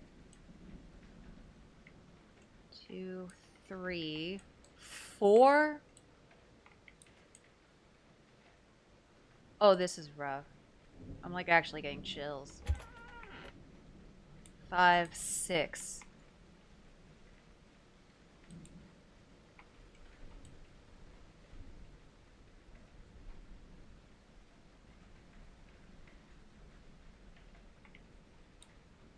I think that's a total of 6 people.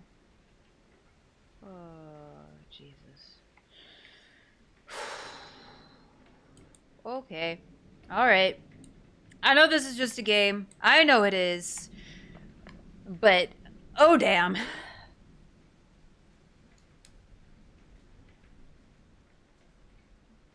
5, 6. Was Harry Baker in a reasonable state of mind? No.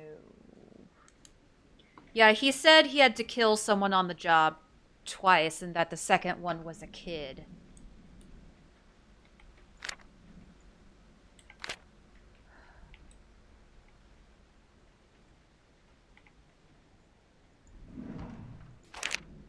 Oh gosh.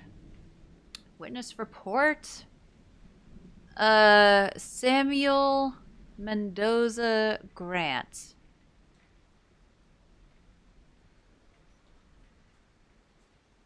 Interviewing detectives in Badge, Bolts, and Nakamura.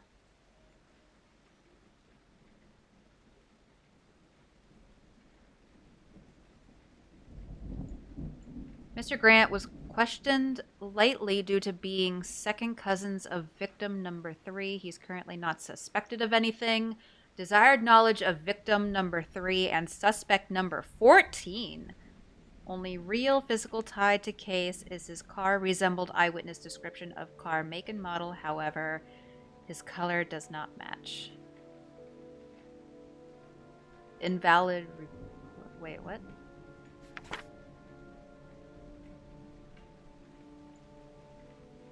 Ela Christine Morsk. Mrs. Morsk was brought in due to relation to witness number 2. Sister, current concern of reliability of witness number 2's testimony from 1987. Sister was able to confirm suspicions about the testimony.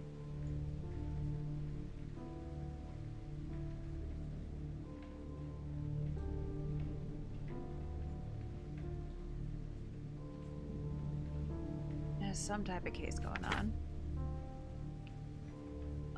Invalid report. Check with partner for issues.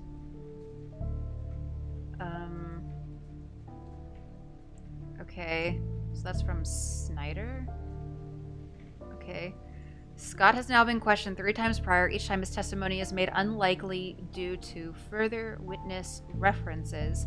He's the second suspect, not able to arrest him yet, but he's a perfect fit so far. His only out was that his job times checked out back then.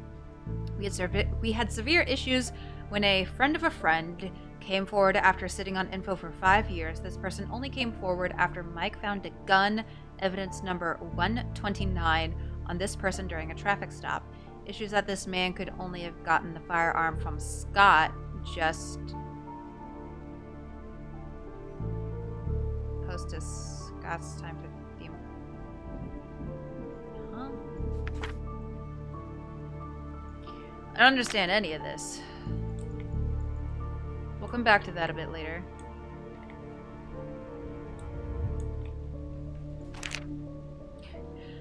You are a cop. Your duty is to the great people of this town. Your duty does not end after 5 p.m. A cab!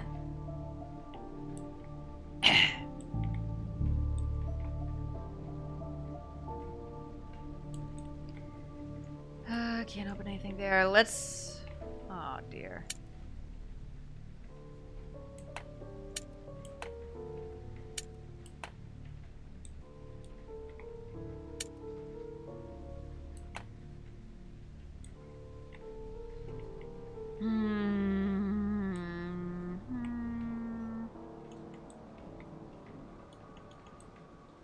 Let's look around the rest of the office before we do anything else. Hi. Who is this? This is Nakamura. Okay. Oh my god. Everybody got so many post-it notes. I thought that would have just been a Harry thing. No, that's apparently an everybody thing. Harry wants answers yesterday. Great. Ask Harry about Jay's case. Don't answer calls today. Nakamura was the one who was there for the Main Street incident. Morning stroll, buy more drinks from Walmart. Okay. Oh. Harry asked for papers again, find them, need a new bag of wrappers. Already out. Withdraw from bank before coming to office. Morning walk, 10:30-ish, paperwork for the rest of the day. Check with bank in the morning before office, morning walk, 10:30. I was applying office donuts today. Used $20 found yesterday. Okay. Ugh, new medication today. Not like the old stuff I was using. It's got a bit more of a kick to it. I know my doctor told me to likely avoid this if I'm on anything else, but he said it was a great alternative if I start to notice a dip in the other medicine. It seems to be doing fine. I don't notice any difference just yet, but it gets the job done. My headache is still there, though. Well, I don't feel so weird anymore. I think it's good. So far, so good. The headaches are just dull. I think it's just another fine day. The whispering stopped.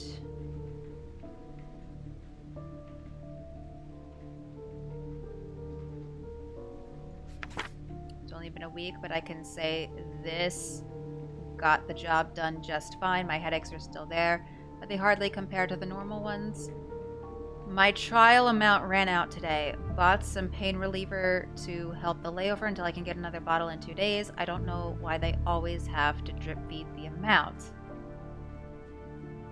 Yeah, I really hope this isn't some type of like, you know, a police officer has some type of mental disorder and that caused him to go kill everybody. Nothing on the 9th. I almost collapsed when I finally got the stuff yesterday. It's a fast actor, however, came a little late though, so I could get worse stuff to quiet down. And now it's completely normal again. I'm stretching a little to make sure I can pay for this next time because it works 100%. It is hampering my other expenses, however. Almost had an issue, didn't take one as an experiment yesterday. I think even by the end of the day, Baker was a little concerned. Feels good, no issues to report today. You know, I think that the prior medicine was just putting me off. You could tell me green men had taken over the government and I would have bought it. Had to buy another bottle in the morning. Completely out of money, though. I'm going to have to start a second job or something to help pay for my issues. Thumbs up again. I can't find the medicine. I left it in my car. Now it's gone. I've been doing fine for the most part. I need to find it again, at least before my issues crop up again. My headaches have already returned. I just don't want to hear the voices. This is the day before the Main Street incident, where Nakamura was suspected of some type of police brutality. Okay. This does not feel good. Oh, no, wait. Darren Nakamura? No, that's the wrong person. This wasn't the person. No, this wasn't the officer who was involved with the Main Street incident. God, there's too many names. Too many people. So many people are dead. Let me double check here. Oh, it was Detective Nakamura. Okay, so I was right the first time. Okay, so... yeah, September 22nd, the day after he wasn't on his medicine.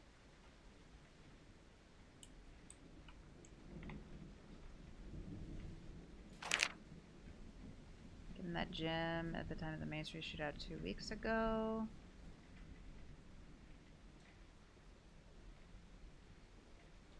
Oh, is this an old notice?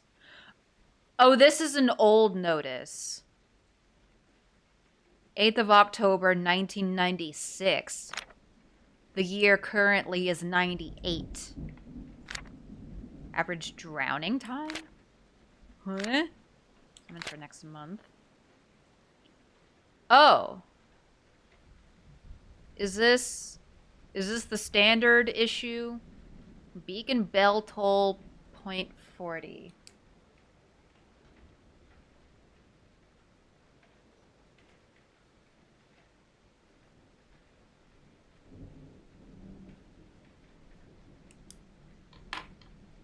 Okay.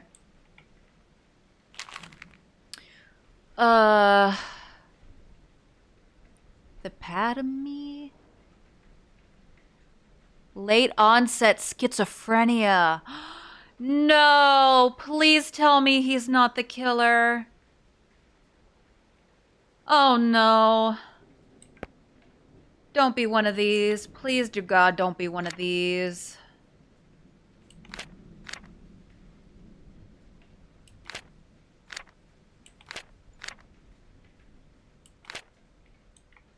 Oh no, oh no, oh no. Smith wonders if Mike has Christmas CD. Composition book? It's not a composition book, it's a composition book.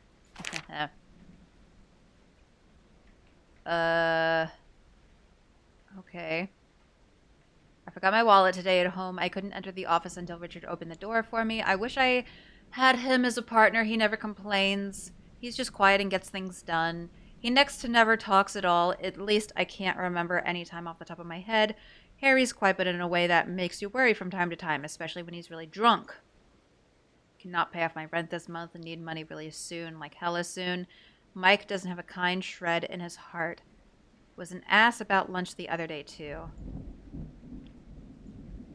The fat tub of lard came in panting today during lunch. I told him to try using pig insulin instead. He spat at me. I don't really care. He tried to jip me again. Oh, I don't like that.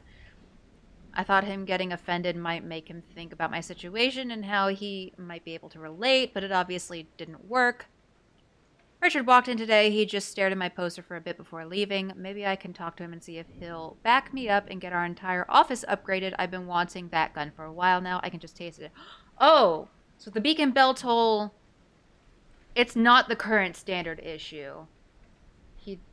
No, is that going to answer the question? Like, if Nakamura was the killer, he was using that gun he has the poster of, which isn't standard issue. Please, I don't want Nakamura to be the killer. I really, really don't want him to be the killer. Sometimes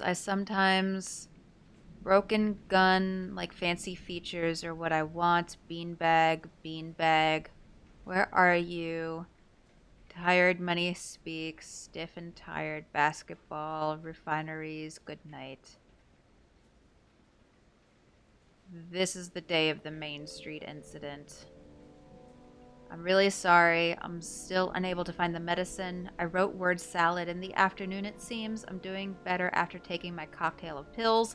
Richard broke his gun, that's why he came in yesterday. I'll ask the chief again if we can get a special order, and I want something like my fancy baby to be standard issue. I wouldn't mind something even crazier, like the revolvers that Harry has on his walls. But maybe that's going too far. I'm only worried that Harry would get one of these suckers. He's already kill shot with one of the pea shooters. I got pulled in by the chief today. He asked me about Harry. Seems like they're just doing a general evaluation. I answered pretty casually. They asked if I knew about any evidence going missing recently. I'm able to say confidently that it wasn't Harry. I've only seen him party hard with booze anyways. I now think I'm seeing a unique pattern in the rug. It's helped me clear my head and think about certain people. Still, the medicine is gone, and I don't like thinking like this. My headaches are back in full swing. September 24th is the day before. They took Harry out of our case. They put in Michael Schneider. Schneider? I hate that man. I cannot accept this. I refuse to ever work with him again, and I will force them to realize this. Somebody will understand. He's been cruel in some stuff recently, too. Keeps making jokes about issues that the others still haven't clued in on. If he makes another one of those jokes, I'm going to blow a casket. I hate him so much, and the position I'm in makes me feel like shit.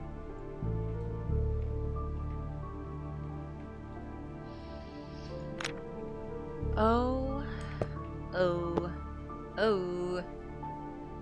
Planner?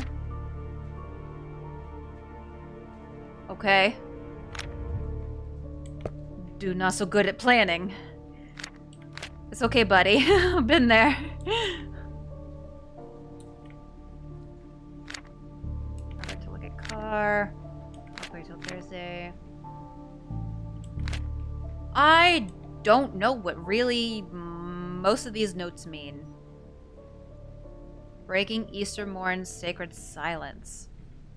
A shootout occurred after inmate escapes prison. Oh, this is April 1st, a bunch of years ago. Like 7 years ago? Yesterday as the sun peaked beyond the valley's silent Guardian Mountains, gunfire poured over Detective Darren Nakamura's head. Oh. His partner, Detective Baker, was away on assignment in Bindler City, and Darren was all alone. He had been on McDaniel's show for over 2 days. I have no idea.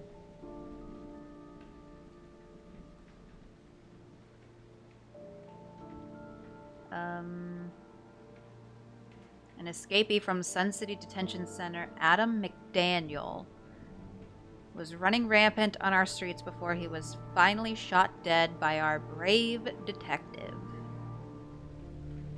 Okay. So he has that framed. Cool.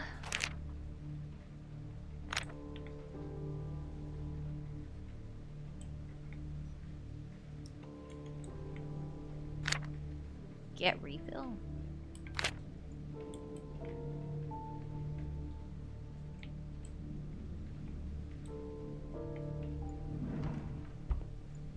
Oops. No, come back.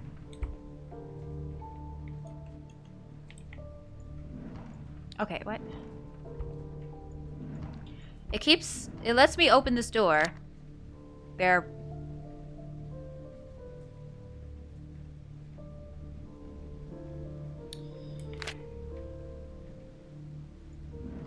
Okay. Trial and all. Extra strength.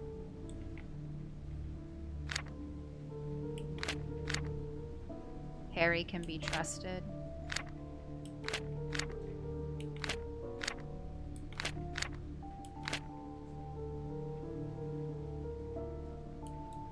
I really hope Nakamura isn't the killer.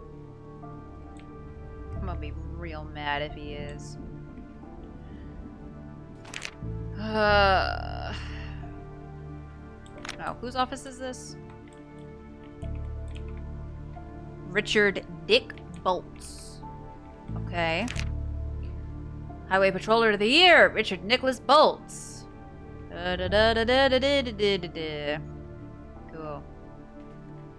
Well, that's what Richard Bolts looks like, so we know what one of these fuckers looks like.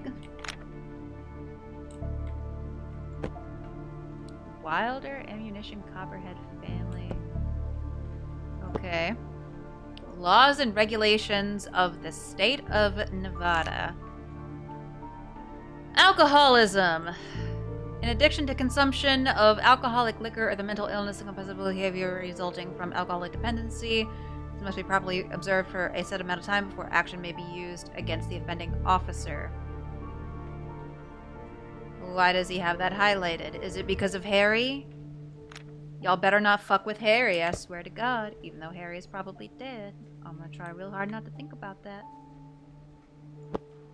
Planner.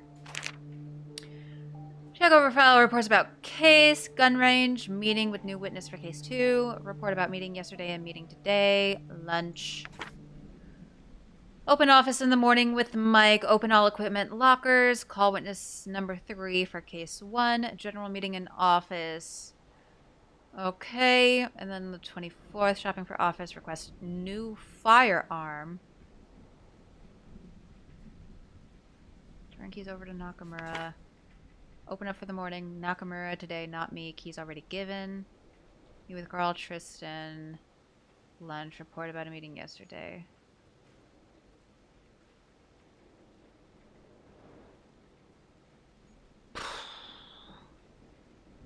So, Nakamura opened the office.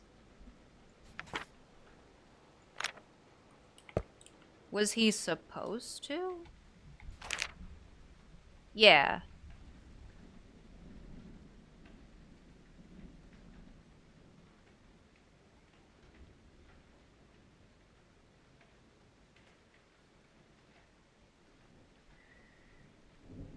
Oh, this is rough.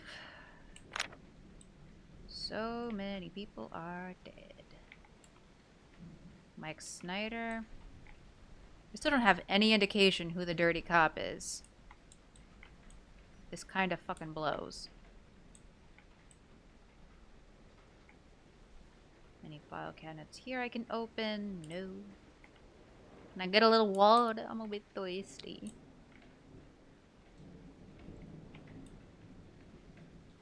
Anything in the trash? No.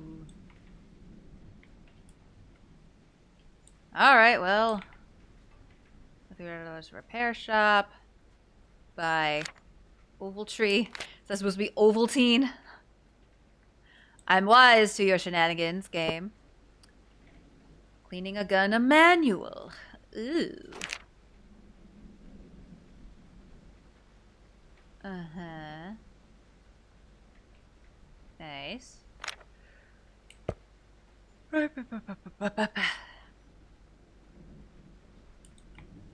So many things. August 22nd. Baker just broke his 2-month separation from booze, drank through most of his fridge the other day. He gave me a bottle as long as I kept him company. I was glad enough to do so. I think Clara would like him, but he's too offensive to have around the kids. Hand that new folder to Dick tomorrow. He's authorizing something for case 2. Sounds like we have someone who's coming in to talk. Have enough money on the side now to buy Clara that nice dress. I think Clara was the name in the demo of the character who became Jessica. As if they didn't already make it more confusing, switching all the name around. Baker keeps laughing each time I ask the guys to grab donuts. I think his frustration is starting to bleed through. His last case hasn't had a breakthrough because Naka keeps dragging his feet, and since Baker himself is actually forced to stay in here. Grab Carl Tristan for questioning. We may have a break. Bits of evidence that should have been brought forward a decade ago. Also, don't trust Nakamura until you know that he actually has his wallet on him. He keeps muttering how it's not his fault when he's asking for something that he cannot pay for. I'm not a charity. Sometimes we fail the right people. Looking at the stuff we have, Tristan should be a free man. He's been left behind and lost a decade and a half of his life. Just poof, gone. We're going to try and get somebody just above to hear us out. It'll take time, but he can handle it. He has a tough soul. It's now $50 for the entire package. And it's not like there's much in there in the first place. The thing is always light as a damn feather. Disgusting, shitty, slimy, shady. They know I need it, and they're gonna ride me for every penny. This isn't something recreational, for crying out loud. My life actually depends on this. I had a good laugh when I went with Baker and Nakamura for lunch. Baker barely smiled, but I think he liked being out of the office. Nakamura just nodded a lot, acts like he can actually follow a discussion, stupid moron, like a dog or something. I made him pay for the lunch. I ain't paying after he stiffed me last week. I went shooting with Dick today. His standard carry broke. If only I could get the security feed for that. I'd been pestering about requesting a new one for another week. Okay. So who is it? Is it Bolts? Is that who it is? Yeah, this guy. If he's the killer, he also didn't have his standard carry.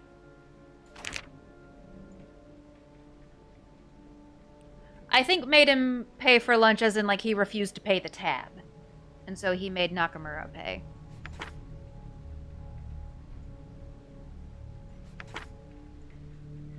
September 24th. I think I'll be able to have a good rapport with Phil. Seems like he's grown in the area. He was arrested with our team's hockey jersey on, but also like 30 pounds of marijuana. Seems to be a decent guy from his wife and brother's statements. Just down on his luck. He's also using a little of what he was dealing. That's rule number 1, just don't touch what you sell. It always makes things harder, but at least I have a few jokes that I think he'll be able to laugh at.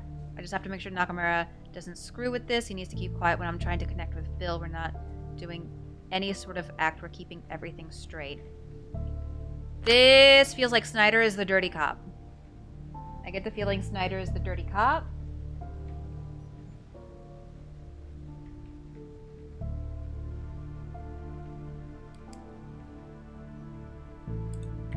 Yeah, so far I am not digging Snyder very much.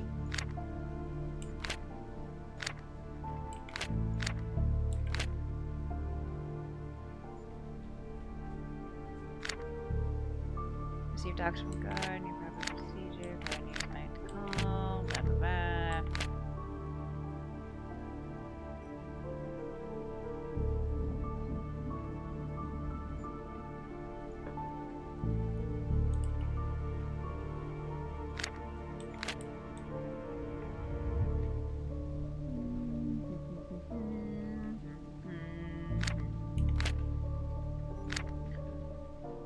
Ice skates, can they feasibly pierce bone? Ooh. Anything noteworthy in the trash can? Doesn't look like it. Can't look at the bag. Ooh.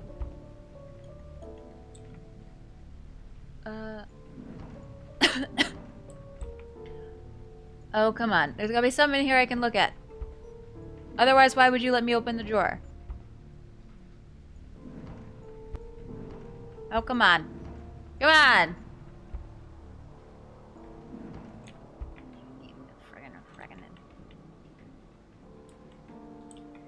Did I already try to open these drawers? I think I did.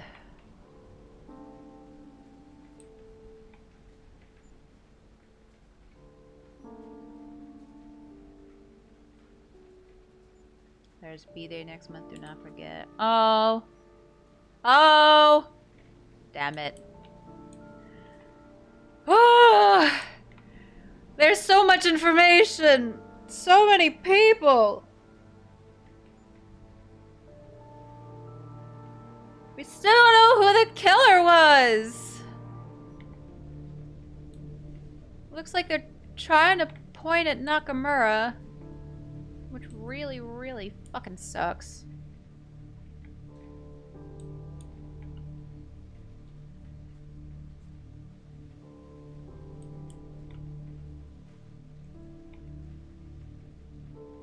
part 2. What do you mean?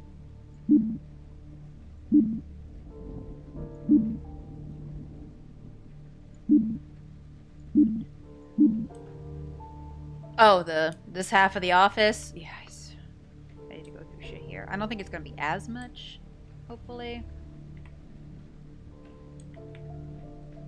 I don't think it's a part 2. Like, each section has different cases. Like how the 4th floor had 3 cases. Like, the 4th floor was its own section, but 3 different cases.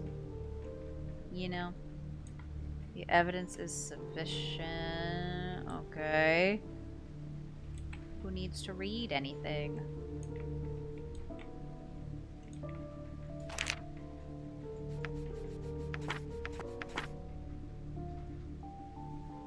Oh. Oh.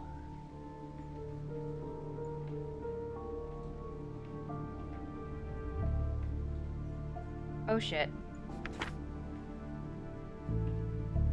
Or silent.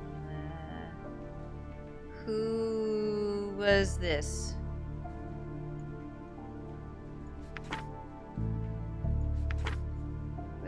Wait,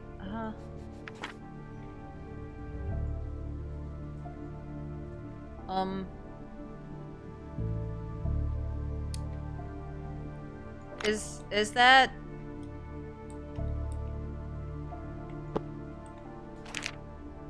That doesn't look like Nakamura's handwriting. I don't know if this game would put that much detail into something like that, but Nakamura's handwriting looks distinctly different from the Snyder hate thing.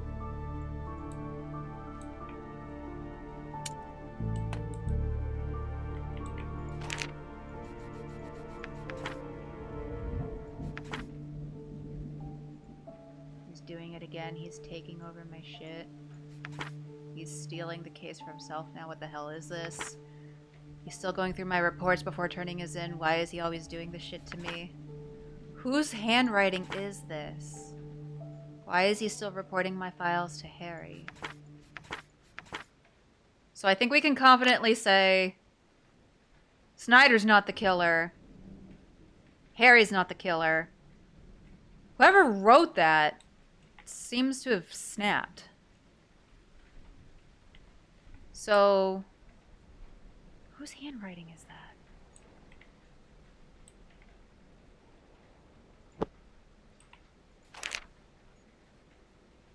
Like, would they do different handwritings? Maybe?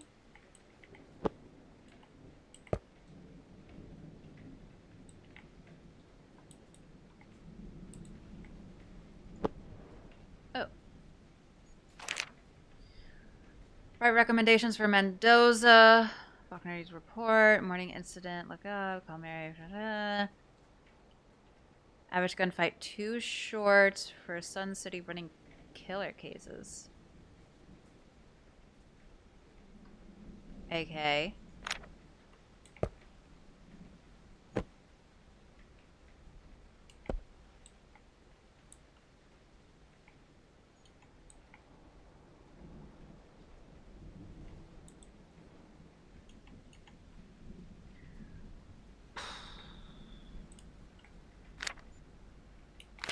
I mean,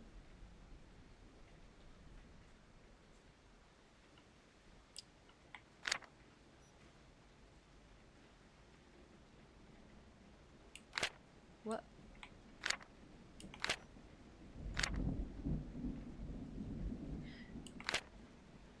Is it just me, or does Harry's handwriting look like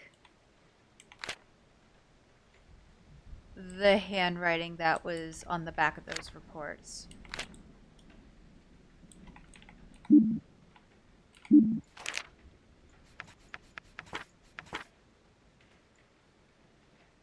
Maybe? But it says, why is he still reporting my files to Harry? So that wouldn't make sense if Harry wrote it. Yeah. I mean, Harry wasn't in a good state of mind, but he wasn't that far gone, I don't think.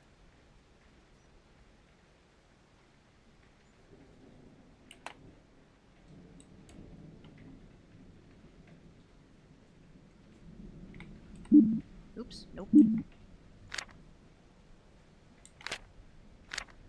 Yeah, it seems like everyone has their own distinct handwriting.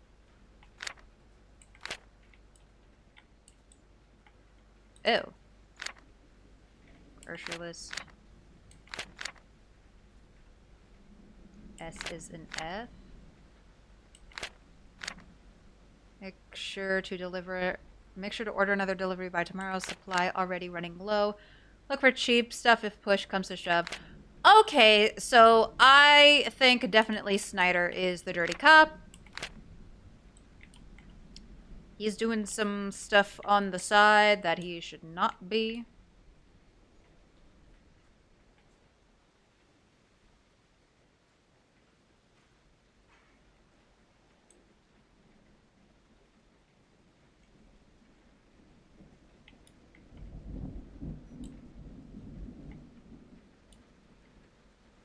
I can't... It couldn't be either of the suspects. Because I think both of the suspects that were actively being interrogated also got killed.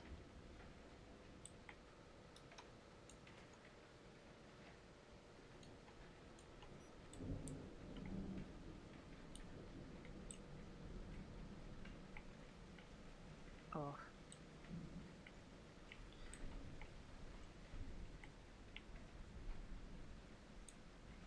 Well, that's brutal.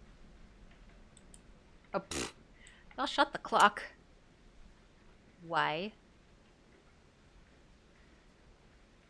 That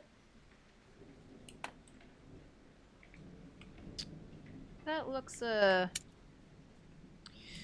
we got 2 different bullet types being shot throughout the walls.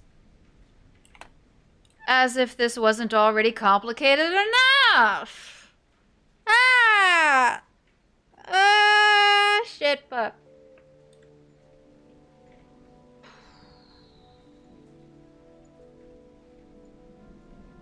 What the fuck? Hold on. Just a moment.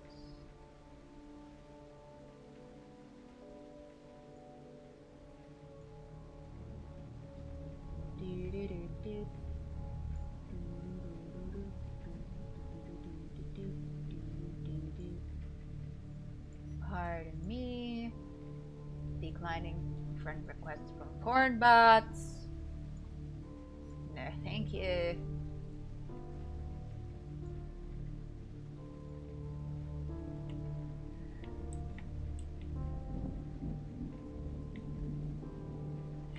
It feels... Yeah, really. It feels weird that the only handwriting on the report matches Harry's. That doesn't feel right.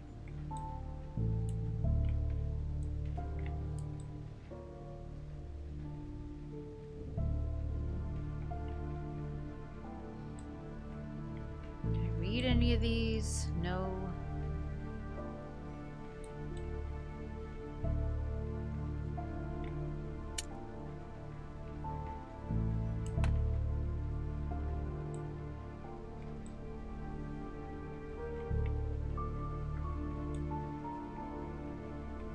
Okay, so what questions can we answer?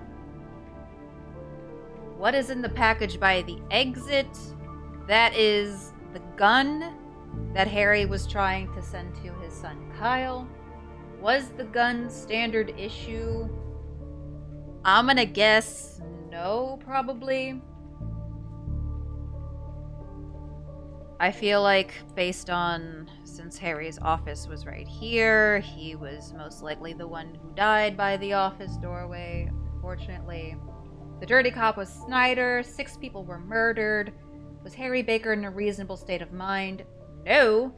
And which prisoner is in interrogation room 1? That would be prisoner number 2. So, I guess, for all intents and purposes, we can technically go ahead and answer all the questions, even though I don't think we really have a solid answer on who the killer is. Gun. No. Harry. Who was it? Harry Baker? The dirty cop. Snyder. How many people were murdered? 6. Was Harry Baker in a reasonable state of mind? No. Prisoner number 2.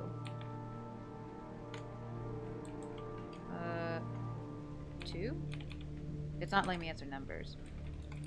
Prisoner 2. Wait, do I need a name? Do I need to put the prisoner's name in? Oh, fuck me.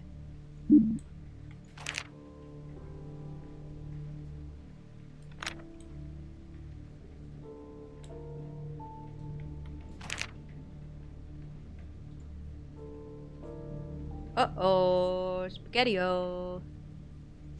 96, 96. Those are all 96. That doesn't help me. Oops.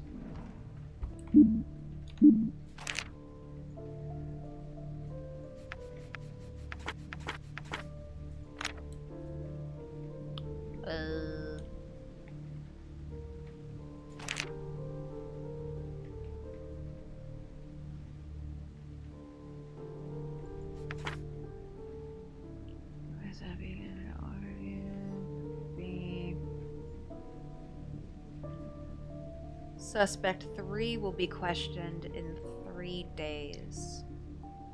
So this is from the 22nd. Is Suspect 3 the prisoner in interrogation room 1? I have no idea who that is.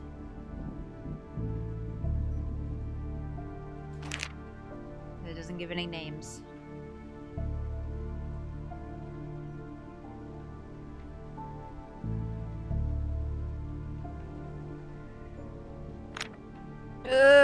How am I supposed to know this fucker's name?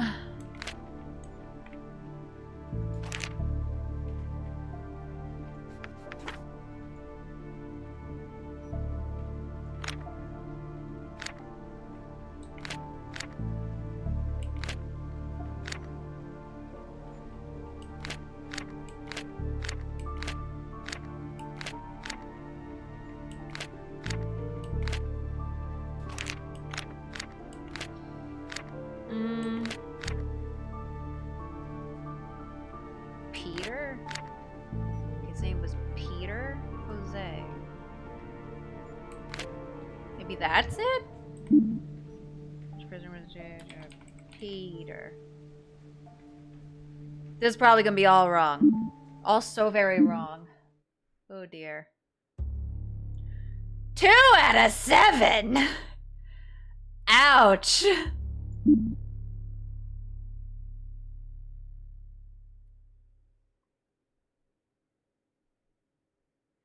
Was Harry Baker in a reasonable state of mind? Bestie, I highly disagree.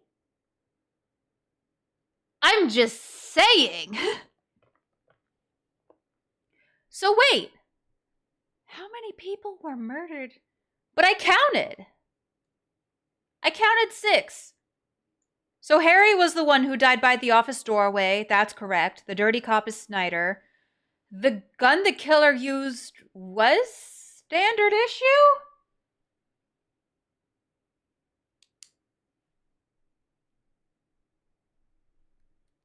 Maybe the package by the exit, maybe it's supposed to say rifle instead of gun.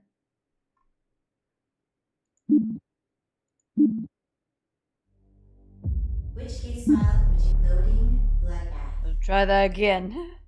Loading complete. Ah, shit. Good luck.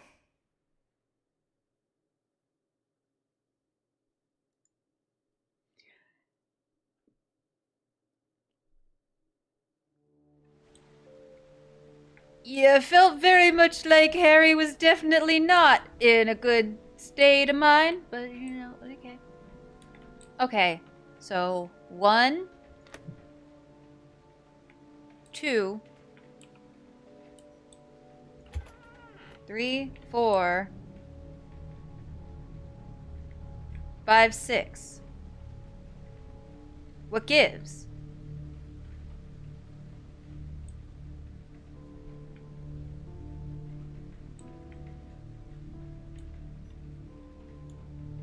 Unless, like, one of these guys shot themselves. This one doesn't have any blood. Maybe he wasn't killed. Maybe he just pretended to be dead? I don't know. Maybe it's 5, because this outline is the only one that doesn't have any blood. Ooh. What was this? We didn't look at this before.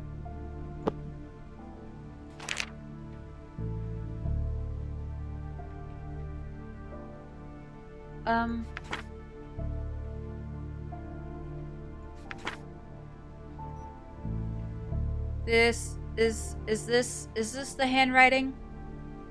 Is this the handwriting? With, meet with Philip.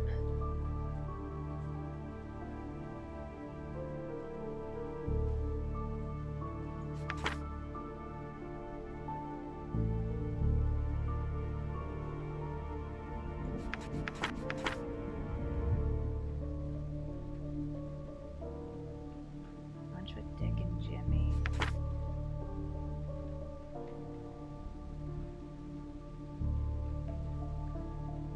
Is this Snyder's?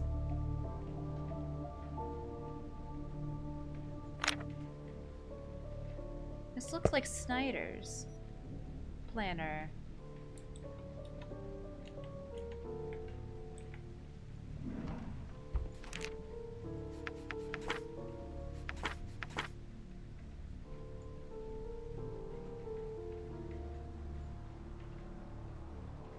No. It doesn't look the same, damn it. We still don't know who the killer was.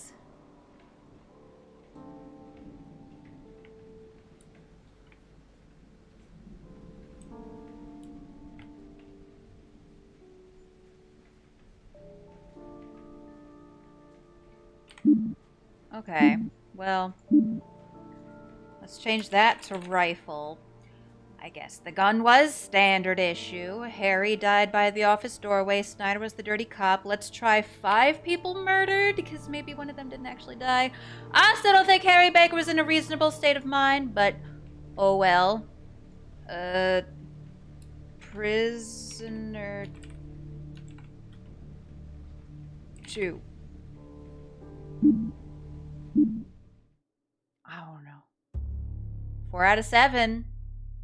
Getting better. Slowly. What? Do I need, like, the specific name of the gun? And still that's wrong. So literally the only ones that got fixed were the yes or no that we... God!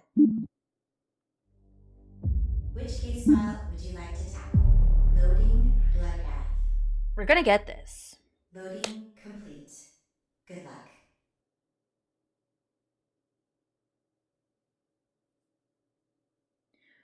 Wait, is this the only case in the bloodbath section?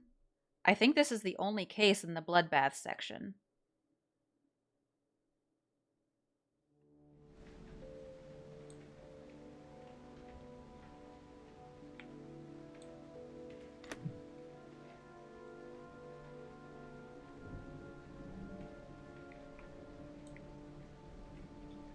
No, because I thought there was another one, but I don't think there is. Like in the 4th floor, that had 3 cases, but then I click on Bloodbath and it only loads into this one. So it might just be one long case instead of multiple cases.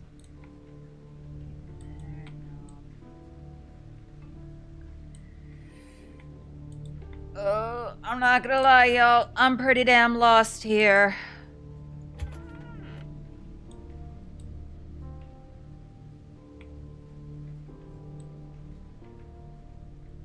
I don't know how I'm supposed to figure out how many people were murdered. If, like, apparently I just can't count. I don't understand what's happening here. Front desk. Yeah, I can't go through there.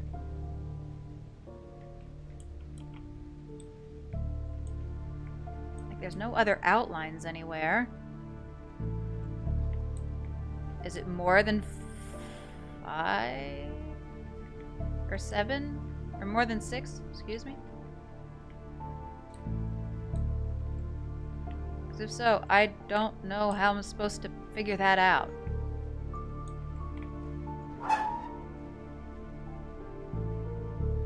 Hello? What? Put that back. Don't need that. Oh. Okay. Well, that's where Snyder's keeping his stash. Cool beans.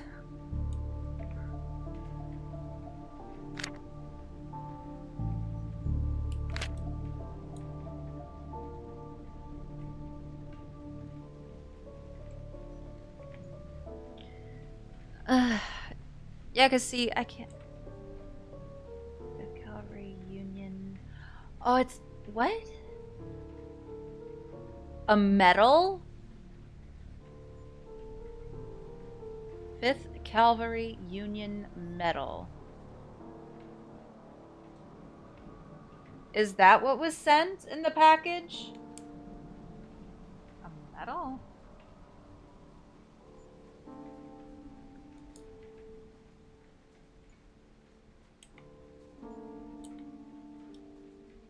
I don't know. It don't look like there ain't no metal in this box. But okay. Let's fix that right quick. Metal.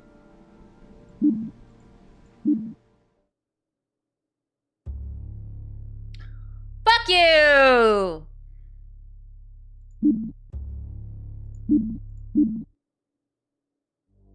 Which case file would you like to tackle? We're gonna have a quick ad break here, y'all. If you're subbed, you won't see ads. Oh,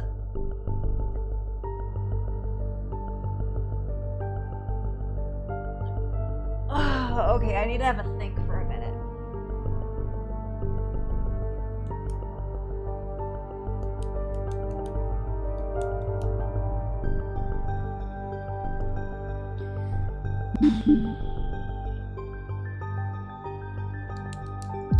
Loading bloodbath.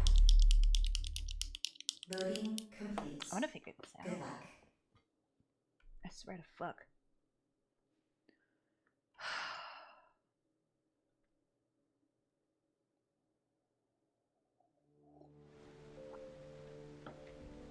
Is there like a hint anywhere?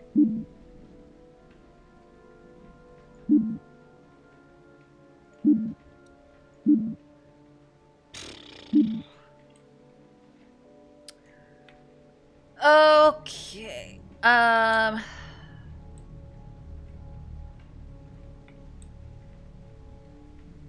Seth, are you still here? Are you still hanging out? Question.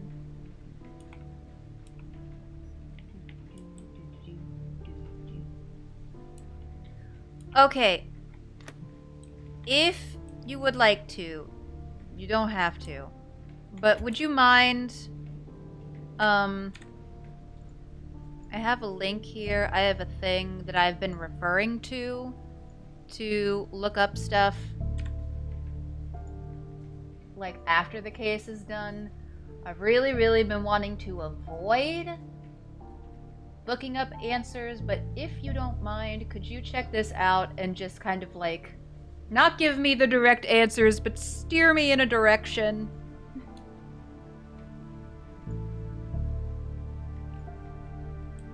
Because at this point, I'm kind of like, I don't know what else I'm supposed to do. I don't know how I'm somehow counting wrong.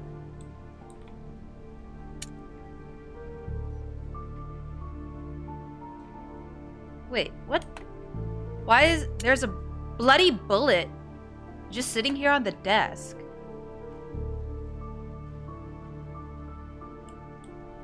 Somebody got shot and then maybe yanked a bullet out? Well, that's something. That's the same type of bullets that are over here. Not the same type of ones that are over here, though.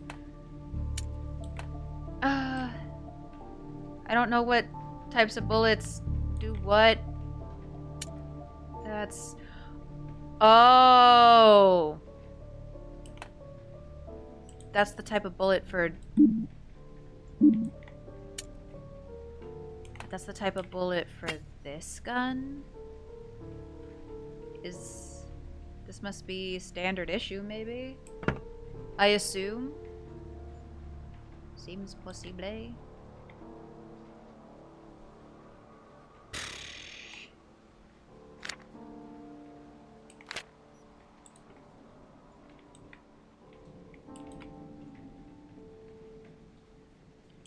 Like, I figure I'm probably missing some type of evidence somewhere. But the biggest thing that's kind of boggling my mind is how I'm getting the number wrong and how many people were murdered.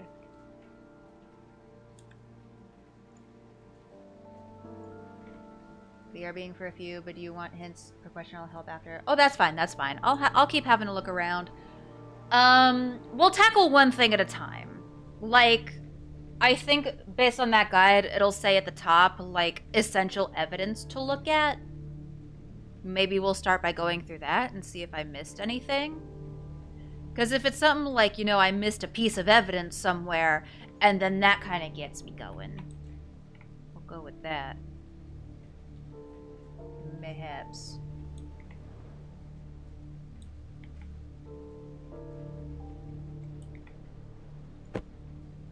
Wilder, Copperhead family. Okay, so...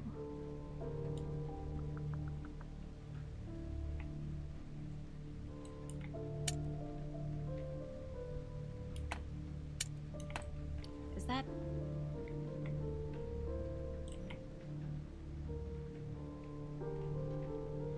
Trap ammo. Okay.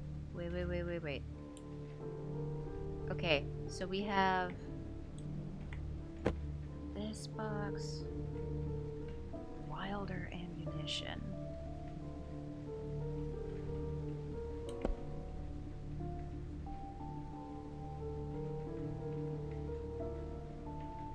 Wait. Were there bullet casings somewhere? I don't remember if there were any bullet casings somewhere on the ground.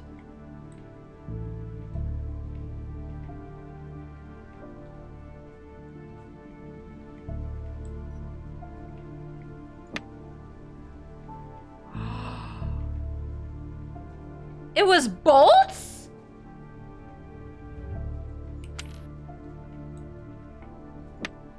Wait.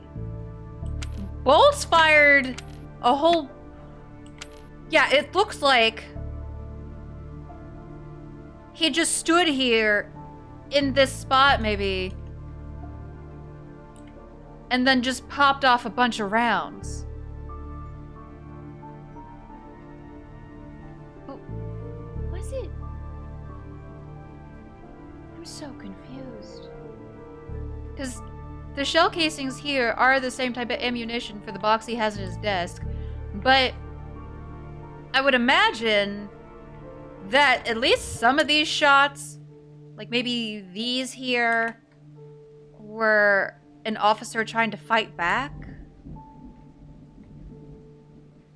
Maybe?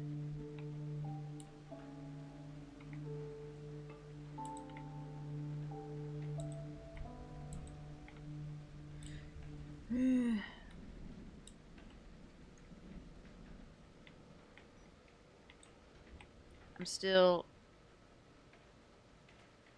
really unsure how to,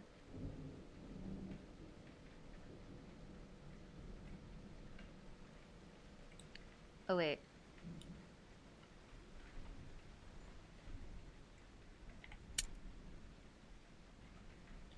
Wait, so if I imagine these were the ones fired by the killer, possibly? Because we don't have the whole bullet intact. We just have the casing. And then we got these bullets here that are stuck in the wall. But then these types of bullets, it's the same that Harry has at his desk, I think.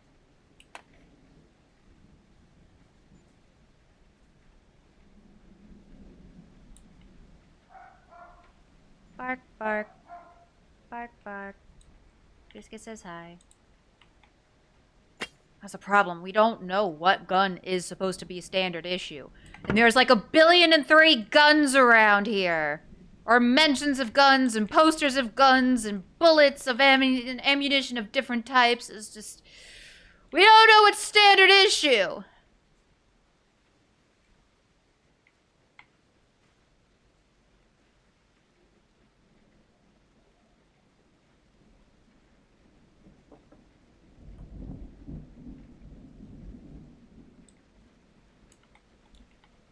Hello, Seth.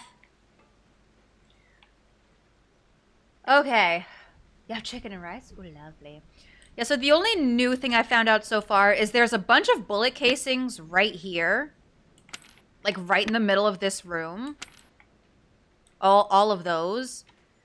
That seem to match the bullet box that's in Boltz's office. Like these right here, the 9mm Wilder. And I think that might be these bullets. I'm not entirely sure because we have two different types of bullets in the wall. We have those, and then we have these. These types of copperhead bullets. And the copperhead bullets are in Harry's office. So I don't know what's what. I ain't got no idea. I'm gonna be so real.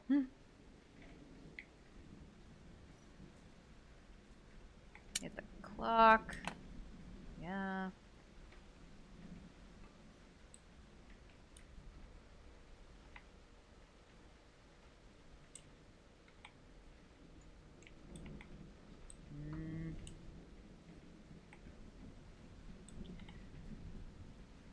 So,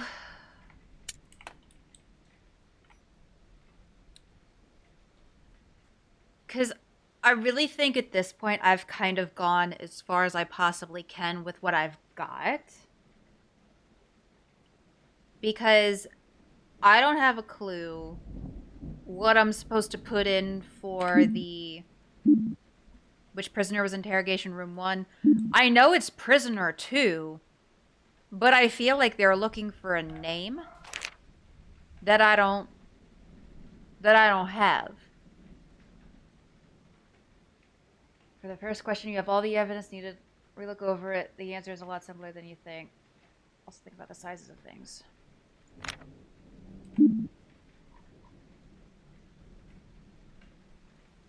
Was in the package by the exit metal. I said gun. I said rifle.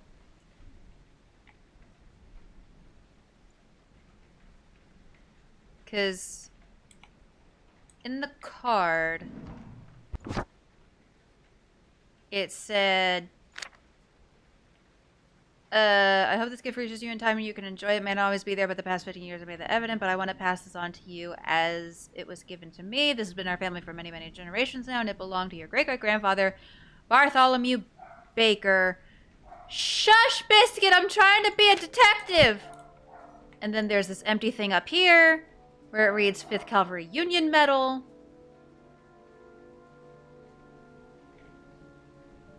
Do I need to put that in? Like, is that it? 5th Cavalry Union Medal? Is that the answer? Do I have to write out the whole thing?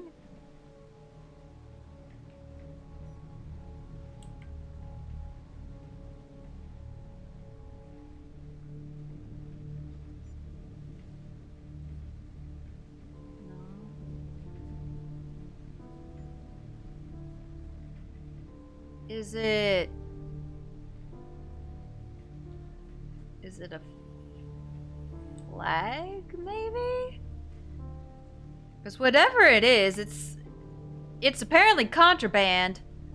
That's why the thing's not sending.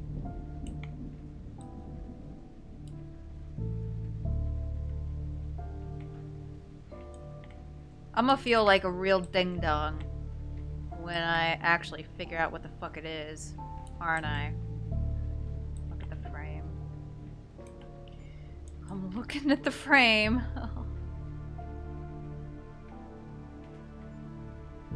I mean,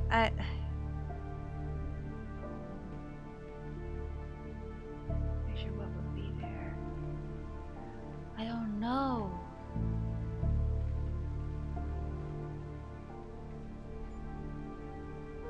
Is it a sword?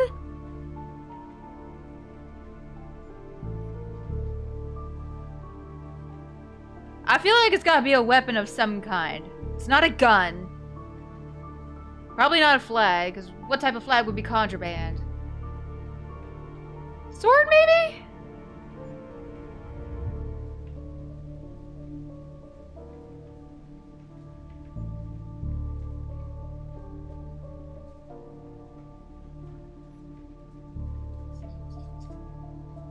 I feel real silly. Is it a sword?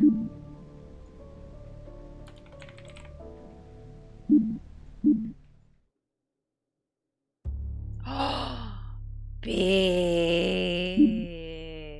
Okay. We on a roll. Now we gotta figure out how many people were murdered, because apparently I can't count. Or figure out who's dead and who's not. Which case file would you like to tackle? Shut up. Loading bloodbath. Could have alternatively put gift? Aw, damn it! Good luck. That would have been so simple! What the fuck?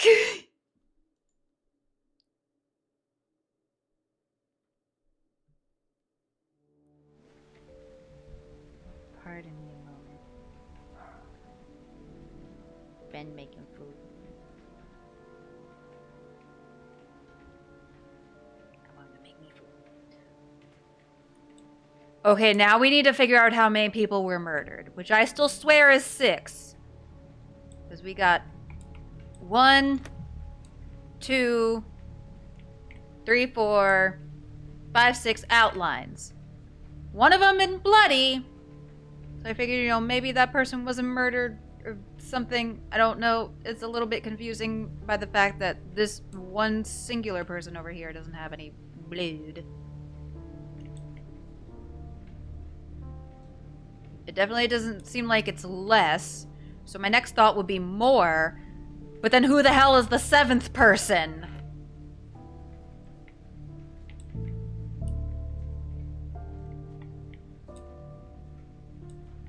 Unless there's an outline somewhere that I'm missing. Which I don't think I am, because I have thoroughly scoured this whole place.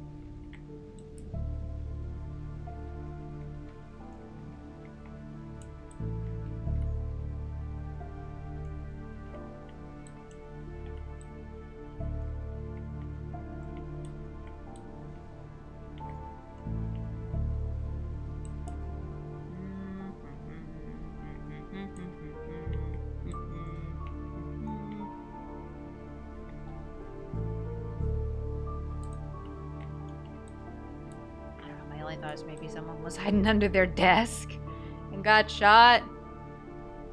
I don't know.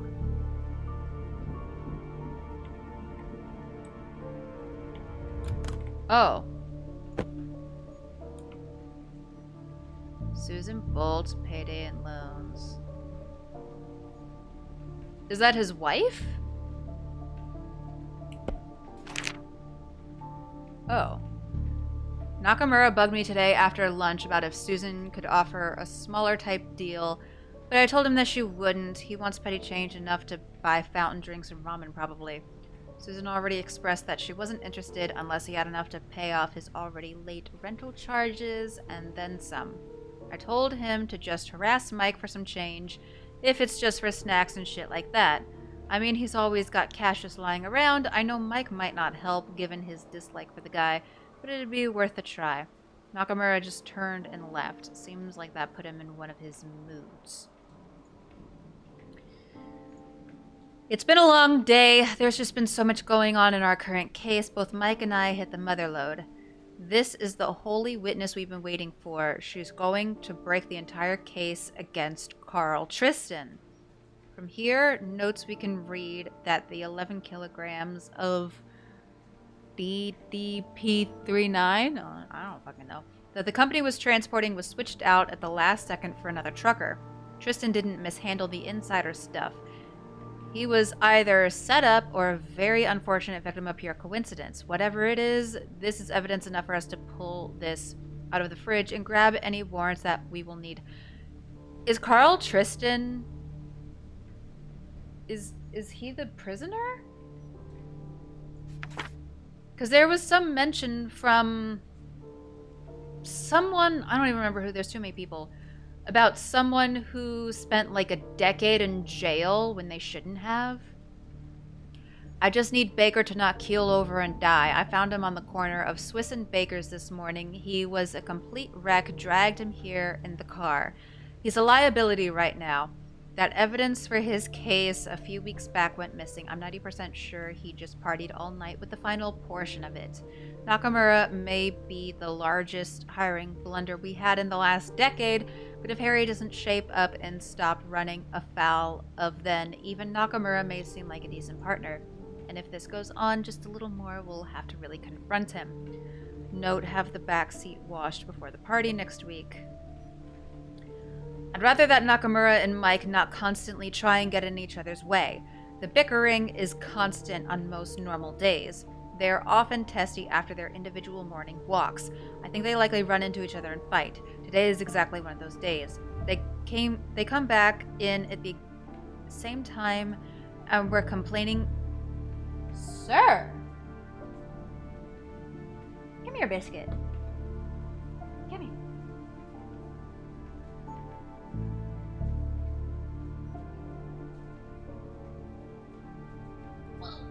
Oh, puppy break. Do you know why question 2 is standard issue? Because I tried answering no before and it said it was wrong.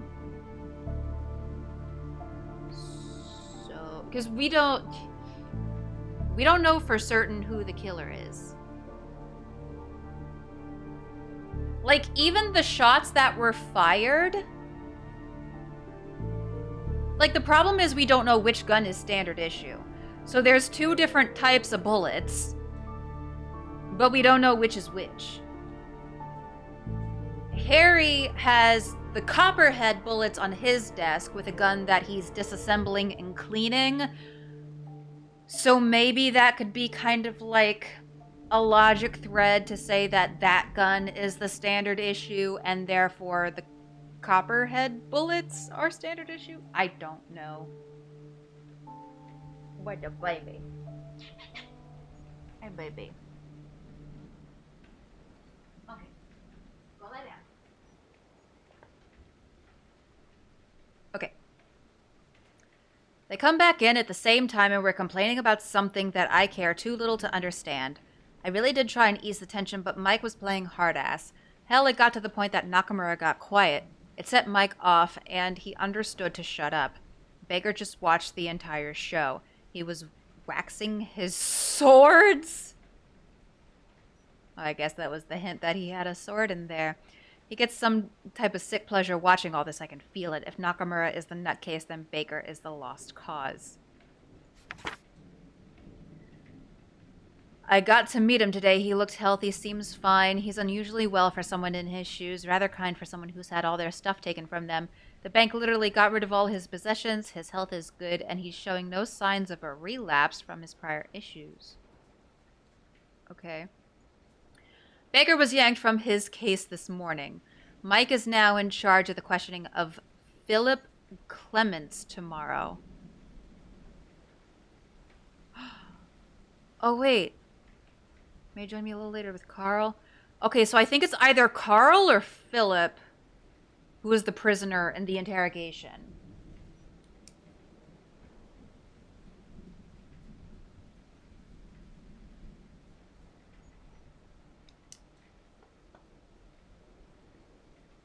From what I've heard, the man's just going to get some potentially heavy charges, but they're also offering a massive deal if he happens to just babble long enough about his friends out on the streets. I don't think Mike is very excited.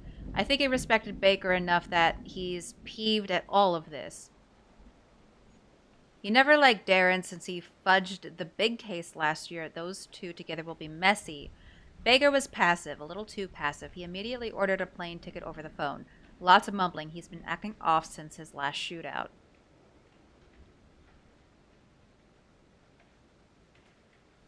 Need to look at bullet origins. So I do know that... Oops, not that one. Some of these bullets, like these, that killed Harry, I'm pretty sure they're the Wilder bullets, the 9mm Wilder, which we have here, which we have the box for in Dick's office, Dick Bolts. We have the box here. I keep hitting crouch when I mean to hit run. And the fact that there's a whole bunch of them, like in this one concentrated area here, that kind of gets me thinking he just stood here and pow, pow, pow, pow, like all that. Standard issue is like the gun that's typically assigned to police officers. Like you become a police officer, you get a gun, and all the guns are the same as a standard issue. Yeah. Something like that.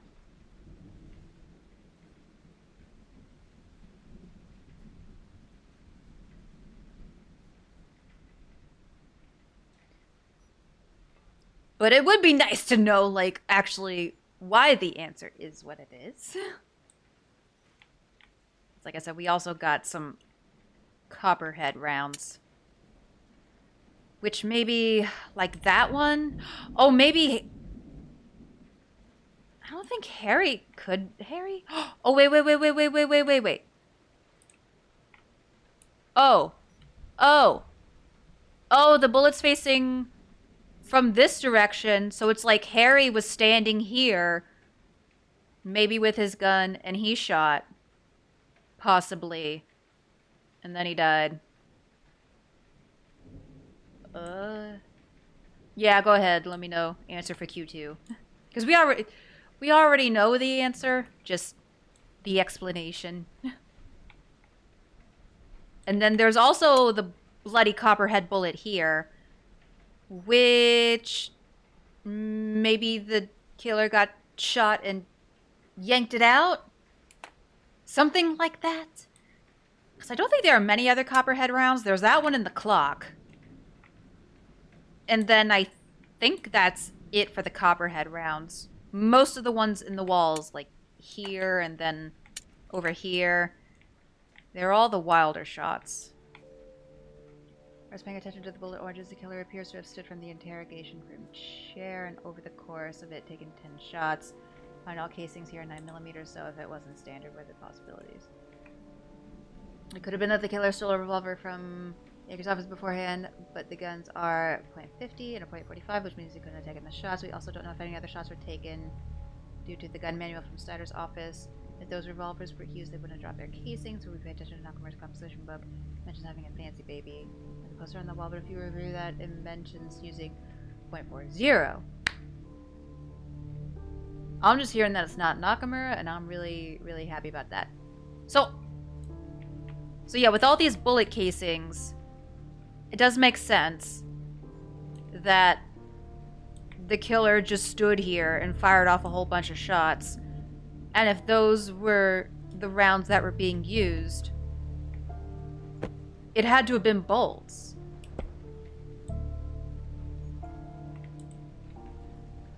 So every other possibility gun requires more powerful ammunition, and we can see that Harry was cleaning his likely standard issue gun, which has 9mm at the side of the piece.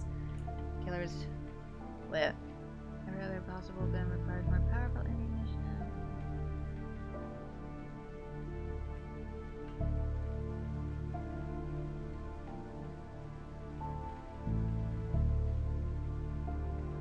I'm confused.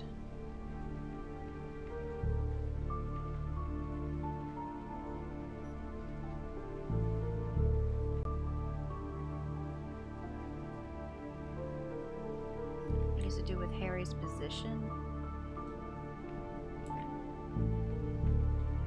Yeah, because these bullets are also coming in from the side there. So these bullets were shot like from over here, kinda? Not from this direction or anything. Yeah.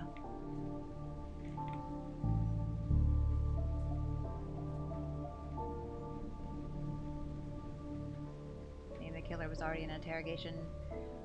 Yeah, it feels like Harry came in trying to stop the killer and just got himself shot too.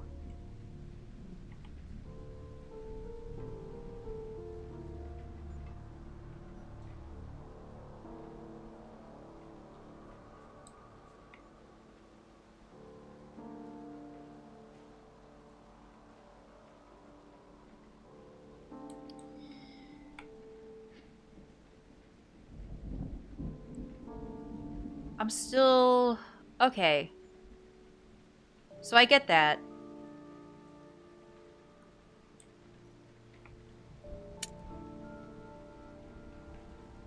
So that, I guess, also means with this bloody bullet here, the killer got hit. I wonder if the killer got shot and maybe died at the scene, I wonder if that would take one off for the murder count.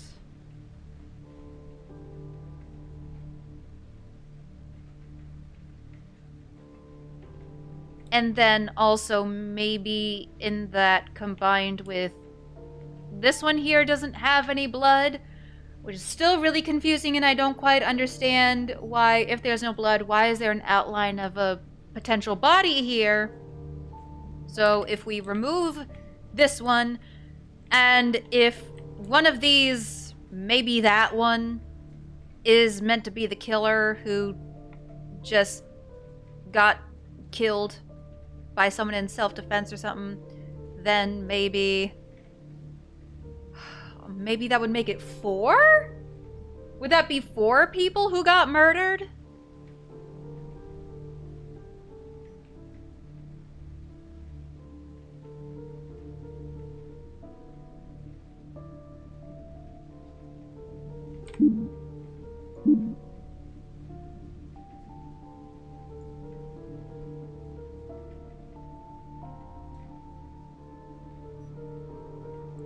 Yeah, for this question, just am I missing anything? It's actually very scary sounding. Oh shit. Oh damn. Let me finish my drink for that one.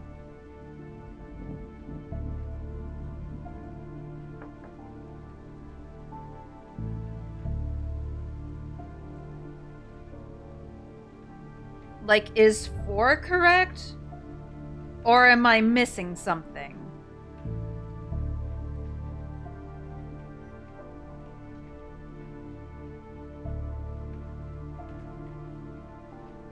I don't know what Ben's doing. Ben's up to some shenanigans. I have no idea what the hell he's doing.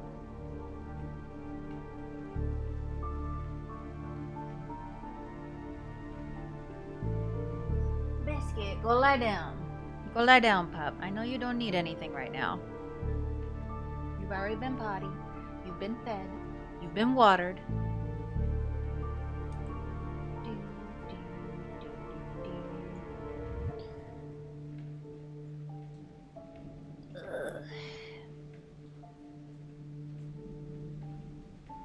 Stretchy.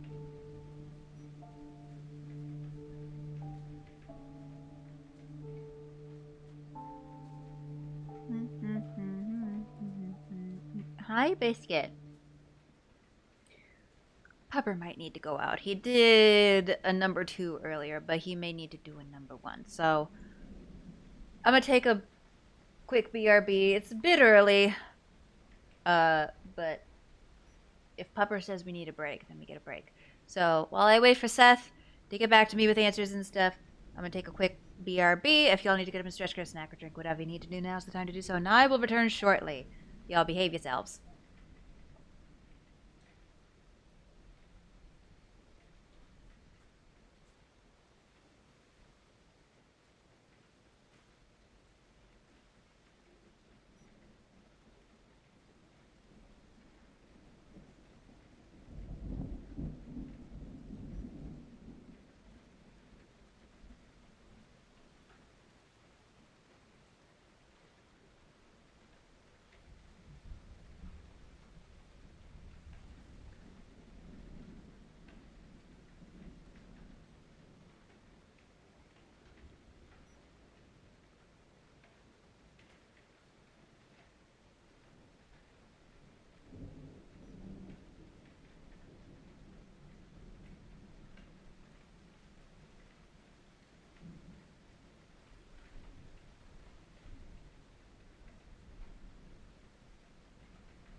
This bit is actually horrible. Oh no. Okay, so am I missing anything?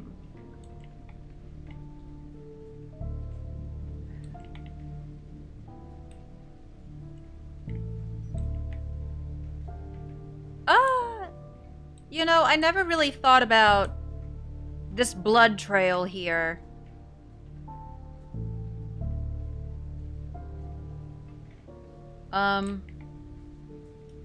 This was not something that I...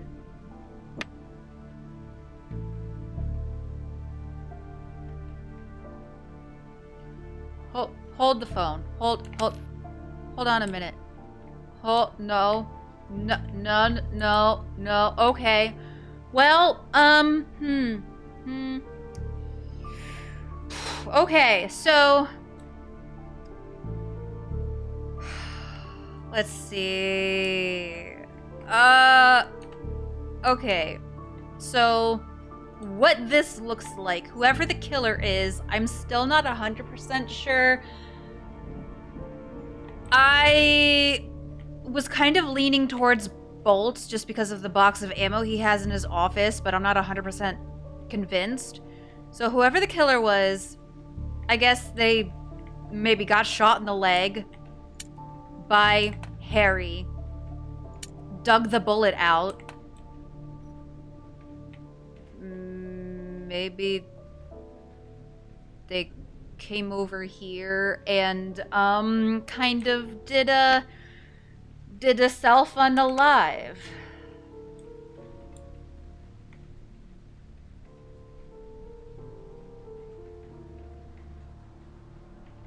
First thing I would suggest is to know who was where in interrogation at what time. Oh, that's right. Okay, who was doing the interrogating? I think we had a schedule here. Snyder and Bolts to talk with department head.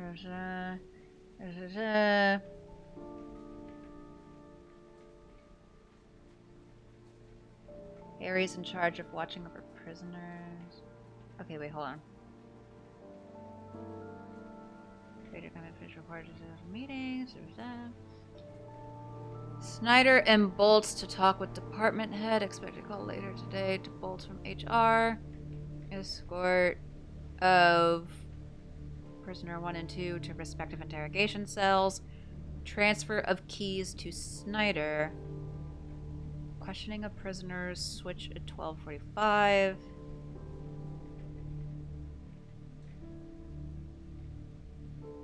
That doesn't really tell me who was with who, except that Harry wasn't involved there. Also, because we learned he was taken off the case from whatever paper said he was taken off the case. We read that somewhere.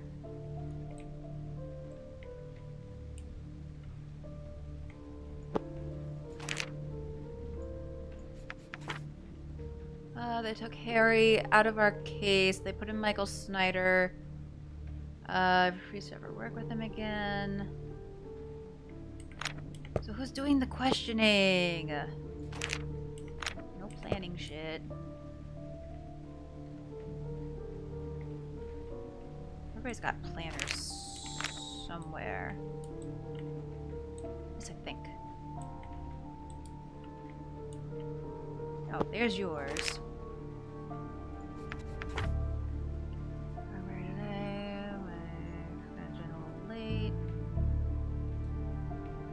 Meet with Carl Tristan. Mike's gonna join a little bit late. Carl Tristan is one of the prisoners, isn't he?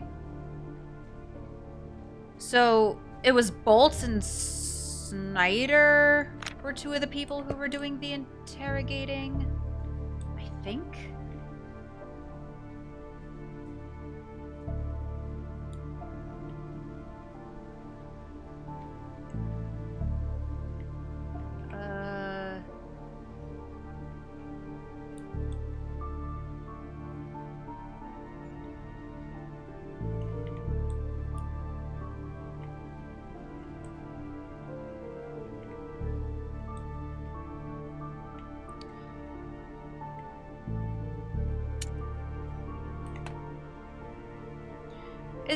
Okay, so since the clock was shot,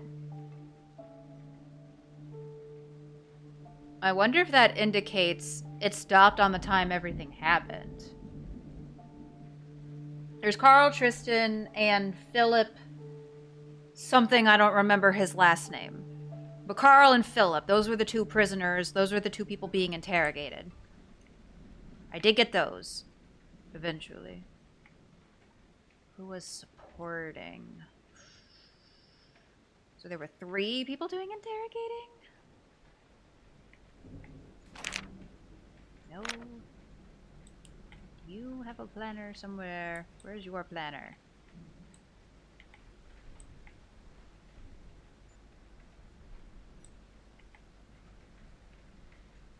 I'm just realizing Mike has money scattered all around his office. Bro, you so sus. You so sus. Don't leave your cocaine at work. Oh my god.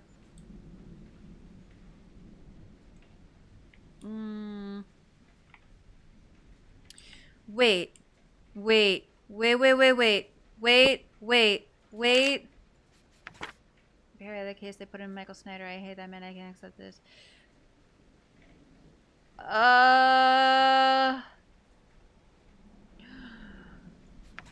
No, please don't tell me the thing I was worried about happening actually did happen. Oh no.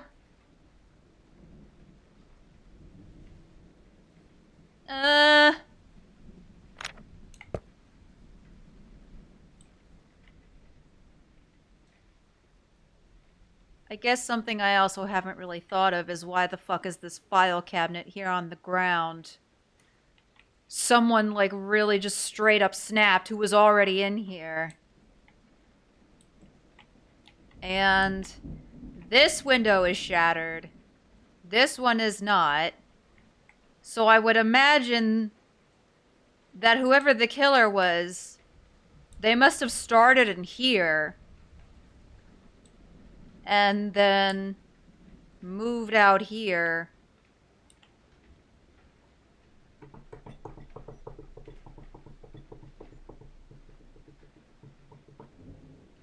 Hold on. Hold on.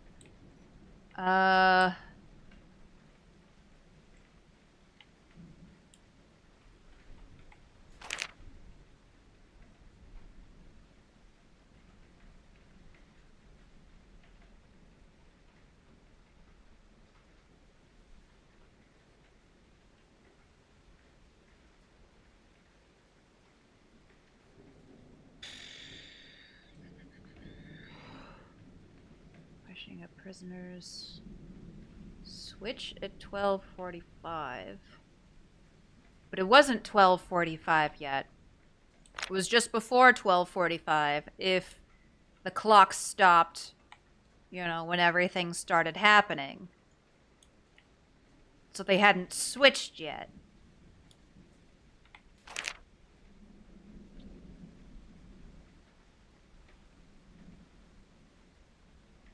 Escort prisoner 1 and 2 to respective interrogation room.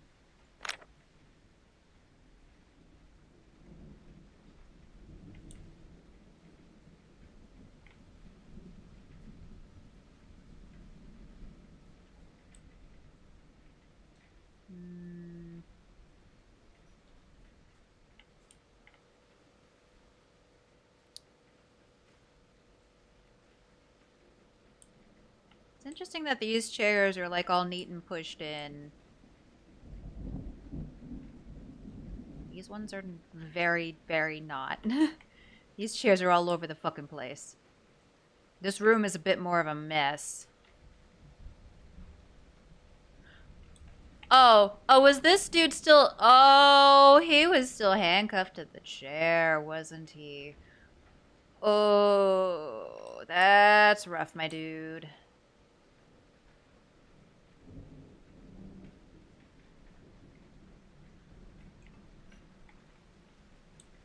I feel like there's a piece of evidence somewhere that explains more who was with who. Where do I find that? These guys hadn't gotten settled in yet. You...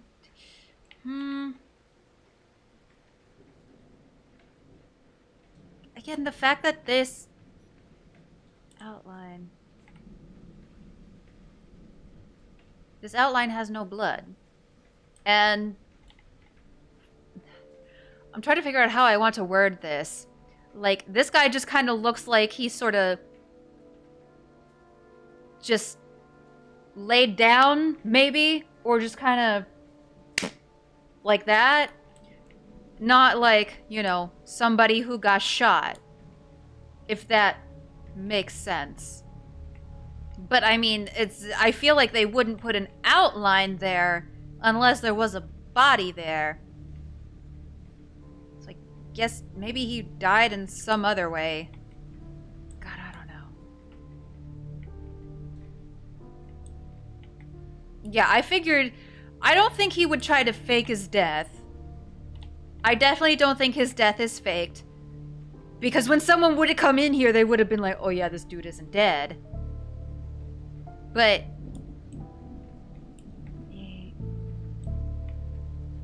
He wasn't handcuffed in yet. The coffee is on that side? Okay. So... Is there anything over here? It's papers.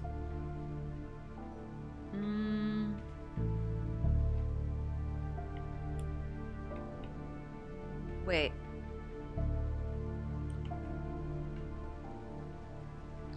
Now, Snyder made some mention about talking with Philip. There's some type of like cocaine business going on here that Snyder was involved in. Now, I have never partaken in such substances.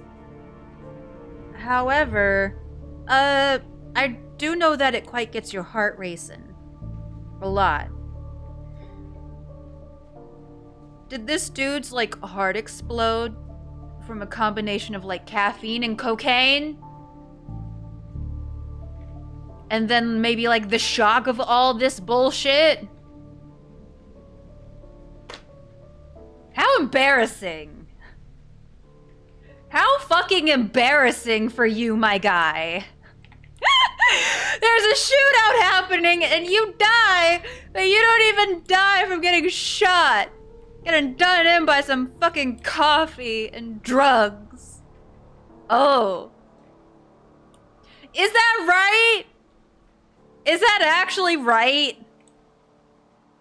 I swear to fuck.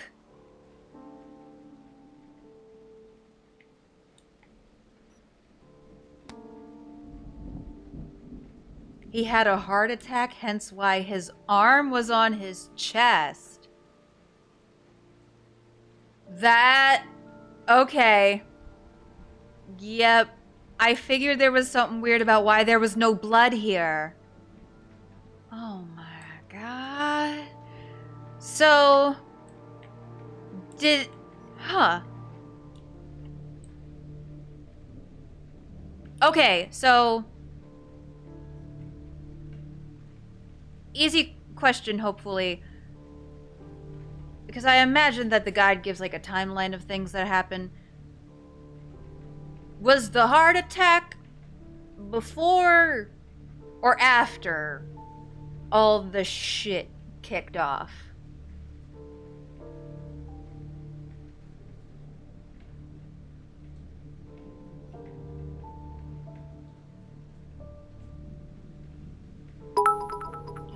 Thank you for the bit, Ben. Also, when are you gonna make me ramen?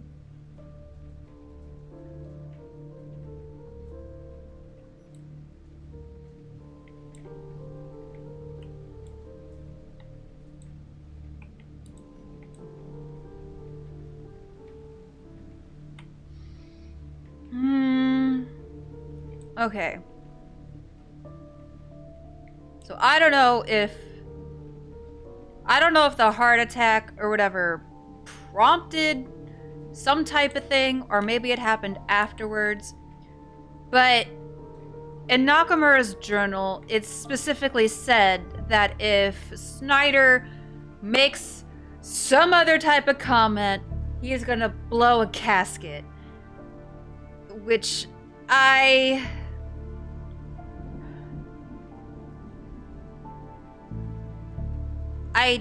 don't know exactly what happened, but I feel like something happened that set off Nakamura, which really, really sucks, because he wasn't on his medication, and I really hate that this game is going with that angle, that a mentally ill person just snaps and commits a mass murder, but whatever. And then, so, he killed Mike, I guess, maybe, and then maybe came out here to maybe kill witnesses or something. What's his butt over here had a heart attack. Harry heard and tried to stop him, but Harry also got killed. Nakamura got hit, took out the bullet, and then unalived himself. So then, if we're going with the question how many people were murdered, one was self-inflicted, one was a heart attack, so not a murder, I guess, technically. But then there's 6 outlines. Take out 2 of those. I guess that would be 4 murdered. Nakamura was supporting, he wasn't interrogating. So does that mean he was in the chair here?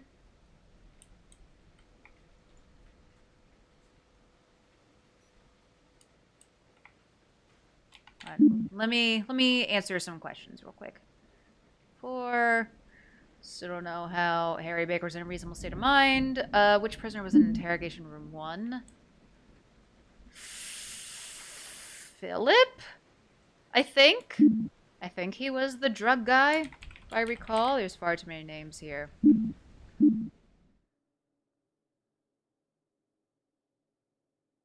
Oh. Hello. Whose death do you think is the most tragic?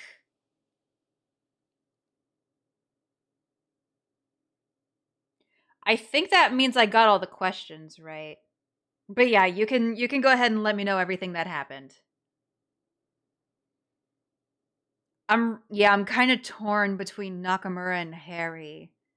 Because Harry, he was clearly struggling, and he was trying to make things better with his son, and he had that plane ticket where I forget where he was going. I think he was going to go visit his son like the day after.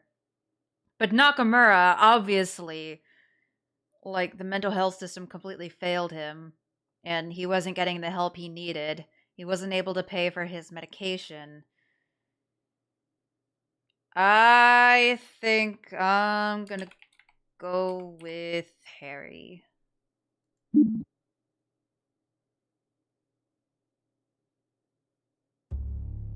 Six out of 7? What? Which prisoner was in interrogation room 1? The other one was Carl. Which case file would you like loading? Bloodbath. Wait.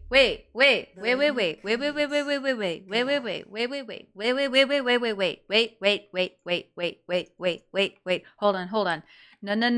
No. Carl was the dude who was like in prison for a decade unfairly. Wait, no, hold up. Wait. Still Harry.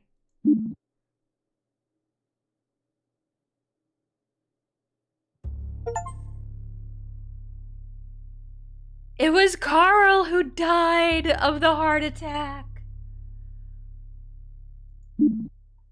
Oh my god. Okay. Here we go, besties. Phew! On the afternoon of September 25th, around 12:30 p.m., Darren Nakamura and Michael Snyder were interrogating Philip Clements in Interrogation Room 2.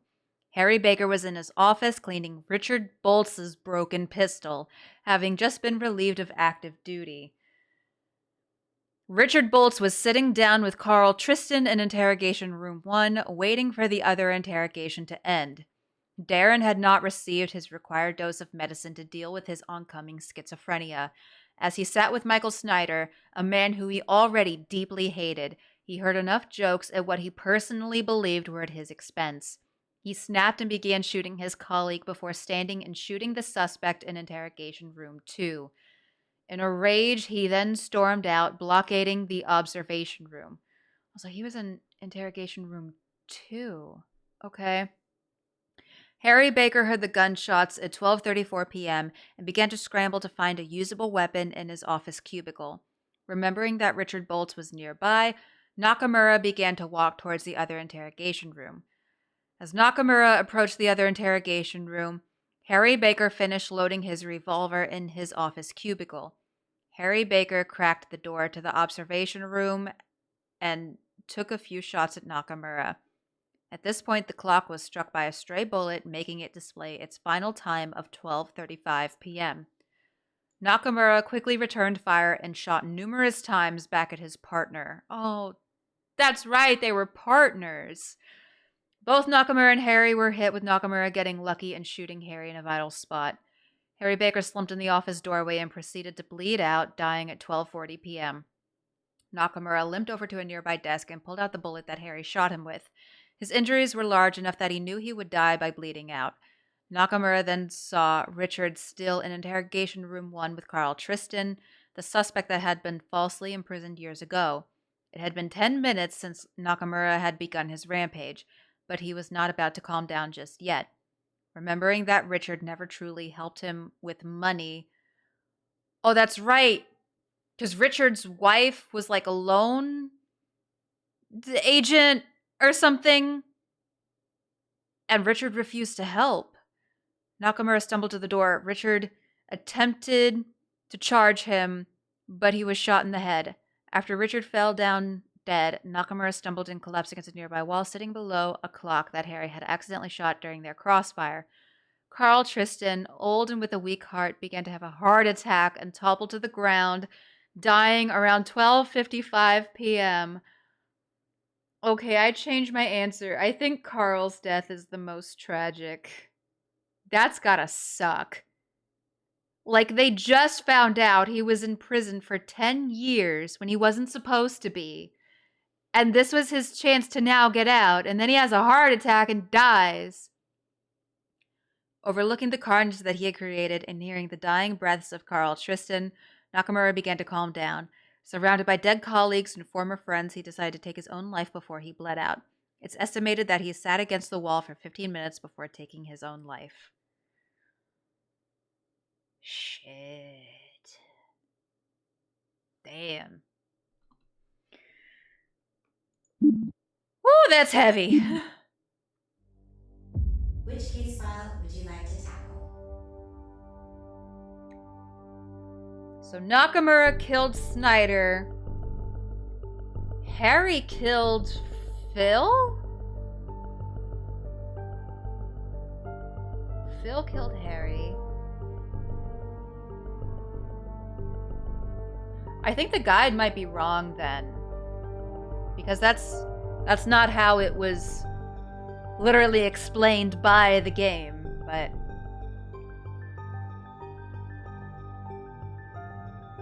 okay.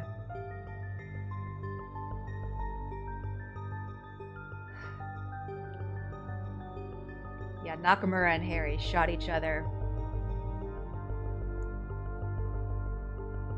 Okay. We have one more exam case file. I think maybe a fifth one. The one over here with a question mark. That one might be unlocked after we're done with this one. Do we want to keep going, or do we want to save it for this weekend?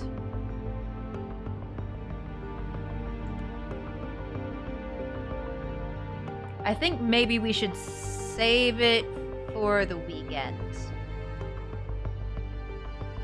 And then if there is a 5th case file, then we can do both of them all in one go. Because we've done 3, and it's been like 6 hours. Oh my god, it's been 6 hours. Yeah, I should go. Oh, damn. Alrighty. Well, I'm glad we got some of this game done then. Like I said, I was pretty impatient, wanting to get at least a start on it. And I would say we definitely got a start on it for certain. So, we will continue this probably on Friday. And then we'll finish on Friday. And then I think Thursday, not Thursday. I'm going in the wrong direction. On Saturday, we'll hopefully have our Pikmin 3 Ultra Spicy Deathless finale, then some Lethal Company in the evening, and then Sunday, our New Year's stream, where we do our end-of-year clip review. So yeah, that'll be fun. I'll adjust the schedule accordingly, because I was planning to just do pretty much nothing but Scene Investigators this weekend. But now that we're like over halfway through the game, I think probably don't need to spend all weekend on that now. Sure, yeah. And that'll do it for me today. Thank y'all so very much for hanging out with me. Especially thank you to Seth for helping me with the cases today. The amazing, wonderful, fantastic, beautiful being. I appreciate you so much. Oh no, wait. We need to do Phasmophobia on Friday. I completely forgot about that. We need to do Phasmophobia while the winter event is still going on. I forgot about that. Maybe we'll do Phasmo first, and then we'll get the trophy thingy, and then we'll do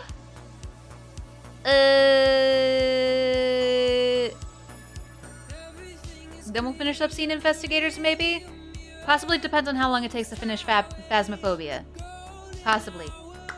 Anyway, thank y'all so very much for hanging out with me. I hope you have an absolutely wonderful rest of your morning, afternoon, evening, whatever time it may be for you. And until next time, I will see you folks later.